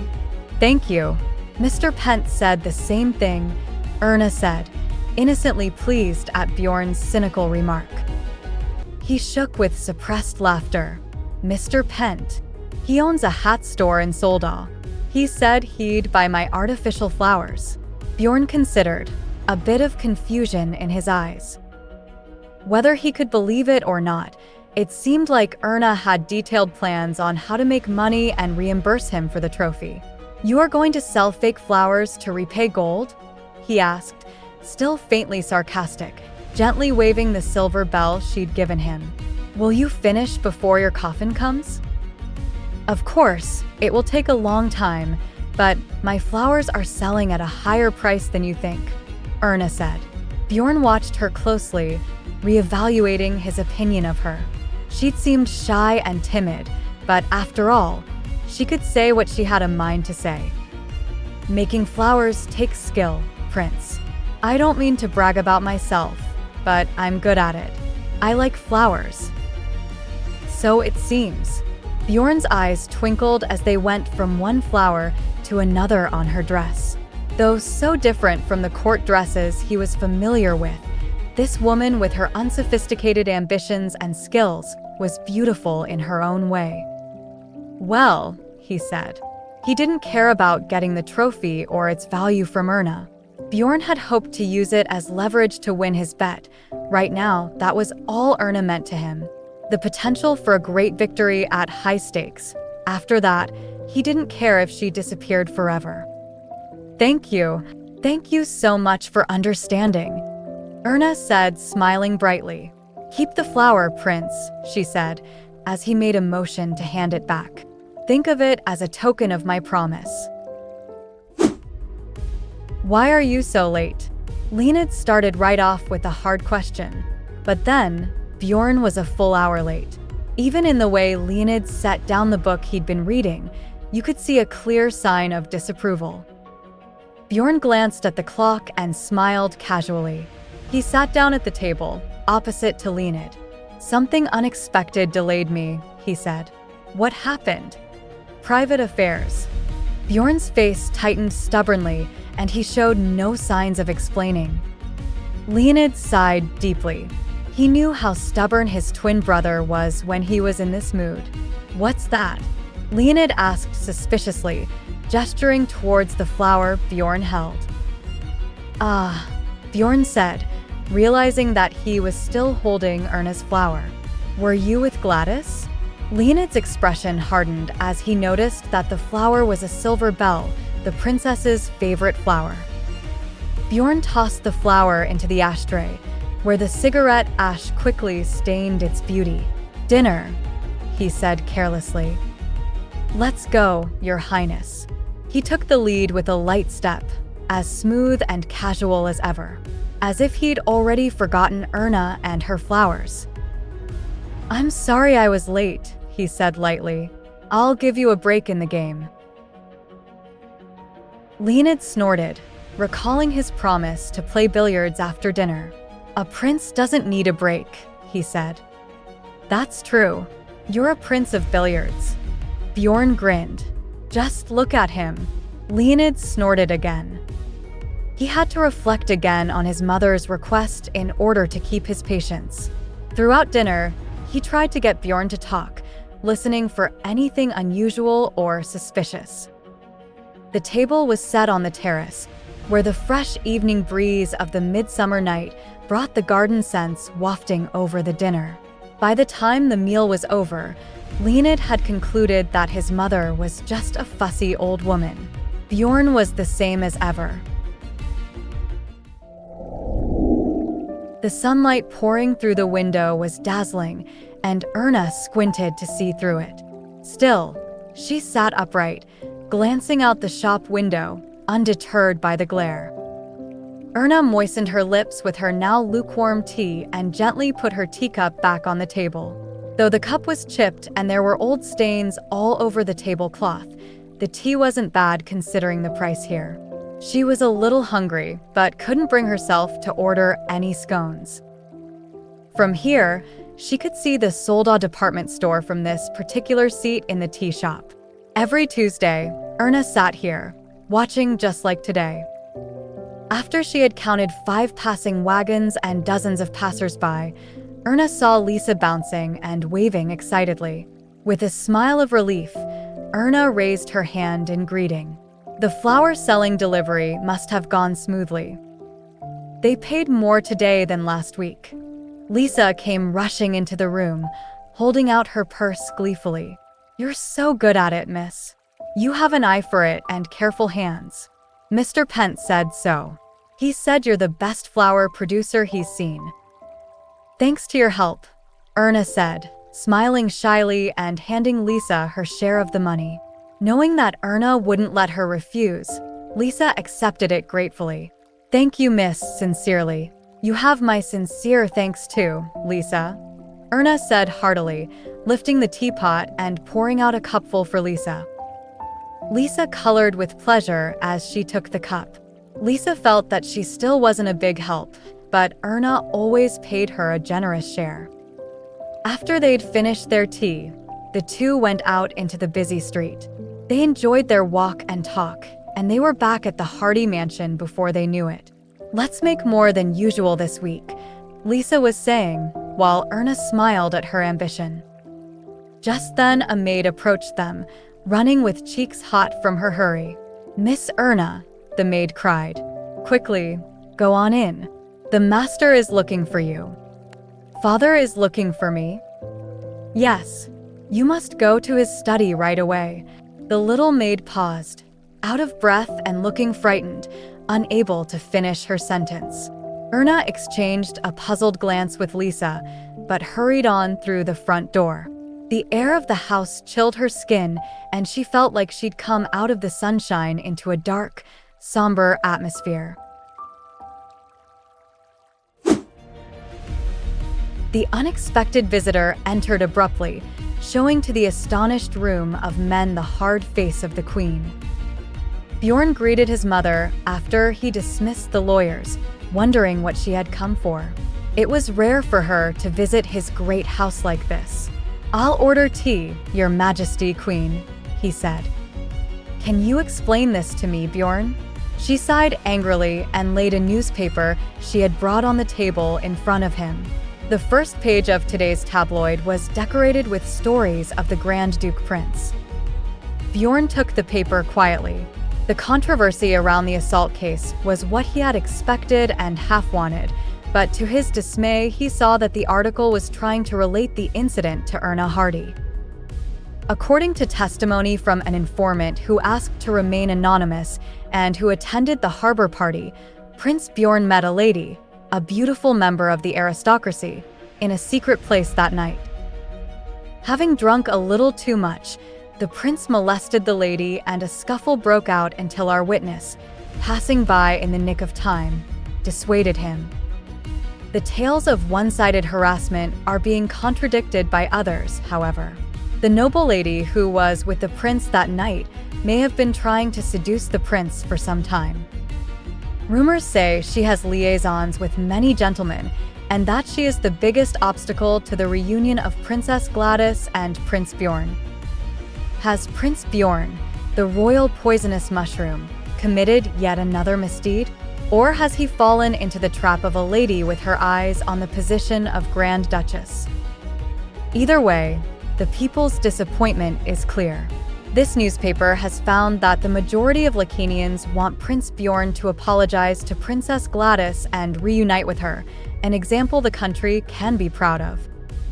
Lacanians sincerely hope their wish will penetrate the walls of Schubert Palace. Bjorn dropped the paper. Who wrote this? He's the best gossip in the kingdom. Bjorn's had a sudden wish to buy this newspaper out completely and crush it in the bud. But he controlled himself to meet his mother's glance with a casual eye and say, "I think we need to make the palace walls a little higher." Bjorn smiled lightly, as though the accusations were irrelevant. "Is that all you have to say?"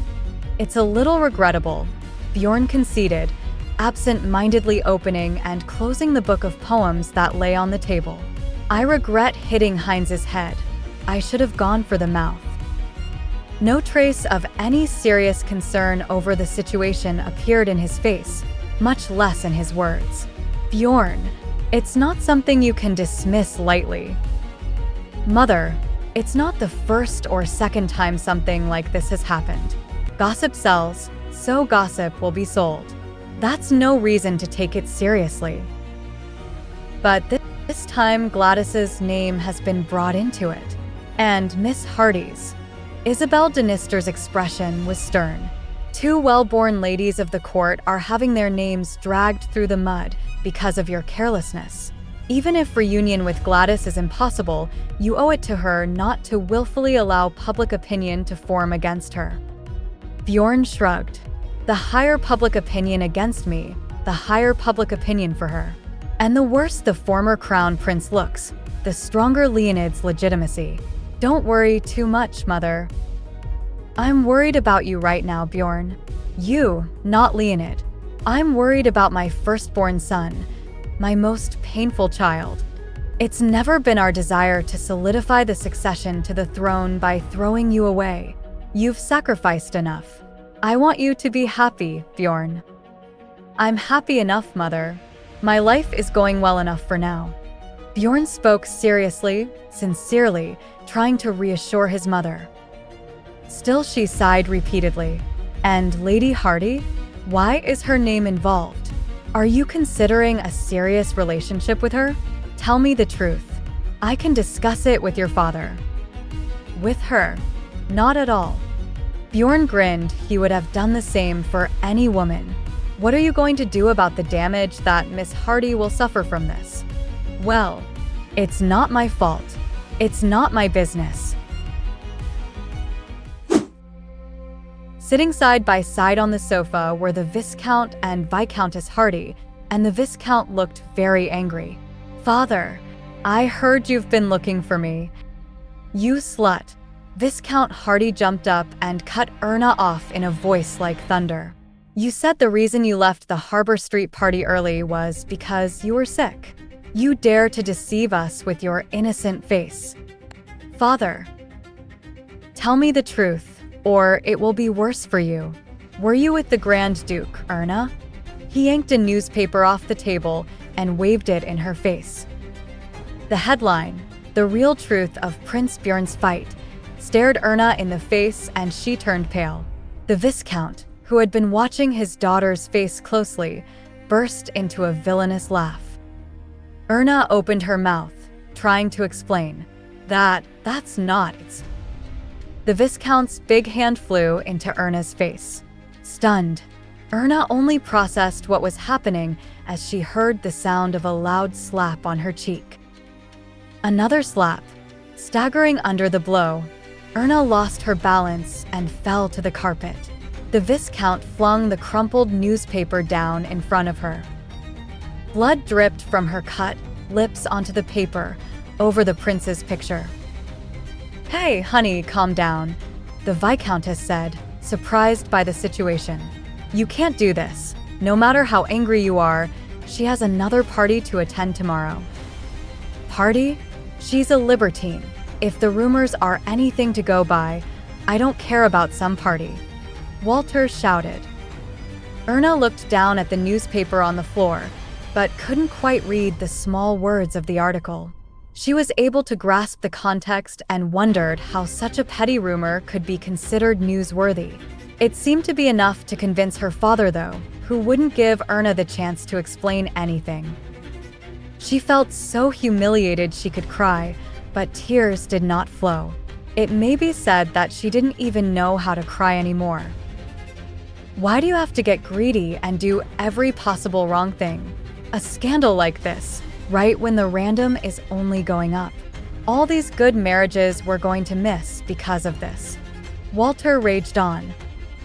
The words buzzed around Erna's head, his anger pouring out at her, but she looks up at him blank-faced. He might as well have been muted, all save one thing. My father wants to sell his own daughter into marriage. Am I really only here at Hardy Manor so that you can sell me to the highest bidder? Is this really how you treat your own daughter? Erna said, I know you've ignored me for so long, but I am still your daughter. How can you be so heartless? This was your idea. You chose to come here for the year, or did you really think that would be enough to pay off the debt? Have those eccentric old fools raised an even bigger fool? You don't have the right to insult them. They are better people than you ever will be. No, I have the right afforded me as your father, and I am more than qualified to comment. Walter shouted, bristling with pride.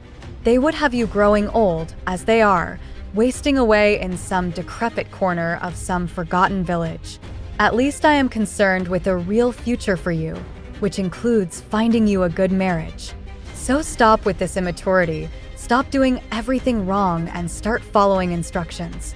Do you understand?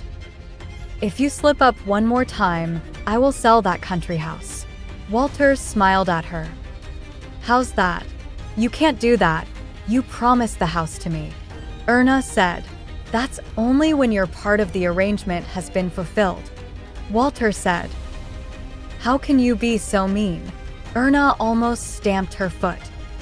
Mean? You're only a penniless girl, Lady Baden. Walter mocked and raised his hand to slap Erna. Honey, stop please. Brenda cooed at Walter. She was nervously looking around as she reached up and grabbed her husband's arm. Walter backed down, but not before giving a swift kick at the bastard newspaper. Think carefully before you act, Erna, no matter how stupid you might be, I hope that meaning is not lost on you. Unbelievable. Erna Hardy. Bjorn was enjoying a good cigar on the terrace of the social club when he saw the young woman. He frowned and pulled himself out of his seat. He leant on the railing and puffed out a cloud of thick, white smoke. He sniffed at the intoxicating woody aroma as he watched Erna walking closer. He watched her as she stopped under the clock tower and looked down at her toes, then move off again. There was no sign of the maid that was always glued to Erna's side. He checked the time on his pocket watch, slipped it back into its breast pocket. It was late, too late for a member of the nobility to be out on their own. Rumors would spread. The Hardys were rife with scandal these days. It was so loud it became impossible to ignore, and he started to wonder how she had been faring in the quagmire. As if thinking about her made her suddenly aware of him, she looked up at him. Despite the darkness and the distance, Bjorn felt like their eyes met. Erna froze in place, and a long moment seemed to pass between them before Erna looked back at her toes. Without warning, Erna turned and hurriedly walked the other way, but not toward the Hardy family mansion. Bjorn didn't take insult from it and simply laughed it off. The woman was the center of much gossip. He doubted she wanted to add to that pyre. What would the snobs make of her meeting the prince in the dead of night? It might also be because he was the prince. It must be a lot to take in for a simple country girl who grew up in a village where the biggest celebrity was probably a problematic goose on the village green. Pavel was not able to get out of Lehman Street until late. He refused a lift home and opted to walk the streets. He liked walking the streets when they were like this, quiet and with a fresh wind blowing in. He liked to use this time to order his thoughts and make sense of the world. The second daughter of Count Lehman was an avid appreciator of art. She was well known for endorsing artists, and thanks to Pavel's recent victory at the Royal Academy of Art, her attention was firmly fixed on him. He had been invited to a very special dinner, accompanied by some very wealthy sponsors, and he was able to sell some of his work for a very high price. It was the right time to be happy, in many ways, but it wasn't just selling his work, but deep down his heart was heavy. Erna's name had been thrown around a lot lately, but not on good terms.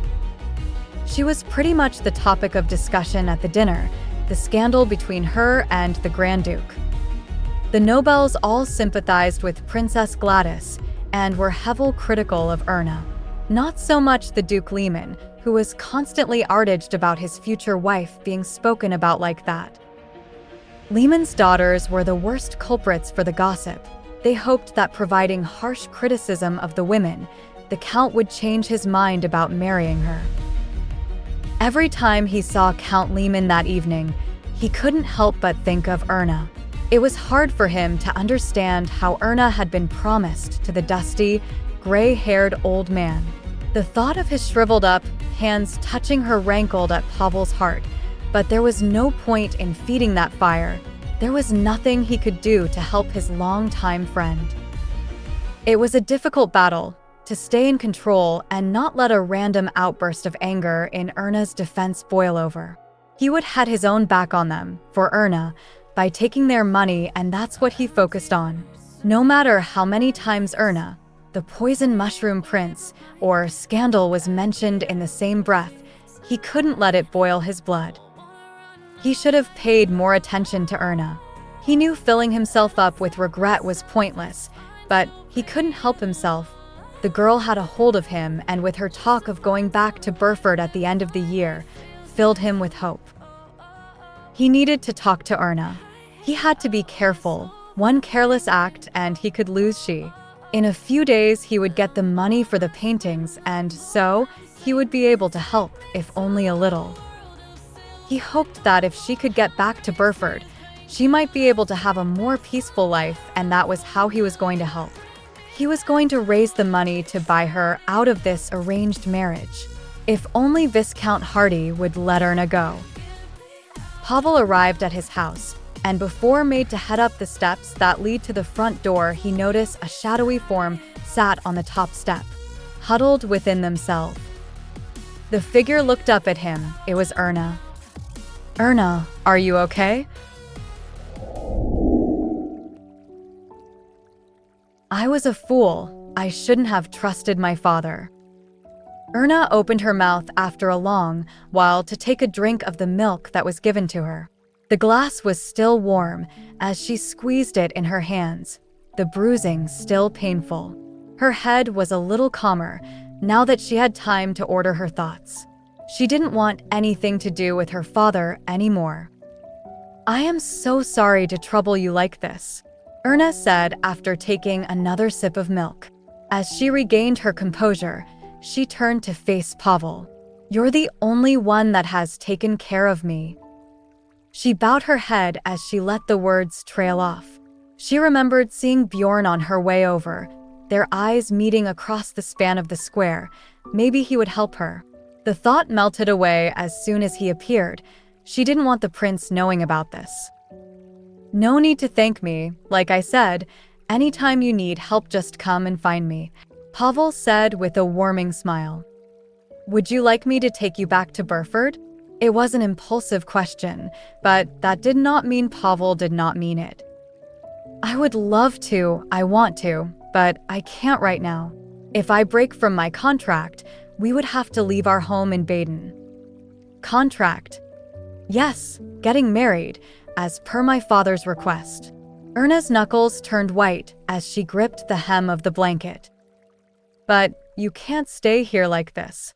"I know. I won't let me father sell me off to some disgusting old pervert. I will find a way." "You could always give up the house.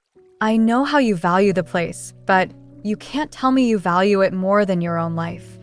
Pavel moved closer to Erna and put an arm around her. "Because then we would have nowhere else to go." Erna looked at him with sad, puffy red eyes. It wasn't that Erna had not thought about it. She had given it a great deal of thought. Even if they scraped together all the money that they could, it was a lot of responsibility for the two of them. "I can help you. I will get plenty of money soon, from selling my paintings. It's not a whole heap of money, but it will be enough for you and your grandmother to find somewhere out in the country, away from this place." "No, Pavel, you can't do that."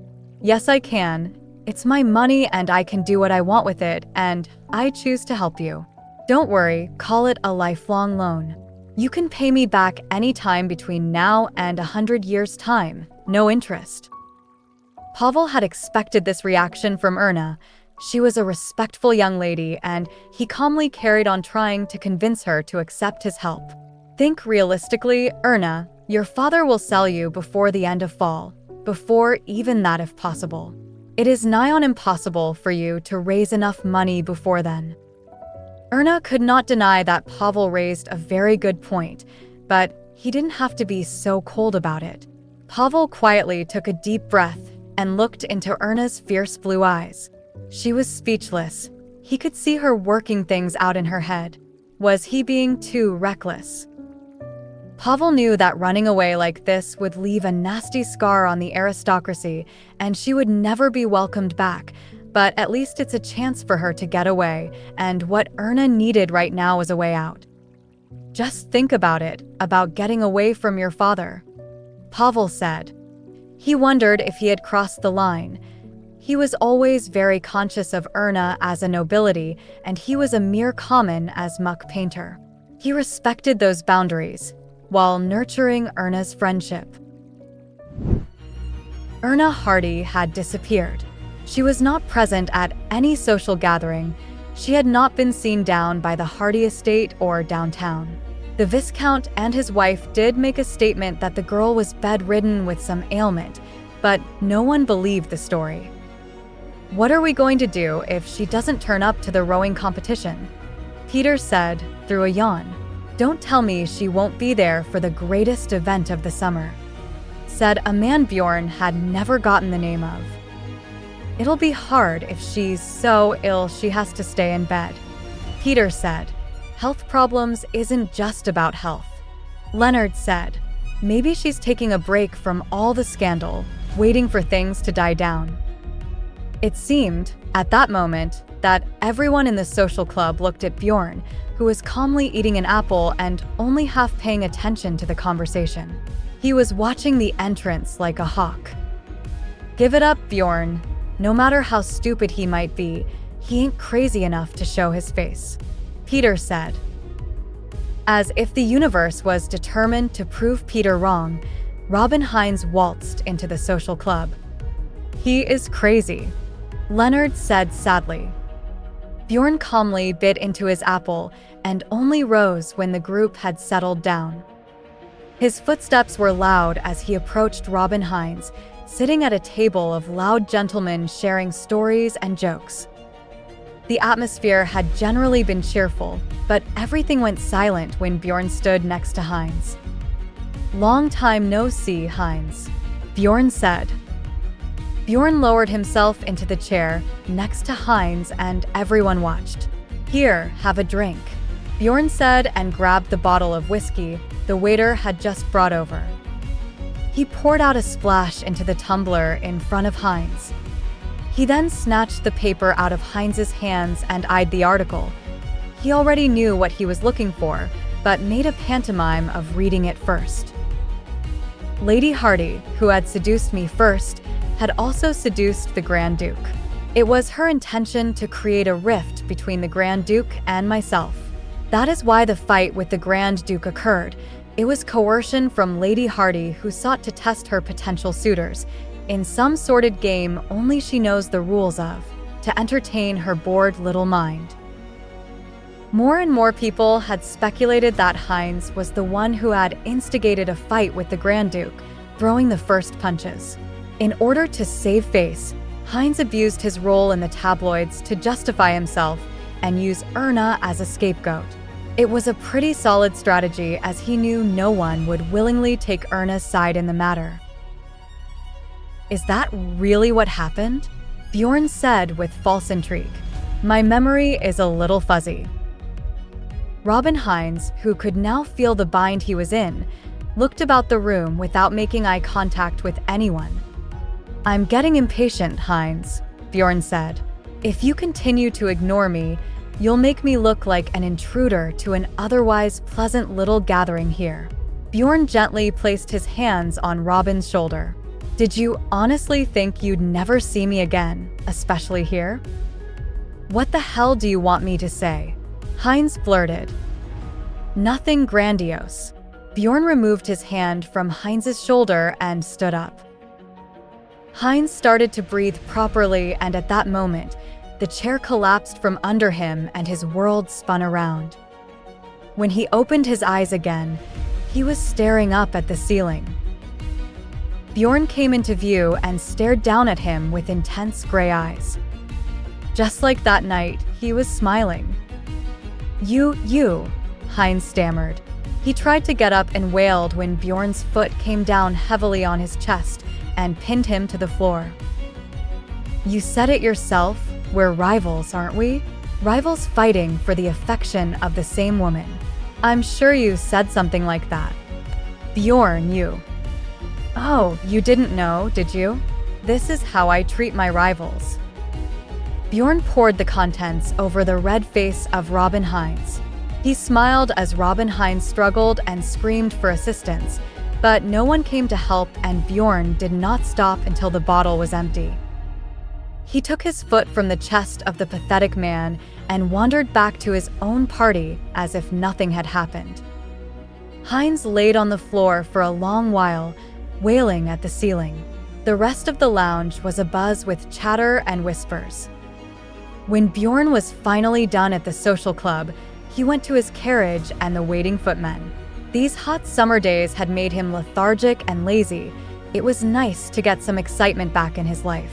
He felt energized. He had glee in his heart again as the carriage trundled along the road, back to the palace. When it turned down Terra Boulevard, he caught a glimpse of Lisa, Erna's maid. She was carrying a very large bundle alone. Erna is still absent.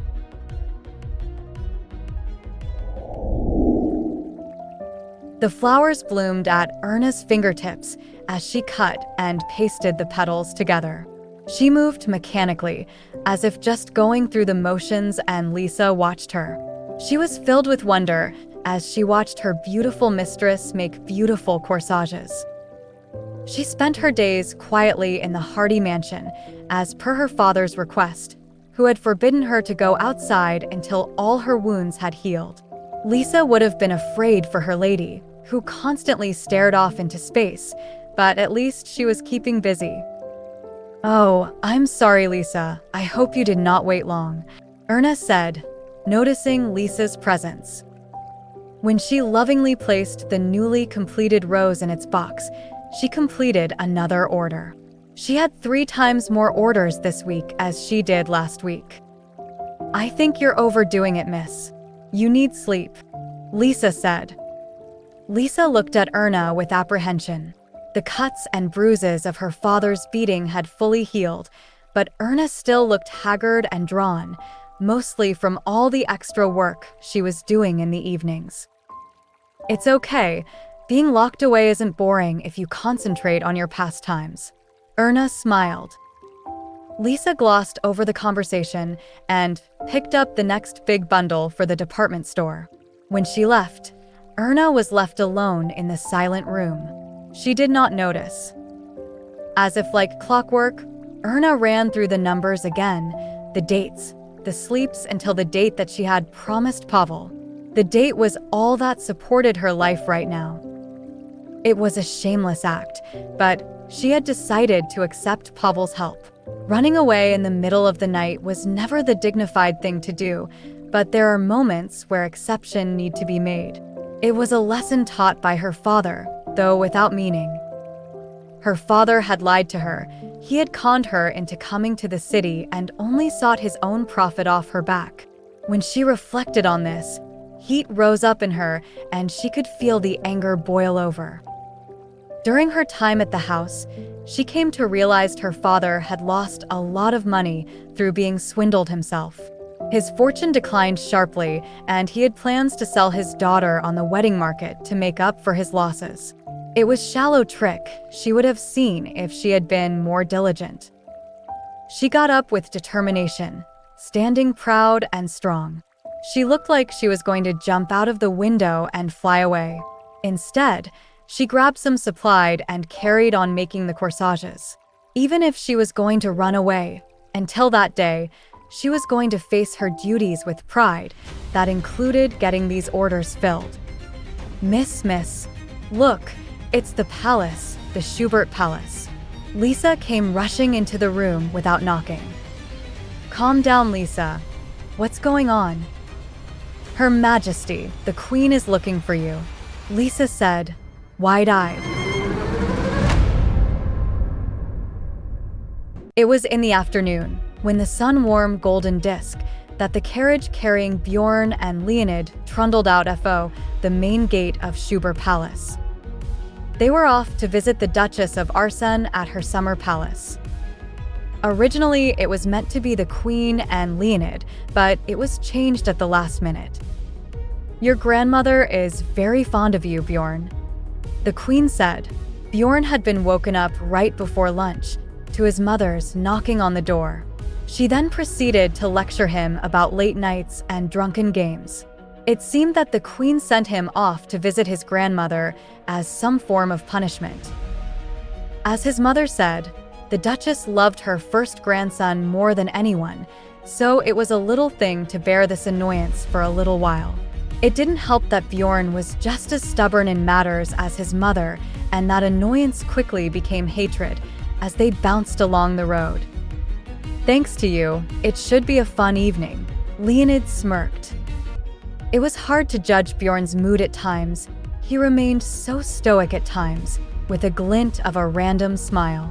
Even Leonid, who had dedicated his life amusing himself with Bjorn's discomfort, found it hard to judge his brother's mood. "At least I will get a decent dinner out of it," Bjorn said. Only because she still loves you. Despite everything, you're still her favorite," Leonid said dejectedly. Leonid referred to the incident with Princess Gladis, and Bjorn felt heat rise against Leonid for bringing it up. The Duchess had barely spoken to Bjorn since the divorce. She accepted him at the table, tolerated his company when she must, but she was not as communicable as she used to be. "You could always tell her the truth," Leonid went on. He sat forward, hands clasped like he was at prayer. Bjorn looked out of the carriage window so that his brother wouldn't see the dejected snarl. Beside the Lars royal family, there were only 3 people in the whole kingdom that knew the truth: the king, the queen, and Leonid. 4 if you count the bastard Gladis cheated on him with. The Duchess resented him for his act.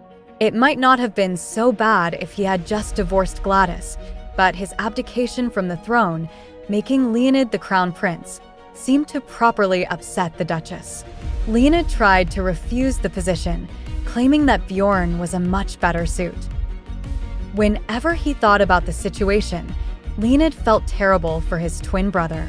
He could never be like Bjorn, the one who taught Leonid all about how a single person could be heartless, responsible, distrusting, and considerate all at once. The carriage moved across the bridge. Leonid had buried his nose in a book and Bjorn was still staring out of the window, not really looking out at anything, but looking in. The bridge reminded him of the time he met with Erna to return his coat right before the Heinz scandal blew up. "What were you going to do if I didn't show?" Bjorn had asked Erna. "Come back tomorrow, I suppose," Erna replied. She answered like it was a matter of course.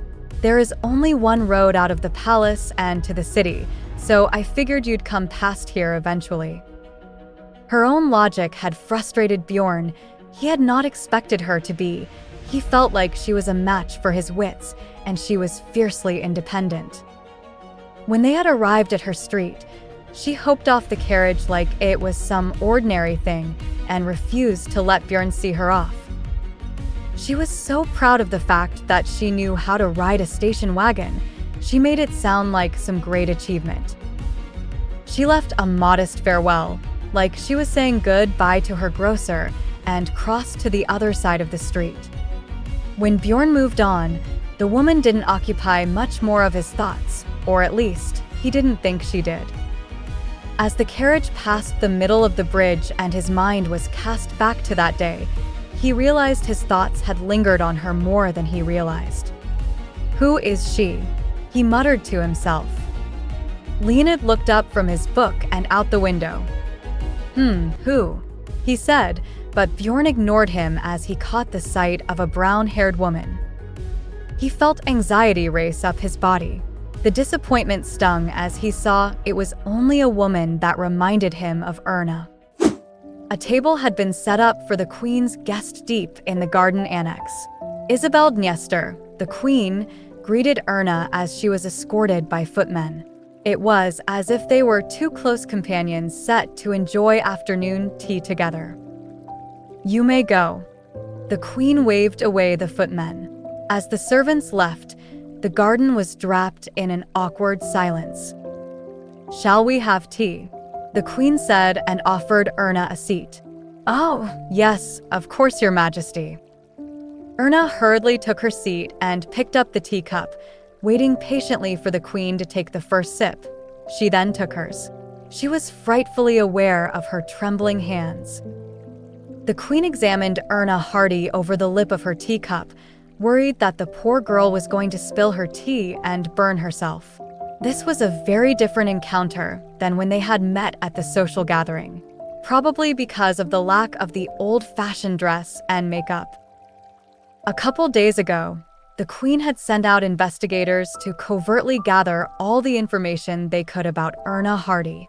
They returned with a thick report of the woman's history, information of the 2 families, Baden and Hardy, and all the gossip and scandal they had been involved in.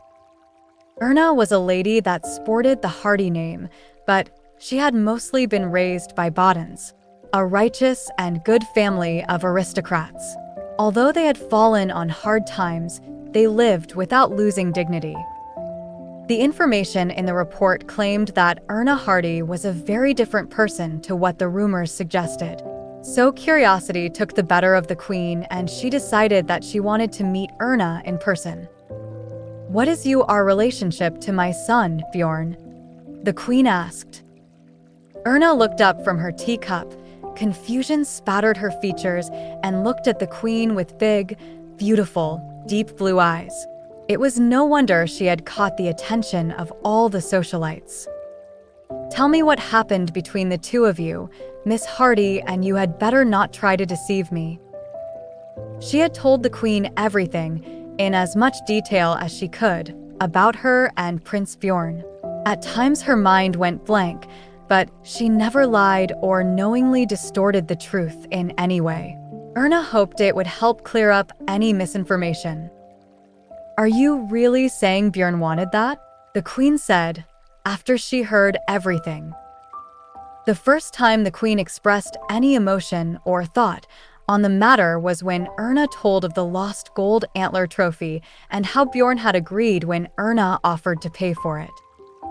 Erna spoke like she faced a terribly biased jury, and she was pouring her heart out to prove her innocence. She even told the queen that she was going to pay off the debt by selling corsages. The hope that a lady of aristocracy would stoop to such a level to pay off a debt, would it be enough to convince the queen she meant no ill? "So, you really sold artificial flowers to pay off the trophy? Bjorn really accepted that? My Bjorn, the prince?" Erna wasn't sure what the queen wanted her to say. She seemed completely disbelieving. She smiled dejectedly and left it at that. Once that was done, her time with the queen passed like any run-of-the-mill afternoon tea Erna had attended. The queen skillfully led a daily conversation, as if talking to a long-lost friend, and they were catching up on old times. The prince's name was not mentioned again. Lisa's nerves spiked when she heard the clip-clop and the rattle of carriage wheels. At first, she was elated. Erna had finally returned from the palace. Then her dread took over. What if the Viscount had returned already? Relief washed over her as she saw the same carriage that had kidnapped Erna come around the bend. She nearly fainted. "I'm back, Lisa. My lady. I don't want to think about the royal family anymore."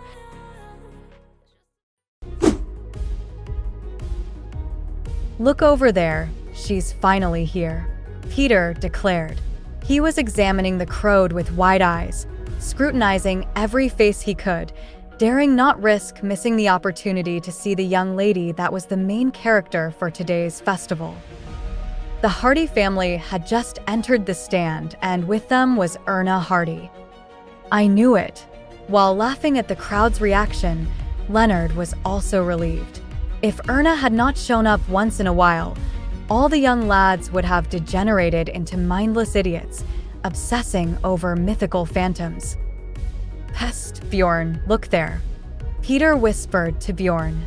Bjorn leisurely turned his gaze towards where his friend motioned with a not-so-subtle finger.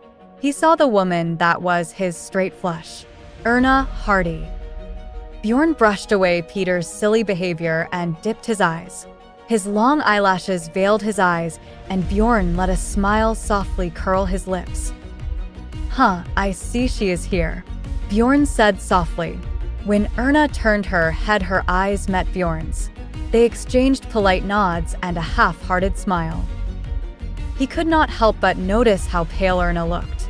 He had thought the news of her ill health had been excuses, but seeing her now, he might well believe the stories. She was still beautiful, though. After that, Erna didn't know where to look and turned back to face the front. She was a distance away, but Bjorn could still see she had blushed. The announcement for the start of the match sent the crowd into a cheer. Bjorn took off his gloves and leaned on the back of the chair in front of him. He was not watching the match. His attention was on Erna, and as the noise of the crowd died down, she looked over her shoulder. Their eyes met and Bjorn's whole world became just her. She looked surprised he was looking at her, but to him, the whole world melted away and only she was left. The gardens of the palace was where the nobility and the upper caste had their party. They boasted a full orchestral set playing soft, ambient notes, and even the buzz of conversation sounded more dignified, with lordly men guffawing into their fists and ladies tittering behind fans. Gladis put down the glass of champagne she had not taken a sip of. She was filled with old memories of growing up in these gardens and the palace she had spent her honeymoon in. She wished she could turn back time to relive her childhood and encapsulate more pleasant times. That's when she sees Bjorn and her eyes turn red as she sees him with his friends. They were telling jokes amongst themselves and laughing. Their attention seemed overly focused on the Hardy family. Not the Hardy family, but the young Hardy girl. She was, as the rumors suggested, a beautiful woman. Jealousy twinged at Gladys' heart as she noticed that Bjorn was also paying particular attention to the young woman. Her heart ached and she knew there was nothing she could do about it. She had never been in love with the old crown prince. Even when they were married, she knew their marriage was one of politics and the union between Luchen and Lars. There had never been any love between them from the onset, but Gladys was still so proud that she was going to get to marry Prince Bjorn. He was the most handsome and the most noblest man she had ever met, and growing up surrounded by love, being in a relationship with none was strange. Being around Bjorn made Gladys feel insignificant. He was a man that never dropped his smile and was always of an amiable demeanor. He never once showed passion or genuine love, and after they were married, Gladys realized why. The crown prince didn't care less who the crown princess was. Bjorn resembled the sun, a brilliant midsummer sun that blocks out all other light, including Gladys, who became lost in Bjorn's radiance. Gladys. Louise's voice crept into Gladys' consciousness. Don't pay any attention to that woman. She has no shame, even after all the scandal she has caused, Louise said. Louise noticed where Gladys was looking and tried to lift her spirits. Erna was looking around like an excited child. Her innocent face was a stark contrast to Gladys' pensive look. It's fine, Louise. I'm just going to go say. Nonsense. You can't speak to that woman, Louise said. It's fine. It's what's expected. We can't just ignore the young Miss Hardy, Gladys said. Erna did not notice the princess and her entourage approach and was busy looking about the party and taking in all the sights. Gladys stopped in front of Erna, who finally looked around and saw the princess. Their eyes met under the colorful tree. Good evening, Miss Hardy. It's a pleasure to finally meet you, Gladys said, breaking the silence. Erna was frozen to the spot when she noticed the actual princess was talking to her of all people. It was because of the prince. Erna realized that the moment she saw the princess before her. The princess, who was once married to the prince, must be well aware of the scandal involving the pair. Miss Hardy, Gladys said when Erna didn't reply. Erna came to her senses and hurriedly stands to offer the princess a polite curtsy and stumbles over any number of polite greetings. Erna was breathless at the idea of how far and fast rumor was going to spread. She wanted to pass the time as fast as possible and get out of this spider's web. Just like her time with the queen, Erna found herself being led through a polite conversation as if two very best friends were idly chatting in a tea room. I hear you don't have anyone to keep company with. It must be very lonely for you, Miss Hardy, Gladys said. She gave side glances to Bjorn as she spoke words laced with false sincerity to the ostracized country girl. He did not seem to be paying them any attention whatsoever, being more concerned with whatever spectacle Leonard was getting involved in. Her brief conversation with Erna led Gladys to believe there was no merit to the rumors, and with that revelation, She suddenly felt genuine sympathy for the young girl. She was also filled with guilt at the thought that Bjorn had used the girl to get at her. "Do you like theater, Miss Hardy? A play?" Erna asked in surprise. "Yes." Gladys smiled as if considering a playful puppy. "In 10 days there is a charity show to raise money for the orphanage. I think it would be nice if you were to attend." It was cruel to add any edge to her offer, and besides, it wasn't the girl's fault that Bjorn could be such a monster. She wasted to at least attempt to befriend the country girl and provide her with salvation in their friendship. Of course, Louise and the others would not understand. That is. Erna stumbled over her words, looking for the right way to deny the princess. I'm sorry, princess. In contrast to her hesitant words, Erna's voice is calm and clear. Gladys' eyes burned at the unexpected refusal. It was the first time she had lost her composure since the start of the conversation. "I am really grateful for the invitation, but I don't think I will be able to attend the play. I'm very sorry, princess." Erna finally found the words. Holding her hands in her lap, Erna gave a polite bow. When she came back up, she pursed her lips as if she had more to say, but never let the words pass. There was silence enough that they could all hear the onlookers whispering amongst themselves. The daughter of the Hardy family just insulted the princess. None of the criticism reached her ears as embarrassment separated her from the world around her. She had no idea what she could have done wrong. Was it etiquette of these socialites not to refuse invitations in public? Erna was unsure, but in all her training and reading, she had never come across anything that suggested that. She knew it was rude to falsely accept an invitation, knowing she would not be in town for the show. Was it her tone? Or maybe even her attitude? Erna couldn't tell Gladys the real reason she could not attend, so she thought it probably was. She still couldn't tell the princess that she was going to be running away in a week. Feeling helpless, Erna opened her mouth to apologize once more, but a deep shadow fell on the pair before Erna could speak. Erna looked up in surprise and let out a little involuntary noise. Prince Bjorn stood over her. He smiled down at her, and she reflexively stepped away from him, but Bjorn was a little quicker and grabbed Erna's arm. "Are you done with Miss Hardy?" Bjorn asked.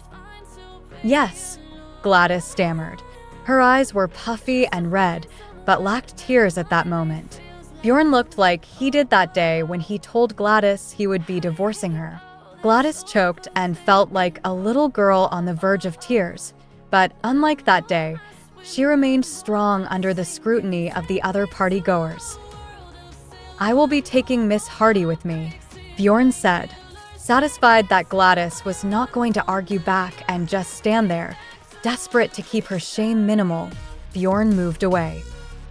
Erna fought the prince's firm grip all the while, but lacked the strength to break free. But Erna tried to argue. "The best thing for you to do right now is come with me." Gladys just stared at the pair walking away, speechless. In Gladys' eyes, as she watched the pair swan off like lovers, Erna had clearly won. Erna was still dazed when their walk led them to the end of the road, which stopped at the riverside. An aqueduct ran from the canal to the great fountain. Its arches, decorated with flowers and more colored lanterns, made the whole scene look like a dream. "Miss Hardy," Bjorn said softly, "did I do something wrong to the princess?" Erna asked immediately, before Bjorn could take the conversation over. She looked up at him with pensive eyes. "Did you fight with the princess?" Bjorn asked. He wore such an absurd smile. "No, never," Erna said hurriedly. "Well, I heard you declined her invitation." "Yes, did I do something wrong?" "It was for a charity play, but Erna stopped herself before she gave the plan away. "Nothing concrete that I've ever seen, but given Gladys' high statues, it's probably an unwritten rule, especially to decline to her face." in front of her peers. Bjorn said through a sly smile. Really, that is bad. Erna said, the blue of her eyes deepened to a sadness, filled with regret. Maybe, was all Bjorn said. Erna let out a desperate sigh and lowered her head. I can't attend the performance. What else could I do? Erna sounded desperate, like someone trying to prove their innocence without evidence. Why? Bjorn said. He looked down and considered Erna's pale face, which seemed ever more pale in the colored light of the lanterns. Erna became lost for words. She avoided the prince's gaze, for fear that he would see into her eyes and know the truth. He would realize she planned on running away and would probably tell her father. She had to keep her plan a secret. So how was she going to prove her innocence? There was an unpleasant moment, an awkward silence between the two as Erna warred within herself. He is the prince and he had good memories of Erna. She did not want to leave him with this one bad memory of her as an inelegant and rude woman. There was still debts to settle between the two of them, and Erna desperately wanted to talk to someone about running away. Erna finally broke the silence with a soft squeak of a word. I am leaving Schubert in a week. Erna confessed. I am returning to Beaufort to be with my family. Erna held her breath and Bjorn looked at her with a FLT expression. He showed no sign or reaction to what she had just told him, so she continued.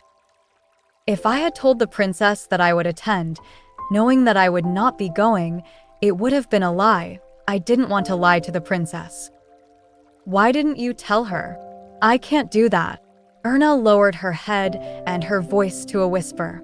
It's a secret, Erna said softly, so no one could overhear. A secret, Bjorn whispered back.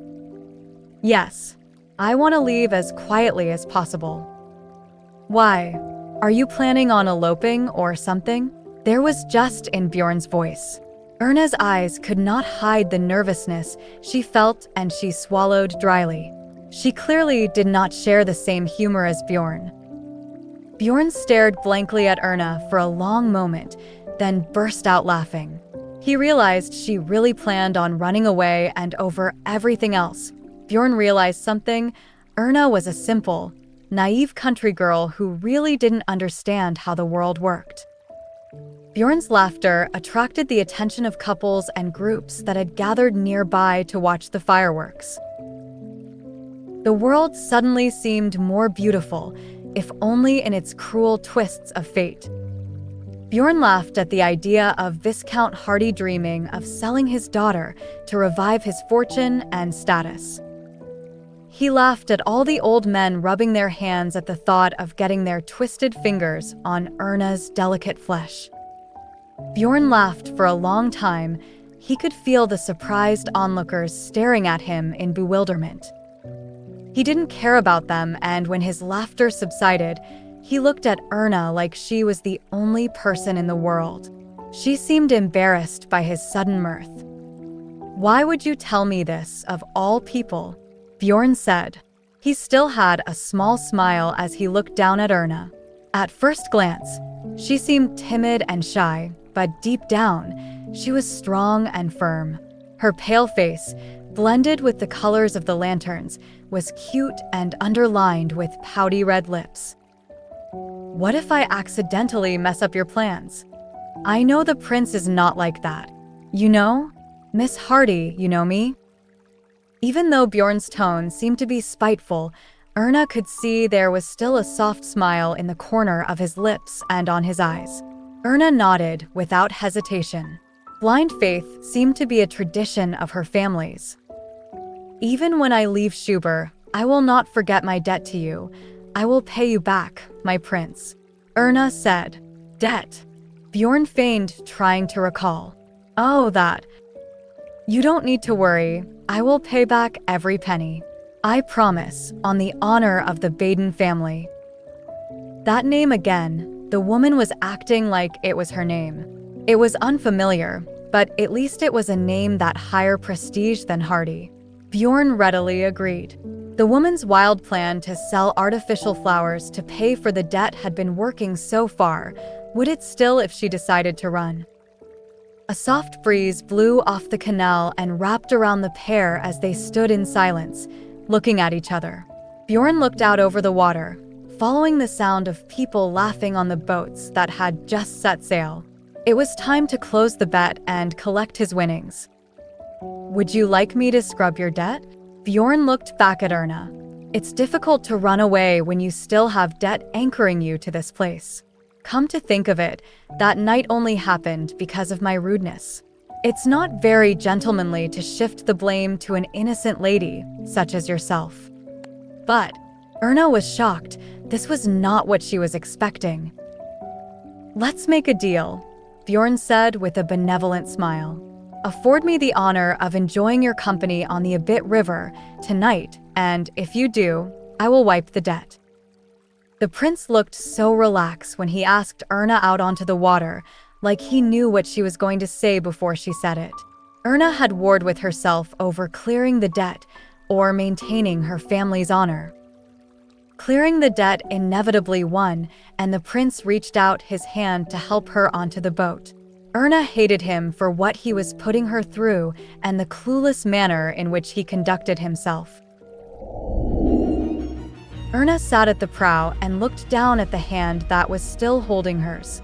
It felt like a dream, a distant thing happening to someone else.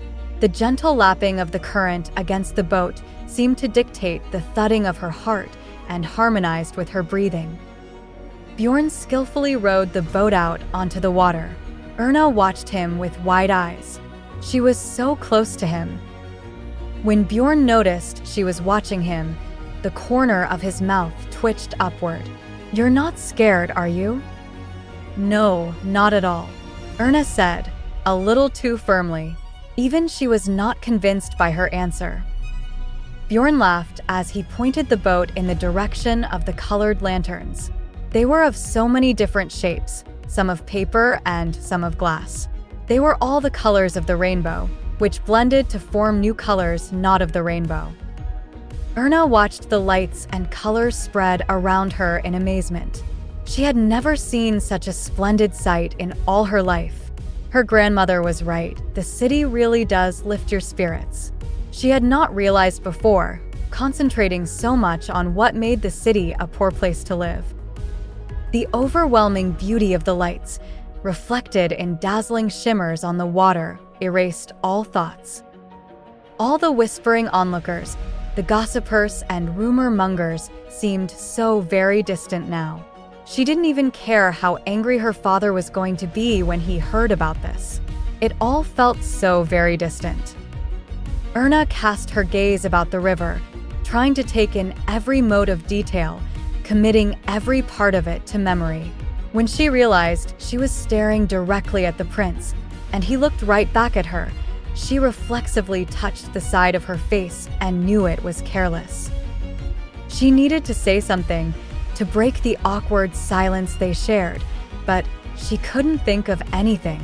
It would be nice if he would say something, rather than just look at her with that soft little smile of his.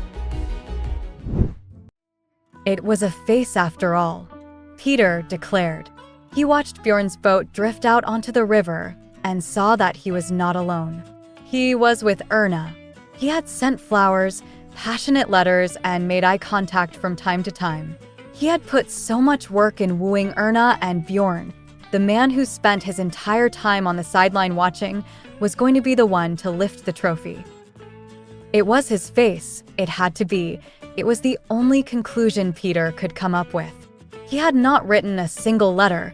He had not sent a single sincere flower, and yet, Bjorn Njester was the one who was going to claim victory. What fool put him up in the first place? Peter said. "If I remember correctly, it was you." Leonard said. "Me? No way." Then Peter remembered. Sat at the gaming table, well on his way to drunken unconsciousness, a huge pile of chips in front of Bjorn, and the feeling of desperately trying to grasp a win. Unbelievable, I should have known. He always sweeps up the stake. Peter said dejectedly. Bjorn had always shown sincerity when it came to money, and he was a well-known flirt with flamboyant women, and when he tossed in his chip out of frustration, Peter felt sure he would not put the effort into courting someone as meek as Erna Hardy. He felt sure she would be too much work for him. Bjorn never went after women, he always let them come to him, and they always seemed like they would have hung themselves for the prince. Peter had watched him for decades and felt so sure of himself. Could he be serious about Erna? Peter muttered to himself. "What's that, you crazy bastard?" Leonard laughed at him. "Yeah, as crazy as he is," Peter said and laughed back. "You row very well," Erna said. They had been sitting in a deafening silence for so long, and Erna was losing her mind. She handed over the words carefully, as if breaking the silence was a sin. It felt right to start with praise, one of the most basic polite conversational skills. "You should row in next year's competition." Rowing on the river and rowing in a race were two completely incomparable events, and Erna felt a little silly for suggesting it, but she needed to say something. It was hard to bear this suffocating silence. Bjorn seldom seemed willing to talk, so she tried it out herself. "Yes," Bjorn said. It was a lame attempt, limping out of his mouth with the minimalistic effort only a man not interested in conversation would use. He still replied to her, and Erna felt a little relieved. This was well on its way to becoming a successful conversation. "Do you like rowing?" The next step in polite conversation is figuring out each other's likes and dislikes, finding common ground and building towards it. She remembered that young men like talking about sports. She didn't, but the teachings of the speech book she read back in Beaufort also said that young men like to talk about themselves a lot. "No, not really," Bjorn answered without much thought. Erna had been proud of her ability to follow the step-by-step guide. The teachings of the book she read were not much good in a place like Beaufort, but this had thrown her off. She fidgeted with the hem of her skirt. "Ah, why is that?" She put the words together like a child figuring out a puzzle. "I don't like the sweat and stink of other men so close to me," Bjorn said. From his tone, it was clear that he was not joking. This whole ordeal was throwing Erna through a loop. Did the prince not learn social norms when it came to conversation? "But you do like beasts?" Erna was proud of herself for finding something to latch onto. "I read that you are a top equestrian and won several competitions." "Yes, because horses are beautiful. Compared to sweaty, stinking, beastly men, horses are dignified." Bjorn had stopped rowing, letting the oars sit lazily in the water. He watched Erna with a hand sagged over the end of the oar. "But why do you hate horse racing?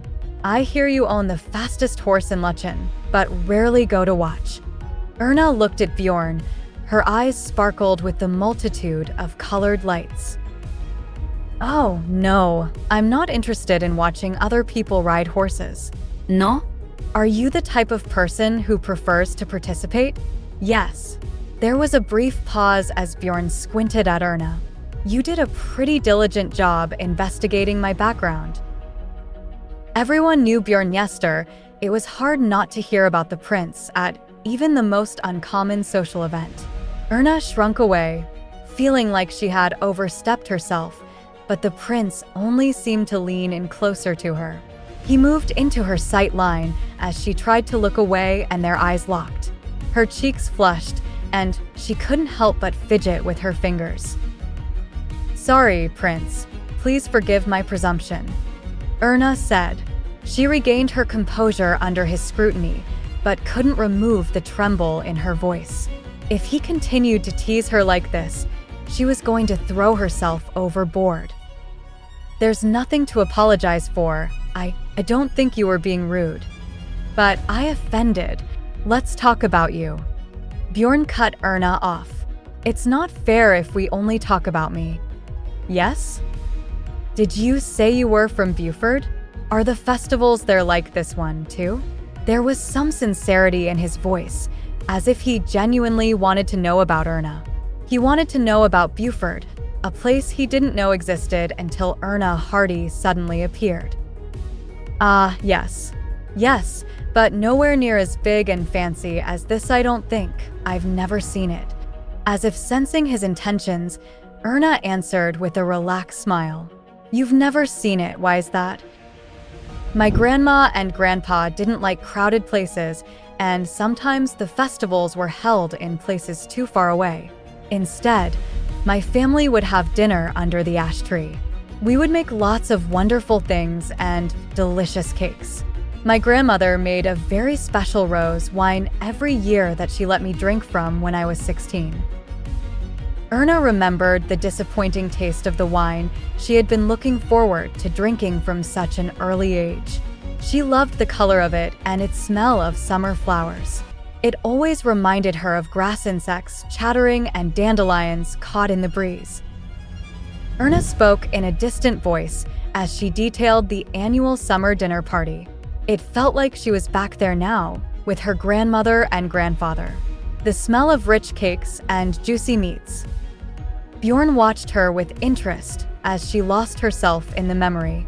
He realized why Erna Hardy considered herself a Baden first, as she spoke so fondly of her grandmother and grandfather and her home. She looked happy. Bjorn had never seen her like this before, and he found himself being drawn in by her smile. It sounds beautiful, Bjorn said. It was nothing more than the appropriate response in praise of the woman's zeal, but Erna beamed at him for saying it.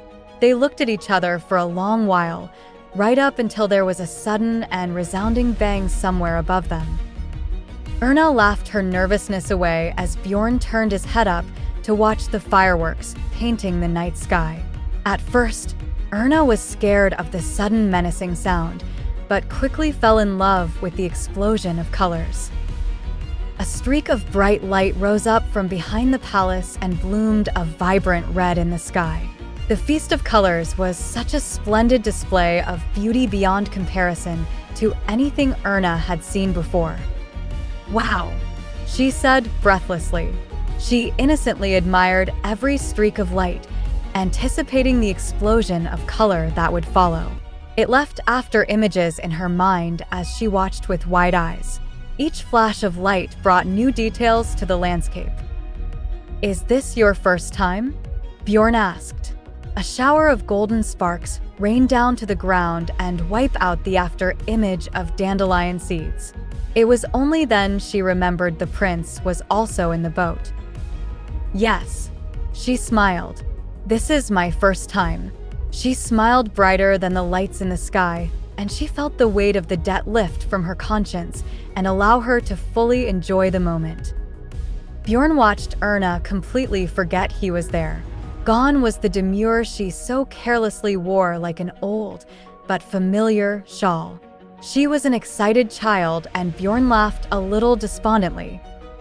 Erna was younger than Louise, but in the city, she was still of an age to be married. Come to think of it, Gladis was about her age when he married her. That was 4 years ago. They had been out on the boat, just like this, the only difference being that Bjorn felt like he had to do it as a social display to the people of the happy newlyweds. Now, he wanted to be here with Erna for no other reason than to share her company. There were other differences. Gladis was less than enthusiastic about the boat race, and when he took her out onto the water, her complexion went worryingly pale and she looked very out of place on the rocking boat. Gladis kept her composure till the end and reciprocated the love the people poured onto her as the crown princess. Bjorn recognized why she would make such a great fit as a future queen, but he could not picture her as a wife. He accepted the marriage to her because it was what was expected. It wasn't until a week later he found out why Gladis had been so sickly that day.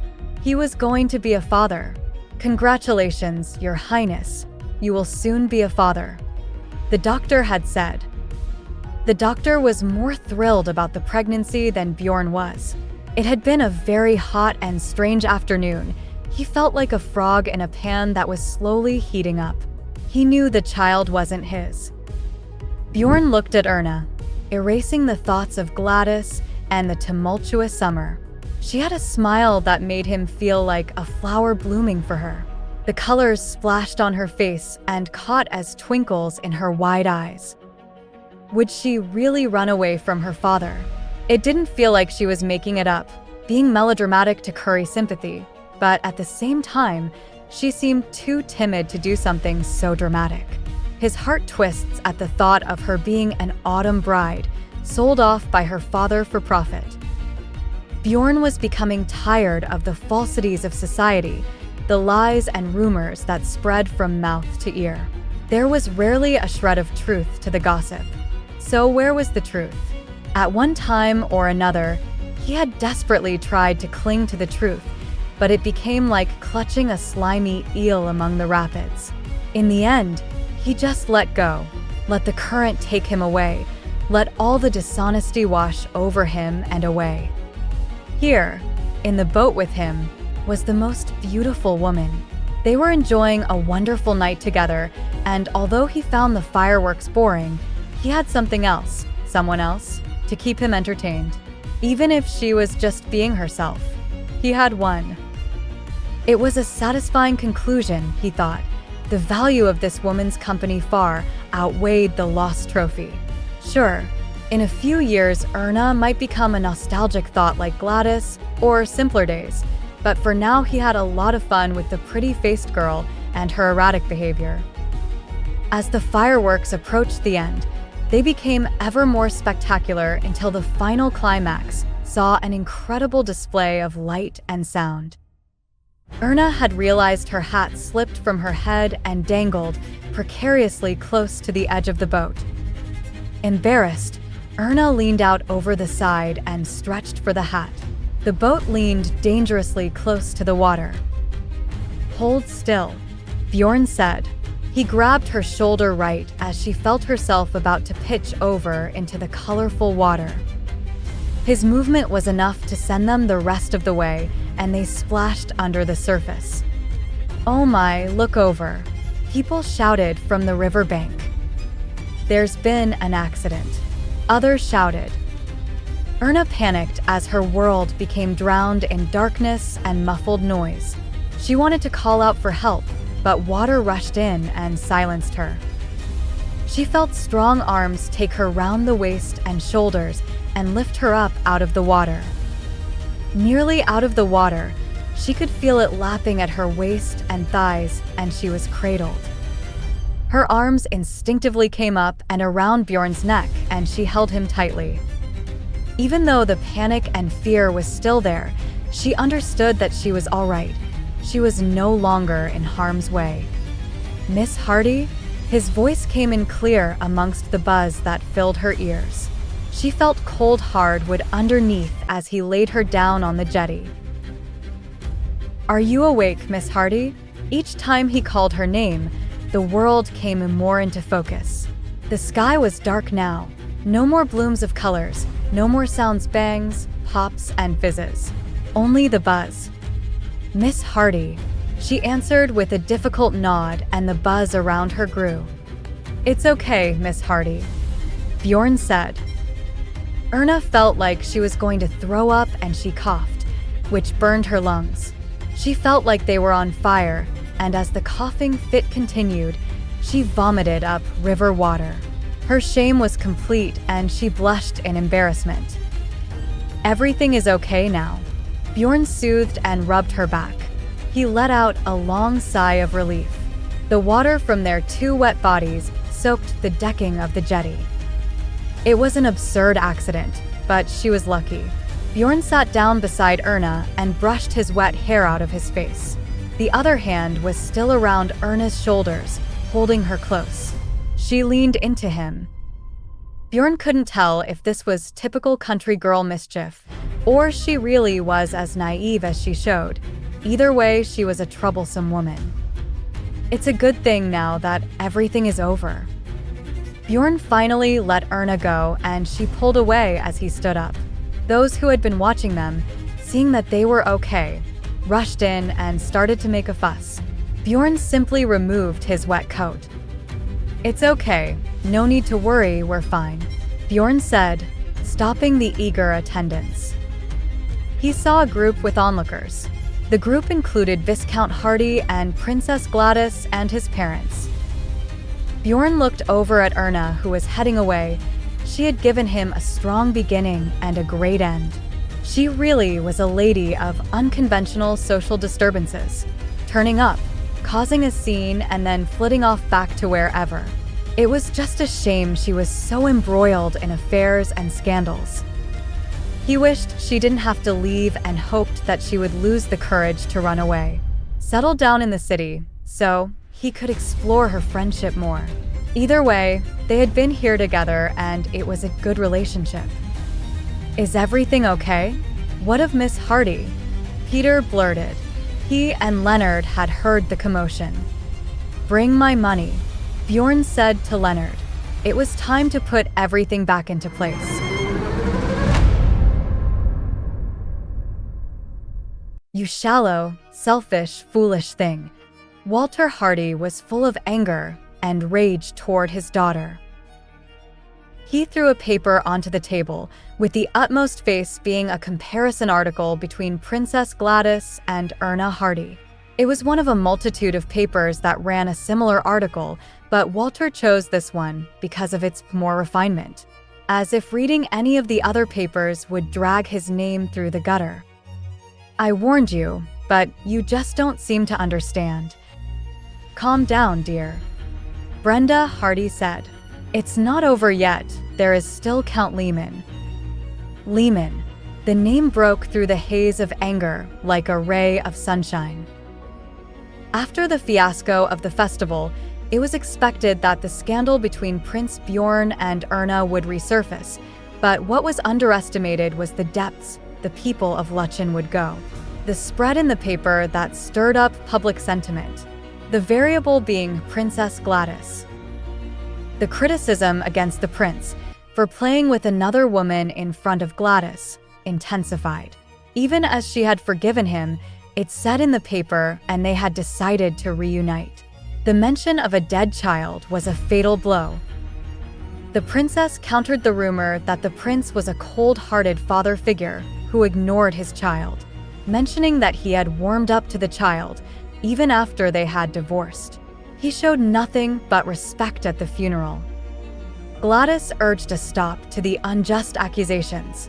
After all, he too was a parent, a father who had suffered the loss of a beloved child. Their reunion was also not a very compelling issue. If he chooses to involve himself with the Hardy family, the princess would respect that. The paper carrying Gladys' interview spread all over Luchen. It didn't help that it wasn't one of the gossip rags, but a well-respected paper that everyone took as gospel. His daughter had been set up to look like a wicked witch trying to snatch the prince away from the innocent princess. The Luchenians were angered and were practically a baying mob that wanted to burn Erna at the stake. Because of this, the line of nobles courting Erna dwindled away one by one. There were no more letters of proposition, no more flowers and gentlemen callers. All that was left was Count Lehman. The old man was still integral to public opinion. Count Lehman was only interested in an heir, no matter who it came from. That was all the old man wanted from Erna, anything he just didn't care about. "My lord, a letter from Count Lehman." A maid came in, brandishing the small envelope. Count Lehman was due to share dinner with Erna later on that day. To receive a letter mere hours before the appointed time was a premonition for bad news. "Hurry, hurry, open it. What does it say?" Brenda said. Walter stared at the letter in his hands and tried to swallow, but all moisture had left his mouth. Walter unceremoniously ripped the envelope open and read the letter. "Well, what does it say?" "It's nothing, right? Brenda went on. The letter was short, simply, and lacked any formality. It simply stated that Count Lehman would not be attending dinner. The lack of politeness could only mean one thing. Now, at the last, their only hope was gone. Count Lehman finally came to his senses and stepped away from wanting to marry Erna Hardy. Walter stared off into the middle distance as one thing circled his mind over and over. Bankruptcy. Erna, my baby, she said. When she remembered the name, the tears that had only just stopped after so long flowed again in slow drips down her wrinkled cheeks. Madam, Mrs. Grieve said. Ralph Royce had brought them the newspaper. He had gone out to get some groceries and came back with this. When he first gave Mrs. Grieve the news, she thought the man was being senile, but then read the article. Mrs. Grieve quietly crossed the room and stood next to the Baroness. The newspaper told a story of Erna Hardy and Princess Gladis, making Erna look like a villain. Erna wouldn't do that. This is wrong, it's all wrong, the Baroness said. Of course, absolutely. Mrs. Grieve reassured her. She sent me a letter not too long ago. She said she was doing fine, adapting well to the city and seeing many rare and good things, and the Baroness cut off as the sobs became too much. It's Walter Hardy. This is all his handiwork, it must be. The Baroness continued when she was able to catch a break between sobs. The whole reason Erna left with her father was because of something Baron Baden had said. We can't help her here, in this remote village. She needs to be out in the world, in the city. It will do her some good. The Baroness couldn't imagine being without the young girl and tried to delay it as much as she could. We need to save Erna, the Baroness said, pushing her glasses back up her nose. I will not let her follow in Annette's footsteps. Never. The reason Princess Gladys is as powerful as she seems is because she has no remorse. Bjorn observed the recent commotion stirred up by the tabloids and came to that conclusion.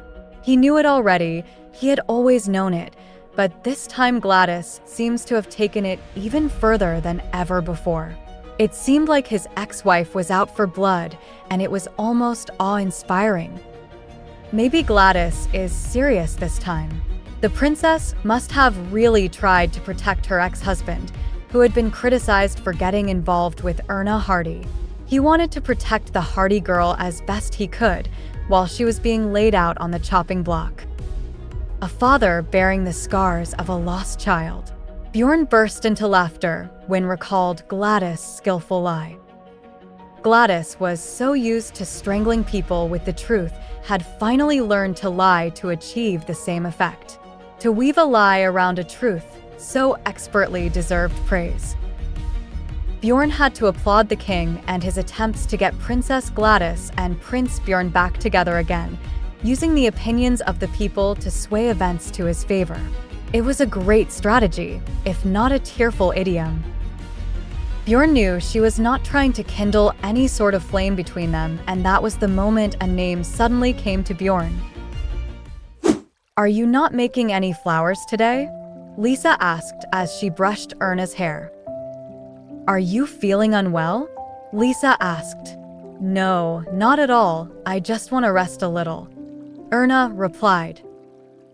Lisa hoped it was the case, but she didn't feel any confidence in Erna's words. She worried that all the bitter talk in the city was not affecting Erna negatively. My lady, no matter what anyone says, I will always like you, Lisa said, putting down the comb. Don't listen to those people out there. They don't know the first thing about you, and when they realize, it will all quiet down again. It always does. Yes, I know, Erna said with a smile and a nod. Thank you, Lisa. Why do you act like we are never going to see each other again? Even if you get married, I'm coming with you. Miss, you can't get rid of me that easily. Lisa let out a soft laugh. Erna answered with a simple smile. If only she knew. The appointed day with Pavel drawn close, and this was going to be the last time Erna was going to end the day talking with Lisa. Tomorrow, she will be on the train to Beaufort. After Lisa finished, She gave Erna a warm embrace and left the room. Erna sat, staring at the door until she could no longer hear Lisa's footsteps.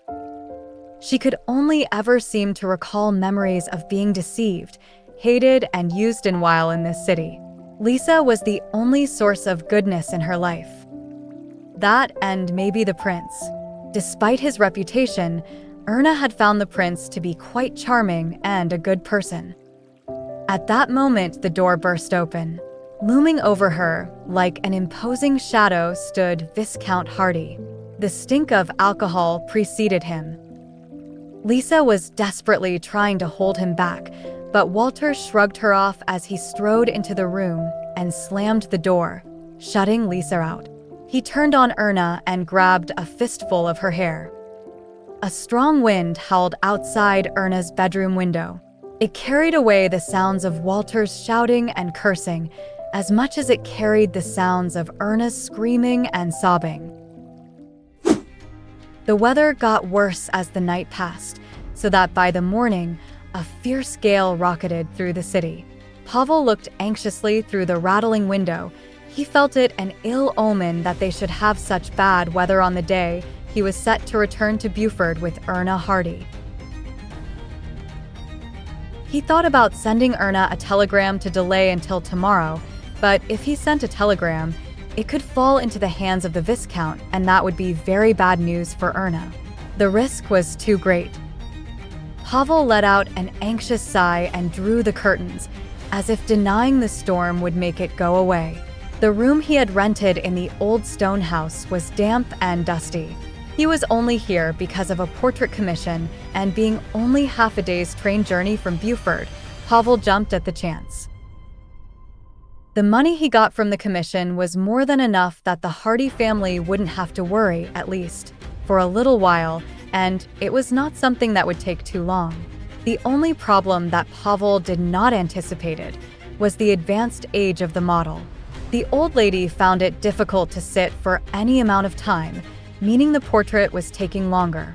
He should have finished 2 days ago, but working just from sketches could only get him so far. In the end, he should have it finished by this morning. "Mr. Lore, the mistress says everything is in order," the butler of the old lady finally said. Pavel rushed down the halls with great strides and haste. Was it him, or did the corridors of the old place seem a lot longer today? All the while, Pavel kept muttering to himself, 7 o'clock under the old clock tower, as if repeating the promise would make time go faster. Light flashed out of the window and thunder rumbled overhead in a slow peal of noise. The rain didn't look like it was going to stop at all today. The social club was packed to the brim with card players. The harsh storm outside meant everyone took refuge inside for entertainment today. "Oh, here we go. Didn't you take enough from us in that big steak the other day, Your Highness?" Leonard said through laughter. "None of us have seen one whit of Miss Hardy since that day." Bjorn simply settled into his chair. Leonard knew that Bjorn was just playing around, not rising to his goading. It was his way. Although the childish banter made everything seem in fun, Bjorn couldn't help but feel a twinge of guilt. This was all meant to be harmless fun, but their actions have potentially ruined a young woman's life. The root cause of which is entirely because of his participation in the game. There was no way he was able to help Erna Hardy, and there was only a problem if he ever intended in getting back together with Princess Gladis, and since he had no intention of ever speaking to that woman again, there was no problem. People's affections and devotion toward the crown prince and princess was unusual. They made it up like it was some fairy tale match between an irreplaceable pair.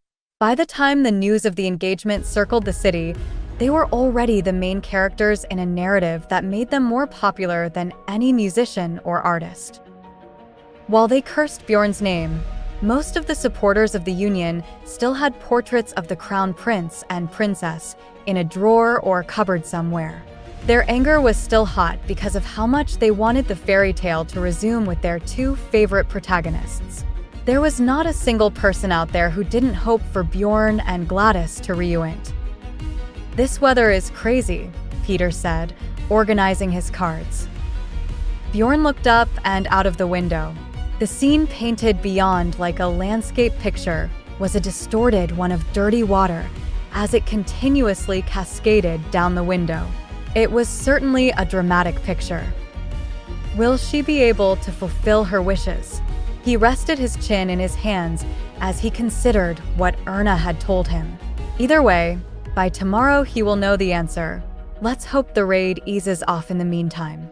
Success or failure? Why did he care so much? Bjorn let out a sigh and chuckled to himself. He noticed the clock on the wall said it was nearly 5. Erna passed Terrace Square a little after 5. She had a hooded cape, but they did little to protect against the wind and the rain. When she finally got to the fountain, she rested the suitcase on the railing and took a breath. It wasn't the weight of her burdens that made her short of breath. It was this cursed wind and rain. "Just hang on a little longer," Erna kept muttering to herself. She hoisted the suitcase and pressed on once more, stopping only once she reached the carriage stop. The umbrella was pretty much useless in this wind and had already broken several times. Each time Erna coaxed it back into shape, only to have it blown out again. "You look like your mother," Walter Hardy had said before leaving her in a mess in her bedroom. "I don't know how that old man raised you, but here, you make a mistake, you get punished." He looked down at Erna, who was like a broken rag doll on the floor. He walked away casually. The sound of approaching horses made Erna dip her head and hide her face, but the carriage was empty. People were very reluctant to venture out in the rain. She crouched down in the far corner, keeping herself as well hidden from outside view as possible. She remained hunched up in the corner like this until the carriage finally stopped at the old clock tower neath the station. "What's going on?" The panic in Pavel's voice made the words seem more forceful than he intended. "Sorry, sir. A rockslide is blocking the tracks. We are going to be stuck here for a while," the conductor replied, seemingly ignoring Pavel's harsh tone. "How long, do you think?" Pavel said. Worry lines wrinkled his forehead as he heard the news. "It's hard to tell at this point. We will get moving as soon as we can. Don't worry, sir," the conductor said, pressing past Pavel to inform the rest of the train's passengers. He looked at his watch. It was fast approaching the appointed time. "Do you know if there is a village nearby?" Pavel looked out of the window with desperate eyes. He had never broken a promise before, and Erna will be arriving at the meeting spot right now. "I need somewhere that might have a station wagon that can get me to Schuber. Or maybe I can rent a horse." "Take me by the train station," Bjorn ordered the coachman as he stepped into his carriage. He knew it was a dangerous curiosity, but he felt the desire to see it through. "You're not planning on taking the train, Your Highness? I hear there's been trouble down the line," the coachman said, adjusting his coat to defend against the rain. "No, just drive me past it." Bjorn felt something niggle at the back of his mind at hearing the news, and he stared out at the passing lights. He looked bored of the gloomy city, but inside he was trying to work things out. He only knew that Erna was running away tonight. He didn't know for sure she was going to take the train, not to mention which train they were going to catch. Erna. Bjorn whispered the name to the rain-streaked window, seeing her face reflected in each droplet. It had been a week since he had last seen Erna Hardy. Her eyes were as big and bright as a lost little child, a sad little girl who's forgotten how to cry. He didn't feel any longing. His eyes were blank as he looked out into the world. Recently, he had been feeling that something was off, like he'd brushed off a helpless child wanting comfort. Not quite like guilt, but like he was being sloppy. He kept asking himself where this feelings comes from, but he can never find an appropriate answer. The carriage came to a stop outside the train station, and the sudden jerking brings Bjorn out of his thoughts. As expected, the train station was bleak and empty. No doubt the news of the trains not running because of a landslip forced everyone to find alternative means of travel. There were a few people milling about, but Bjorn doubted Erna would have hung around like a tramp at this hour. She might have found somewhere else to stay for the night.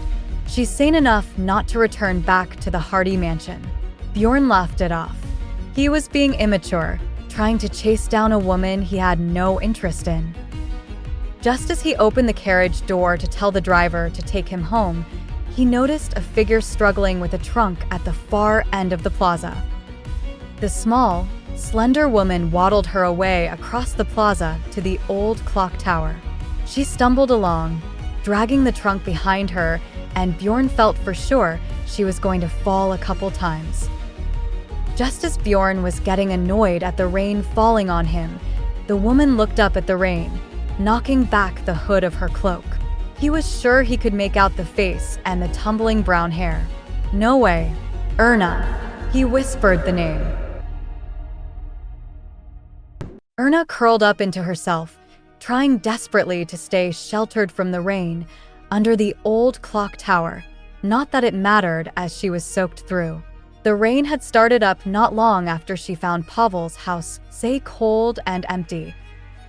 They had agreed to meet under the clock tower in the afternoon, but as the sun started to set and he hadn't showed yet, Erna went to his house. That's when the rain started and she returned to the clock tower. It was getting close to midnight now, and Erna's eyes were growing heavy. Without the money Pavel promised, she could not return to Buford. She didn't want to return to Hardy Mansion either, but she wasn't going to be able to escape her father. She could always go to the train station, do whatever she could to get back to Buford, and even if the trains were not running this late, she could find somewhere to stay for the night.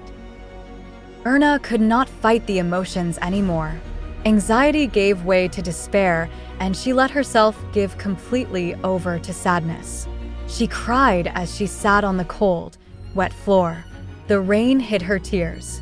She felt abandoned and truly alone.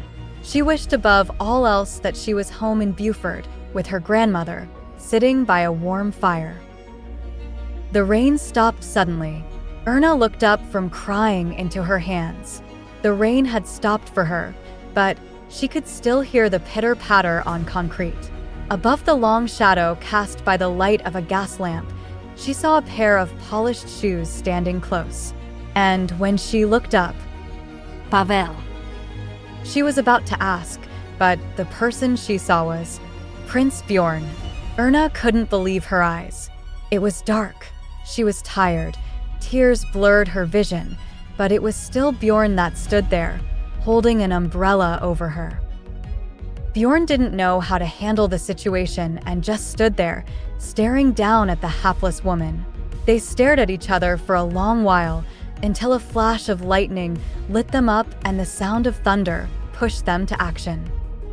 Bjorn offered a hand, but Erna turned away from him. He considered her with his cold, gray eyes and face as implacable as ever. He knelt down beside her and turned her face toward hers by gently grabbing her chin. She trembled at his delicate touch. Bjorn sighed and muttered a curse under his breath. Erna did not hear. He moved his hand to cup Erna's cheek and ever so gently turned her face to meet his.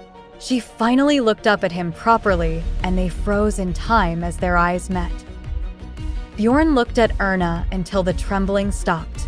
Her eyes were bright and clear, but so full of sorrow, even in her surprise to see him, just like the time on the riverside. Bjorn thought that was the last time he was going to get to see her. Erna looked at Bjorn with wonder and was stuck somewhere between dream and reality. The running carriage, the pouring rain, sight clouded by heat, and in the middle of it all, Bjorn's face. It was like a very vivid dream. Why was he there? Did he know she was there? Was he looking for her? The question flickered through her tired mind, but Erna couldn't say anything because of struggling to stay awake. There was no energy for talking, only sleep. "I don't know who you were waiting for, Miss Hardy, but it seems like that person is not coming. He abandoned you," Bjorn said. Erna barely heard. She was struggling with keeping her eyes open, and the rocking carriage didn't make it any easier. She tried to deny it, refusing the prince's cold words, but what else could it be? It was already past midnight by the time she reluctantly climbed into the carriage, and she promised she would give Pavel until midnight. Had he really abandoned her, her longtime friend? Bjorn let out a frustrated sigh. The cape and hat were waterlogged and clung to her body irritated him. He thought about throwing them away and being done with his irritation, but thought it would be more irritating without them, allowing the cold wind to bite at her skin. He watched Erna as she slowly drifted off to sleep and realized it was not her clothes that irritated him, it was her situation. It was clear to him now that it wasn't just forced marriage that pained this woman. The moment he saw her bruised face, he realized it was probably all the scandal that turned a ruthless man to violence against this beautiful flower. "The first time Erna hid away from the public, I was soon after the first scandal hit the streets." Now Bjorn figured out why. Not out of shame or to keep a low profile, but because her own father turned his maliciousness on her. He scratched his most expensive and valuable wares. Walter Hardy was a pitiful merchant and a pitiful man. Cold anger seethed through him. There was so much of tonight that made him angry, from the moment he saw Erna collapse under the clock tower to the realization of her father and no doubt the man she was waiting for. It had to be a man. Why else would Erna willingly wait out in the bitter rain? She was probably going to run away with this disgraceful man that abandoned such a sweet rose. What hurt more was that this man was probably a close friend to Erna, or pretended to be. He probably took her money, promising to sort out all the travel arrangements and then flee the city at the last minute. Only thing is, Bjorn knew Erna didn't have enough money to attract scam artists. She barely had money selling flowers to pay off her debt to him, and that's when he had a thought. Erna had one other friend in the city, someone he had seen her with many times, an artist. Pavel, was it? Bjorn remembered seeing him at the Royal Academy of Arts. That's how he knew he was an artist. He was burly, red-haired young man. He seemed bright enough and not at all like someone who would go out of his way to harm a young lady. Bjorn suddenly thought of the genius poet of Lars. It was an unexpected memory of the man that had taken Gladis from him. He died a couple years ago, before he even turned 30, a talented artist who passed away young. With a cynical laugh, Bjorn scrubbed the thoughts from his mind and looked out the window. The dark, empty streets were so quiet, save for the clopping of horses' hooves and being drawn to the sound. He could hear the approach on the other side of the road. And sure enough, a single horse trundled past, and driving was a burly red-haired man. Pavel, that was his name. Seeing the face made Bjorn remember the name. He had been wrong. Pavel had not abandoned Erna. The perfect manner in which seemingly random events fell in line made Bjorn smile as he watched the man trundle past. At least one thing was different from what he guessed, but it was not to Bjorn's liking. Thunder rumbled overhead and Erna stirred from her shallow slumber. She looked about with a vacant stare, the brief nap fogging her memory. She looked like a lost child, and it rubbed against Bjorn's nerves. The moment she looked out the window, Bjorn reacted instinctively and closed the curtains. There was no way she could spot Pavel now, but he wasn't willing to take that risk. Erna looked at him blankly, but sank back into her seat. With the situation back under predictable control, Bjorn let out a deep sigh and closed his eyes. They sat in silence for the rest of the journey. It wasn't long before the carriage turned into Terra Boulevard, where the Hardy mansion was. The driver knocked on the door to let the passengers know they were at their destination. Bjorn moved to take Erna into his arms, wrapping a spare cloak around her as he did so. Then he had a thought. He opened the door and gave the driver an order, who was surprised at the words spoken to him, but Bjorn was the prince, and so the driver followed his order without question, confused as he was. Bjorn tried to put Erna back into her seat, but she nestled into him like he was a giant teddy bear, no doubt finding the warmth of him comforting. She stirred a little as the carriage moved off again. It did not go to the Schuber Palace, but to somewhere in the northern part of the city. I demands you give her back right this instant. Baroness Baden skipped any formalities and went right to the heart of the matter. She was being neither calm nor graceful, but she didn't care. What are you talking about? Walter said. He stank of alcohol and had a slack-jawed expression on his face. His hair was greasy and his complexion was deathly pale. Along with his sloppy outfit, the Baroness could see that Walter had fallen a long way since the last time she saw him. I'm talking about you giving Erna back into my care, the Baroness said once more. Why? I don't want Erna to leave with you anymore. You're a terrible father, and you have ruined that poor girl's reputation. Look here, you old crone. If it wasn't for me, you would have lost the house.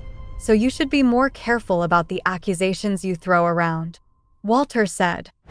I don't need that house, the Baroness bluffed, sticking out her neck. She had been willing to lose the house ever since she discovered how Erna was being treated, and the few employees that worked at the mansion felt the same. It's just a house, the Baroness continued. Keep it, sell it, do as you wish, but I am not leaving without Erna. You can't be serious, Walter said, stuck for words. He looked at his ex-mother-in-law with narrowed eyes and a fierce expression. Erna didn't go back to Beaufort, he said softly. The Baroness almost didn't hear he. What do you mean? Erna went back to Beaufort. All the sharpness had gone from the Baroness, and now her voice was trembling a little. Had they lost Erna? Walter let out a harsh laugh, sobering a little.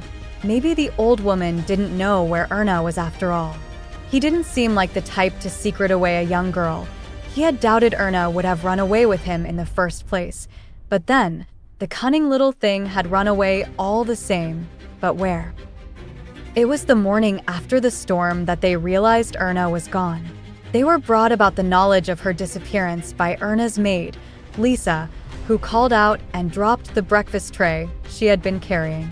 Erna Hardy has disappeared. Walter had drunk the night away and was in no state to do anything about Erna running off. It was nothing to worry about, after all. The only place she could go was back to that poky little village. He intended to go out and get her back when he sobered up and could be bothered. Now that her value was minimal, there was no rush in marrying her off.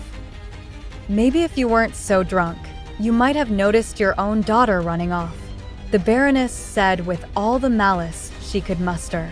I was a fool to send Erna away to you, just because you were her father. The Baroness continued.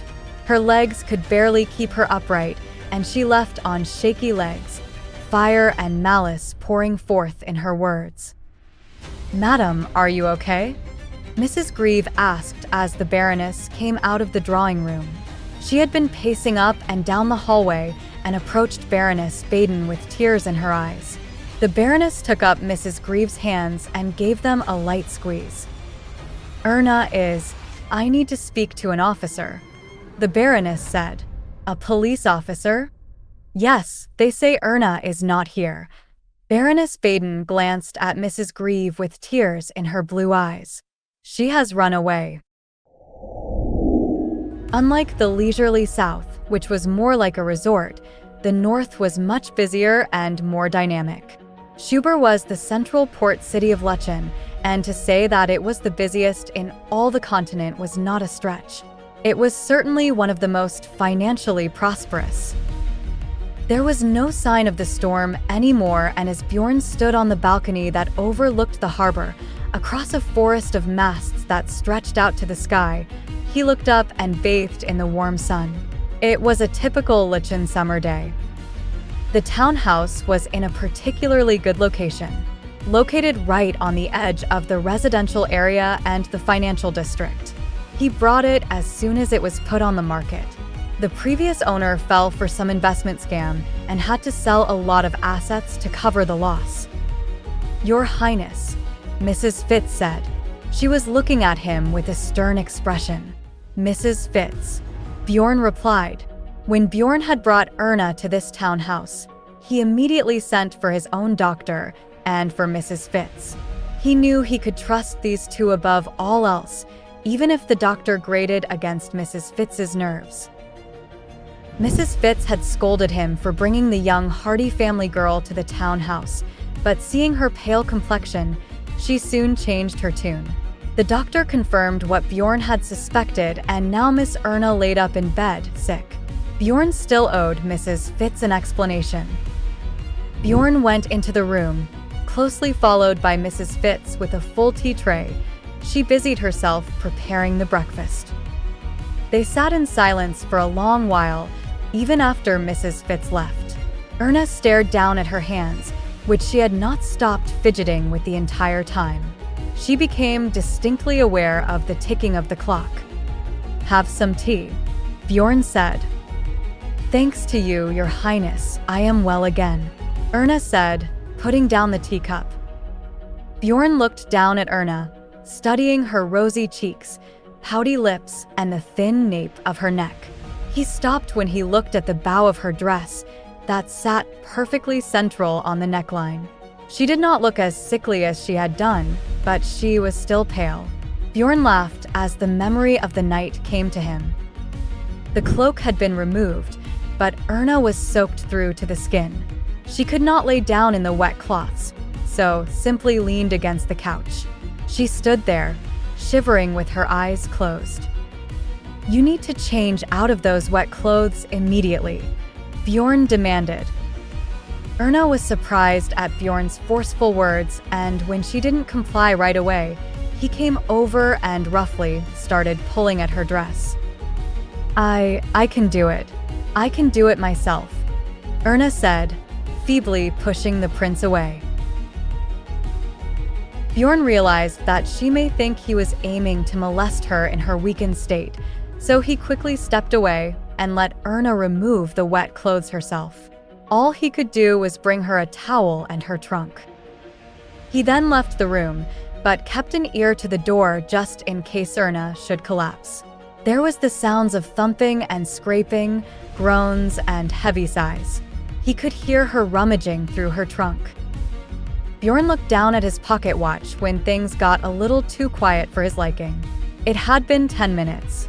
Was it better to be accused of being a molester than have a young girl's life on his conscience? So, Bjorn let himself in. Erna was laid out on the couch in her pajamas and soaking up the heat of the fire. To his surprise, she had managed to get all her clothes on straight and all the buttons done up properly. She had even managed to tie the ribbon of the nightgown. Bjorn very softly walked up to Erna and gingerly picked her up and cradled the surprisingly light girl in his arms. He took her to the guest bedroom and laid her under the warm blankets. Your Highness?"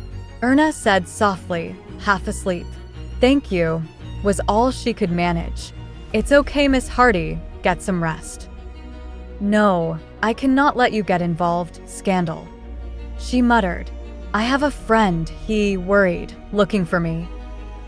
"A friend, you mean Pavel?" Bjorn said. Erna's eyes shot open at the mention of the name, and she looked at the prince, confused. Bjorn simply looked at her with a smile. "Right, Pavel, the promising artist from the academy. He tried to escape with you, didn't he?" Erna was silent for a long moment. "Do you know Pavel, Your Highness?" she asked in disbelief. No, I believe you told me about him at some point. Bjorn leads skillfully. Erna couldn't believe it as she tried to recall when she might have mentioned Pavel's name. She never took her gaze from the prince as she became lost to her own memory. She became unreserved. So, no one knows except the prince, Erna said. Maybe, was all the prince said, in his usual flat tone. What a relief. I was so worried if word had spread. She smiled nervously. The smile distorted the bruising on her face from her father's beatings. No doubt she had some on her body as well, but Erna smiled as she talked about Pavel. Could it be that they are in fact lovers? As bewildered as Bjorn is, Erna's smile grew brighter. Please keep it secret, Your Highness, please. If rumors were to spread, Pavel would be in a lot of trouble. Why? There are most likely already rumors spreading of your attempt to run away with a lover. Maybe you should prepare for that, Bjorn said. What? Me and Pavel lovers? It's not like that at all, Erna said, eyes wide. Oh, well, I had assumed the rest of the city will too, Bjorn said. Pavel is a friend. He is practically family. We would never. Erna cut herself, thinking. He was just going to lend me money and help me get back to Beaufort. He was heading back anyway, so offered to take me with him. For money, Bjorn said. Erna shrunk away as she realized she had let out more than she intended. How did she keep getting caught out by this man? She felt like she wanted to disappear somewhere and forget about pride. Why do you borrow money from Pavel? Bjorn asked. His eyes deepened as he looked at her. She had thought his eyes were so beautiful when she looked into them at the festival. That made her even more miserable. It would have been nice if that moment had never happened. Embarrassed by the fleeting memory, Erna bowed her head and caught sight of her lace gowns laid out on the table. With them came the memory of her soaking wet in the rain and seeing Bjorn's carriage trundling out of the dark. The water that dripped from her dirted the prince's pristine carriage. Miss Hardy, Bjorn's voice urged. Tell me, Miss Hardy. Bjorn's gray eyes pierced into her soul, but they were still as beautiful as that night on the river. Pavel, ochmy, Pavel, medir. Our Erna is missing, the Baroness said. It's been over a day since we reported it, but no one has seen a single strand of hair, the Baroness said. She wiped the tears away with the corner of a kerchief. I told them about you. Being the only other person Erna knew in the city, I hope that didn't get you into any trouble. No, of course not, Baroness, Pavel said quietly. He felt like he was being strangled. He recalled the night as clear as if it just happened. The rockfall showed no signs of being cleared up in good time, so Pavel headed out to look for a stagecoach or anything that could be heading to Schubert. All the stagecoach depots were closed for the night, and the only thing Pavel could find was a post station. Pavel felt shameful that he didn't make it in time, and now he was racked with guilt. She had not been at the station or under the clock tower. He shouted himself hoarse as he rode all over town, calling her name and catching a cold at the same time. He worried that she got caught sneaking out of the house. Or maybe she got cold feet and decided not to go, or maybe she decided to head to Beaufort on her own. It had been dawn by the time Pavel had given up searching the streets and went round to the Hardy mansion. The maid was the one who answered the door, who told Pavel that Miss Hardy was sick in bed and could not come to the door. He breathed a little easier, knowing that Erna had made it safely back home, but there was something in the way the maid looked at him. Pavel, my dear boy, are you okay? The Baroness asked. She examined him and could see concern on his face, the face any boy made when they were about to do something foolish.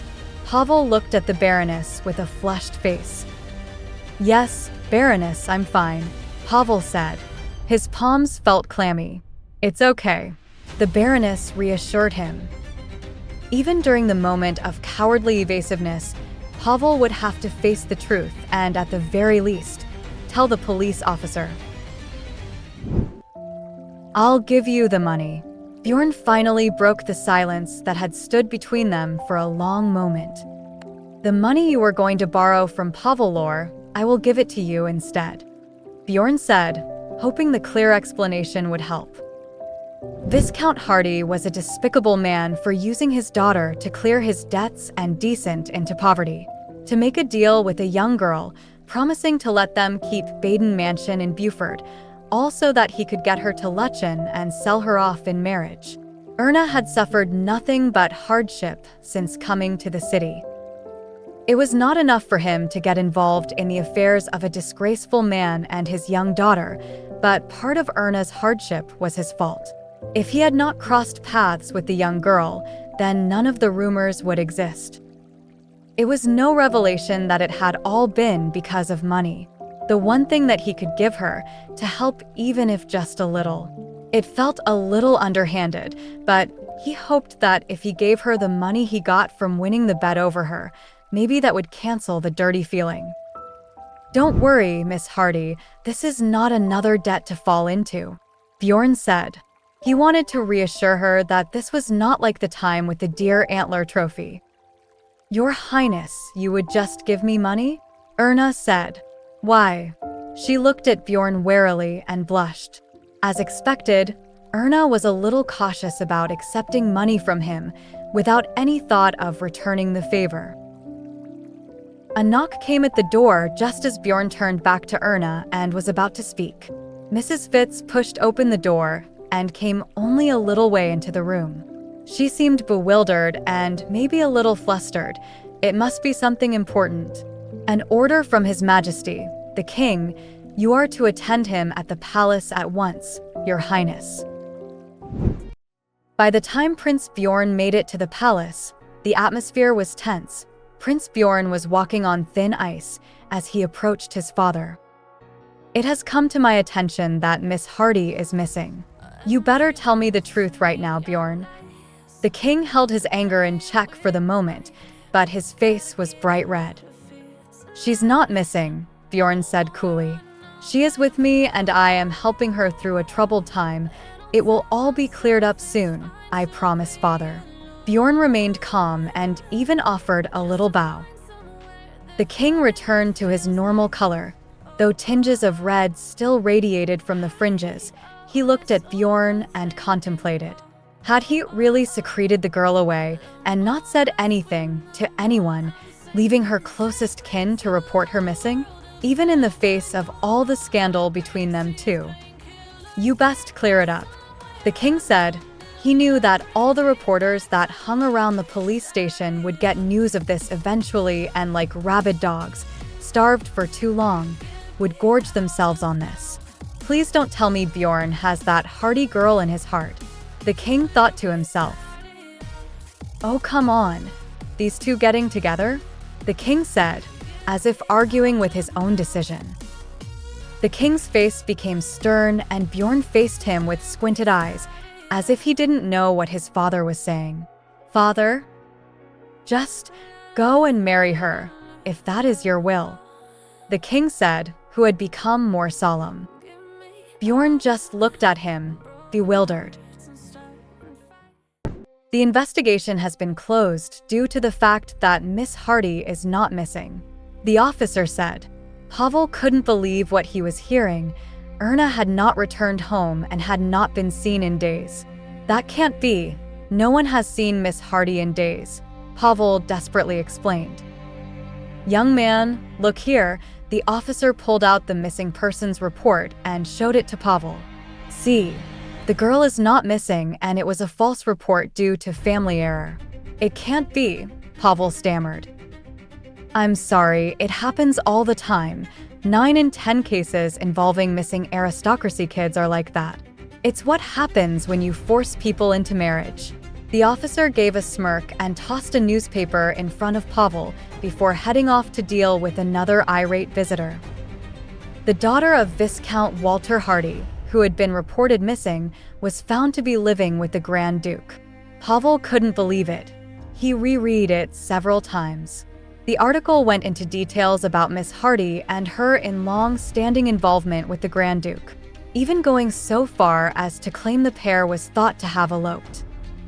Pavel was horrified and snatched up the newspaper and read it again. The article was so vulgar, he couldn't believe the person who wrote it considered themselves a journalist. "Oh my God, the old lady has collapsed," someone shouted. Pavel looked up and saw the fallen Baroness Baden laid out on the floor, Mrs. Grieve close at hand. She was a mess and staring down at the unconscious Baroness. There was a newspaper gripped in her hand. Dejected, Erna flopped on the bottom step and sulked. She looked up and down the road, trying to think of what to do. She waited for Pavel. She lowered her head as people passed her by, memories of last night suddenly springing to mind. She didn't want people to recognize her and generate yet more rumors and scandal. The long waiting continued long through the day and right up to sunset. She had a premonition that Pavel was not going to return if he did not return by sunset. What was she going to do now? There was no way she could stay in the city any longer. Tiredness was starting to creep into the corners of her mind and turn her head fuzzy and distant. Resting her head on her crossed arms, supported by her knees, she was surprised by a man's voice. At first, she thought it was some lucid dreaming. "Erna?" She looked up as the man's voice called out to her. The voice was unmistakable. "Pavel, you're still here?" She called back. There was no chance she could fight off the smile that spread across her face, even as she thought on how he had broken his promise the other night. Pavel ran up to her. His face was grim. "What's wrong, Pavel?" I need to take you to the hospital," Pavel said flatly. Then he noticed the bruises and half-healed cuts on Erna's face. "What happened to your face? Was that your father? That bastard. Did that bastard lay hands on you?" "Not now. What's going on? What happened?" Erna said. There was so much to talk about, so many questions she wanted to ask, but the most important one for now was why did she need to go to the hospital? "It's your grandmother, Erna. Come, we have to go right away," Pavel said and took her hand as if to lead her the whole way. "What? Pavel, wait. What's happened to my grandmother and why is she in the city?" Erna became desperate. "I think I was born in the wrong era." Bjorn came to the conclusion as he caught a glimpse of today's tabloid. There was a picture of him, blown up on the front. It was a pretty good picture today. "I should have been born in an age of moderate savagery, when it wouldn't have been frowned upon to cut the throats of annoying bastards." He smiled. It was a stark contrast to the anger in his voice. "I must admit, their writing skills are improving. I can't wait for the next episode," Bjorn said. Anger, astonishment, and bewilderment passed over Leonid's face as he caught sight of the newspaper too. It was a dirty, provocative scandal. "I think this kind of cheap tactic to gain readership should be sanctioned in some way," Leonid said, lining up his shot. The following morning, as Bjorn stood under a steady stream of hot water, he remembered the promise he had made thanks to the news his father had suddenly dropped on him. Determined to put an end to the scandal and erase her presence from his life, Bjorn hurried to the townhouse as soon as he was dressed. When he got there, he found that Erna had already left. She did have a letter waiting for him, should he happen to stop by.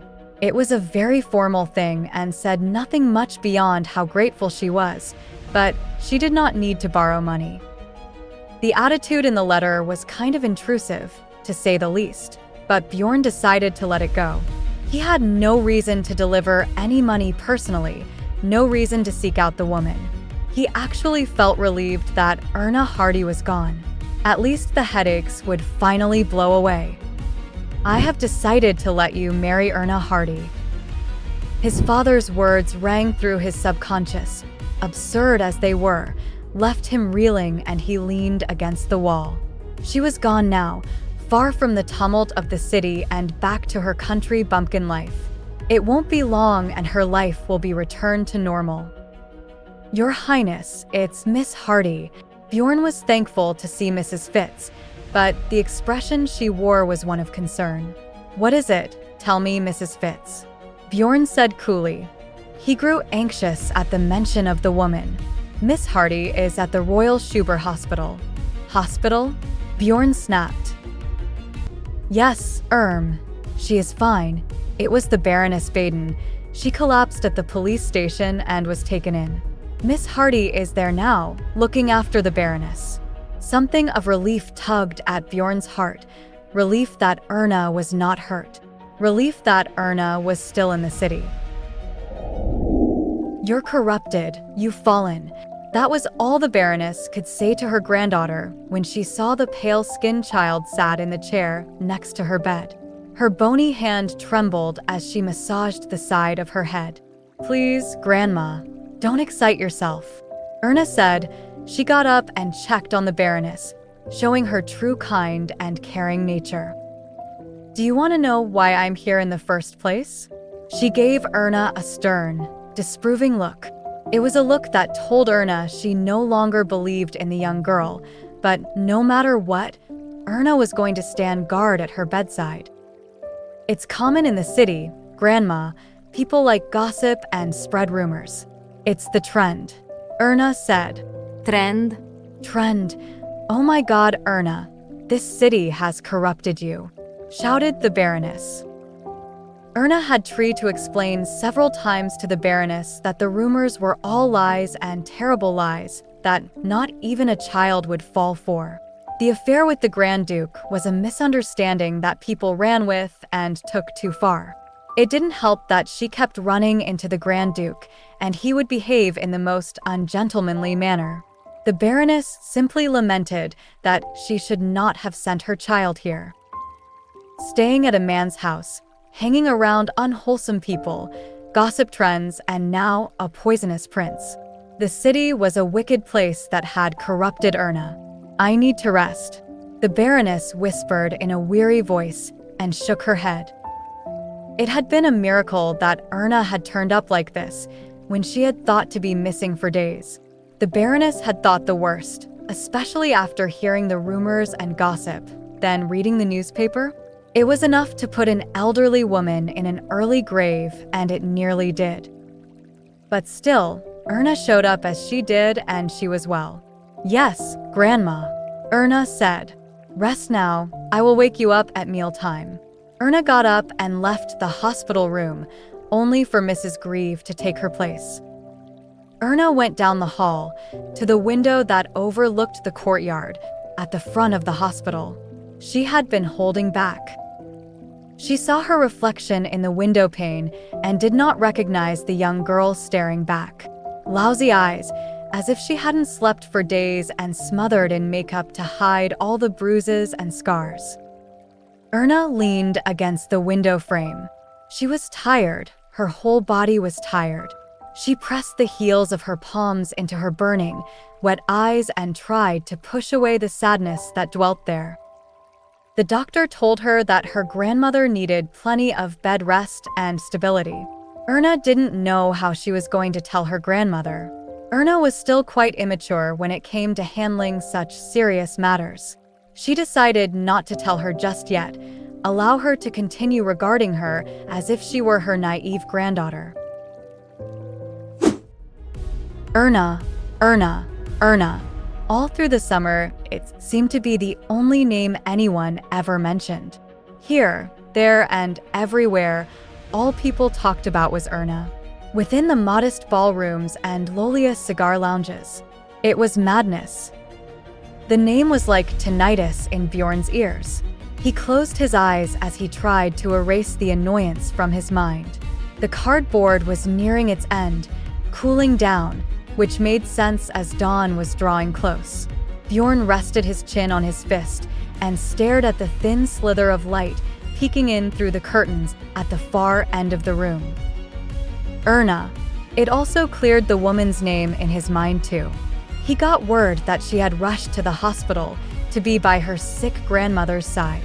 He also heard rumor that it was Pavel that was paying for the hospital fees. Those two were definitely playing around in the night. Bjorn gave a chuckle as he considered what a woman had told him. "We're longtime family friends," she had said. "Not likely. There's not a fool in the world that would spend that amount of money on family friends."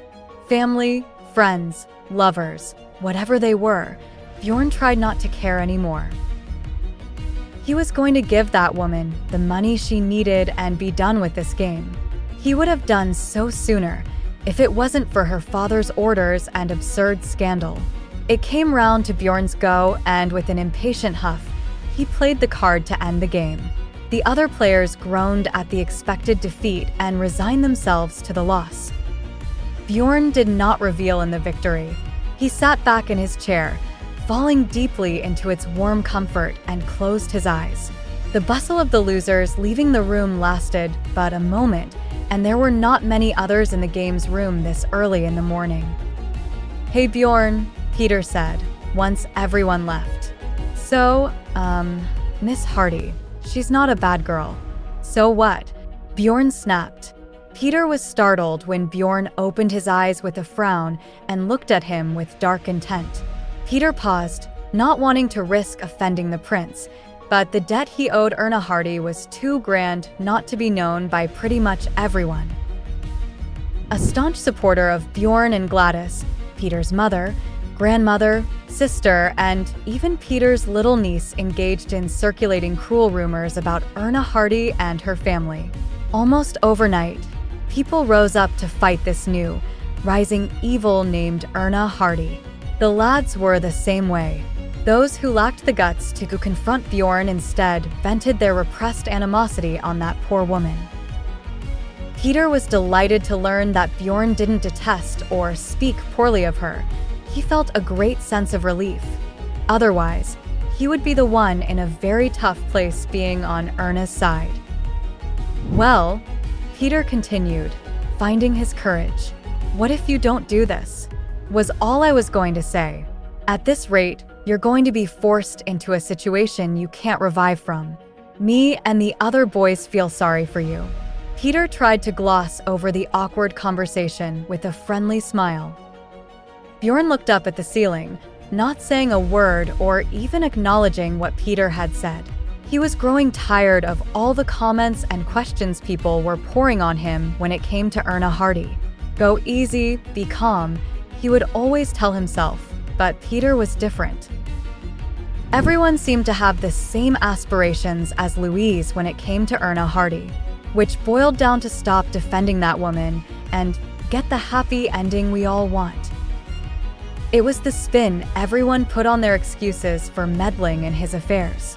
The false show of care and affection toward the prince, when really all they wanted to do was grab a juicy nugget of gossip to share at the next gathering and increase their status. Bjorn was getting bored of it. Bjorn looked down at the card table and his share of the chips he had won. The cards that sat face up showed queens, kings, and knights. They resolved to look like Gladis, Louise, and Erna. He blinked and they disappeared. Even if Erna were to disappear, he would still be left with this situation, but the drama would be aimed at another woman, even if he shared but a brief glance at another woman. The only way out, he could see, was to either marry or die. Was his father's heart this cold and calculated when he ordered him to marry Erna Hardy? Marriage without love, divorced without love. It was all politics, and love had no room in politics. Bjorn did not think quite like that. He believed in something simpler, a clear sense of self and numbers. Like it not, it was either good or it was bad. He did not want to deceive himself into wrapping up life in a neat little convenient lie. Not for Gladis, or for any woman, and Erna Hardy was no exception. So, just as he had married without love and divorced without love before, if the benefits are good and outweigh the negative, then there would be no reason why he shouldn't marry Erna. So, what about Erna Hardy? She was beautiful, that was hardly up for debate, and he did enjoy her company. She was like an old, ragged book, full of deficits that had no hope of yielding any benefits. If the position of the Grand Duchess was filled, at least he wouldn't have to hear about Gladys anymore. And the significance of the role was enough to depress Walter Hardy. Bjorn shook his head as he realized he ran in circles and came back to square one. Sighing, grabbed a chip. The card table was a fitting place to resolve things of this turmoil, given that it was where it began. His tolerance was becoming thin under the mounting pressure of this bizarre circumstance. Front and back, head or tail, he weighed all of the possible outcomes before launching the chip into the air. It wasn't long before he got the chip back into his hand. Bjorn slowly spread his fingers apart and saw a picture appear. Head. "What are you doing, Your Highness?" Peter asked, breaking the serene quiet of the game's room. Bjorn realized Peter had not stopped looking at him the entire time he was in thought. "Organize and clean up," Bjorn said. He stood up, grabbed his jacket. "Anything I can help with?" Peter said. He felt spurred on by the prince's newfound vigor. "Yeah, gather my chips, would you? I need to head into the city." No matter where Erna went, she could not escape the whispers of gossip. They followed behind her like the wake of a ship. Even here, at the hospital, Erna heard people chatting amongst themselves. First, it was the nurses in their little gaggles at the end of the corridor. Then it felt like people were standing around outside the door, peering in like school children. "Is she really the one?" Women said behind their hands, giving her sidelong glances.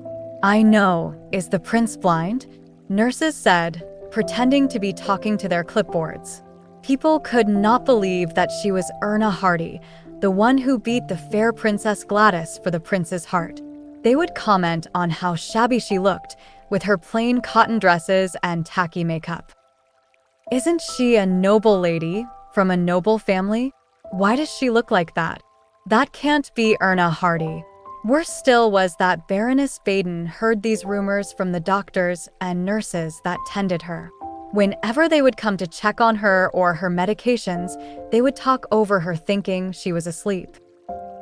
"It's all my fault," she said softly. "I shouldn't have let you go. I ruined your future to protect the house, and now I will have to go and face your grandfather and Annette."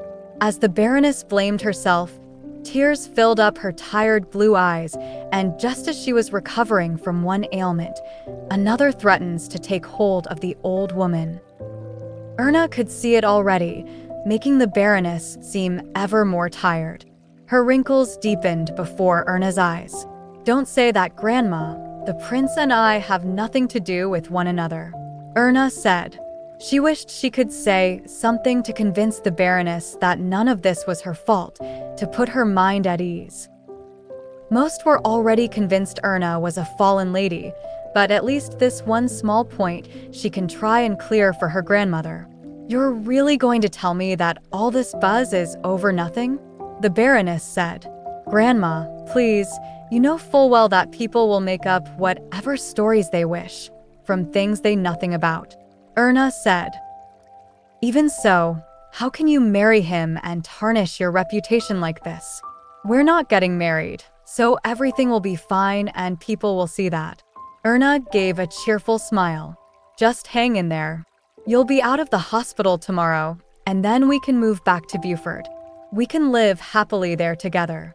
Everything here will just become a bad memory." "Erna, my little Erna, I can't be by your side forever. I will be with your grandfather soon." The tears in her eyes deepened. "Don't say that," Erna said and took up the old woman's hand. "Erna, please, it's the sad reality of getting old. You should hold yourself back for my sake. You need to go out there and start your own family. The kind of family that will love and protect you, not like your father. Grandma, what do you expect me to do when you threaten to ruin your marriage because of me? If I could, I would throw everything that threatens to make you sad into the fires of hell." The Baroness turned away from Erna and shouted at the door, including all these foul, ill-tempered and mean-mouthed rumor-mongers. The prince passed at a fast pace along the halls. Doctors and nurses lining the halls, talking over patient files and charts, immediately stopped what they were doing and stood aside for the prince. Bjorn barged his way into the room after knocking on it, not waiting for a response. He paused as he noticed something and delicately took the small red rose from a vase that was sat on the corner. In terms of roses, a darker shade of red conveys more negative meaning. Prince, Erna said. She involuntarily stepped away and blinked rapidly, as if doing so would blink away the scene in front of her. He should not be here and had no reason to be here, so why was he here? The Baroness realized who had come into the room and made to sit up properly. Bjorn did his best to dissuade her from moving and bowed. Baroness, please don't exert yourself on my account. I am late in coming to see you, so I must apologize. I am sorry. Bjorn said. His voice was a soft note that did not dare disturb the quiet serene of the hospital room. Mrs. Grieve, who was sat in the corner near the door, finally let out a breath. Erna closed the rest of the distance between her and Bjorn, more to check he was really there. Why was he here? Was he really only here to see the Baroness? The timing was very convenient if that was the case. A lump of sadness rose up to her throat. She hoped he had not come to trample her heart in front of her grandmother. I am also sorry to you, Miss Hardy, Bjorn said. He looked down at Erna and she could see regret in his eyes. Was it genuine? The apology was unexpected. Go, she wanted to say to him, but she swallowed the thought. I'm sorry, he said again, reading the concern on Erna's face. Really? Yes, it's late.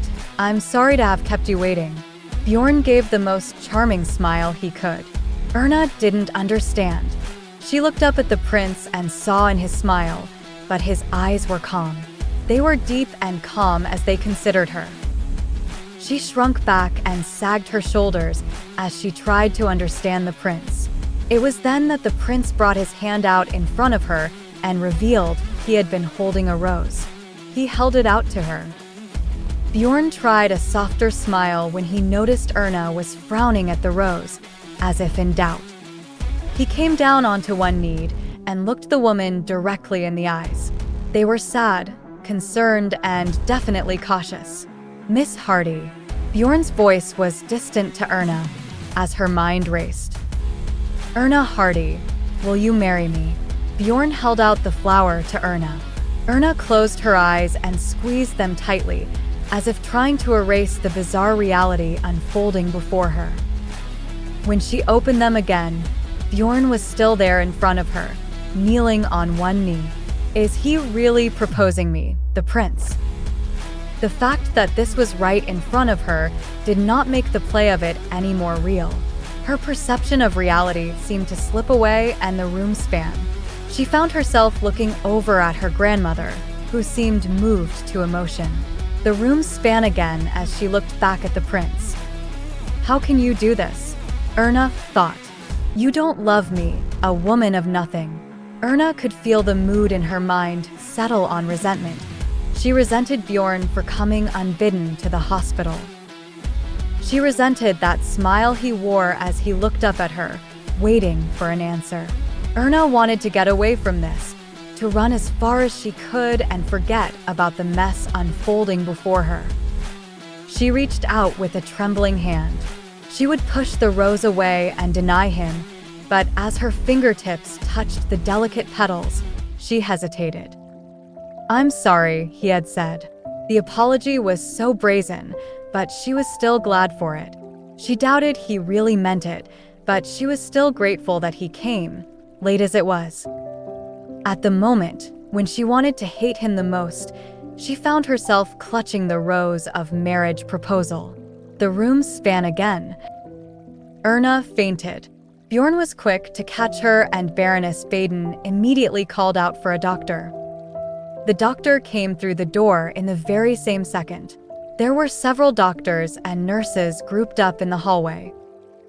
Within a heartbeat, the rumor that Prince Bjorn had proposed to the Lady Erna Hardy had spread across the city. Over-dramatized stories of impulsive acts of devotion and love and a fainting happy lady filled up the many cigar lounges, gin bars, smoke rooms, and libraries. Luchen's love story abruptly ended, with a rather tragic end with the villain winning.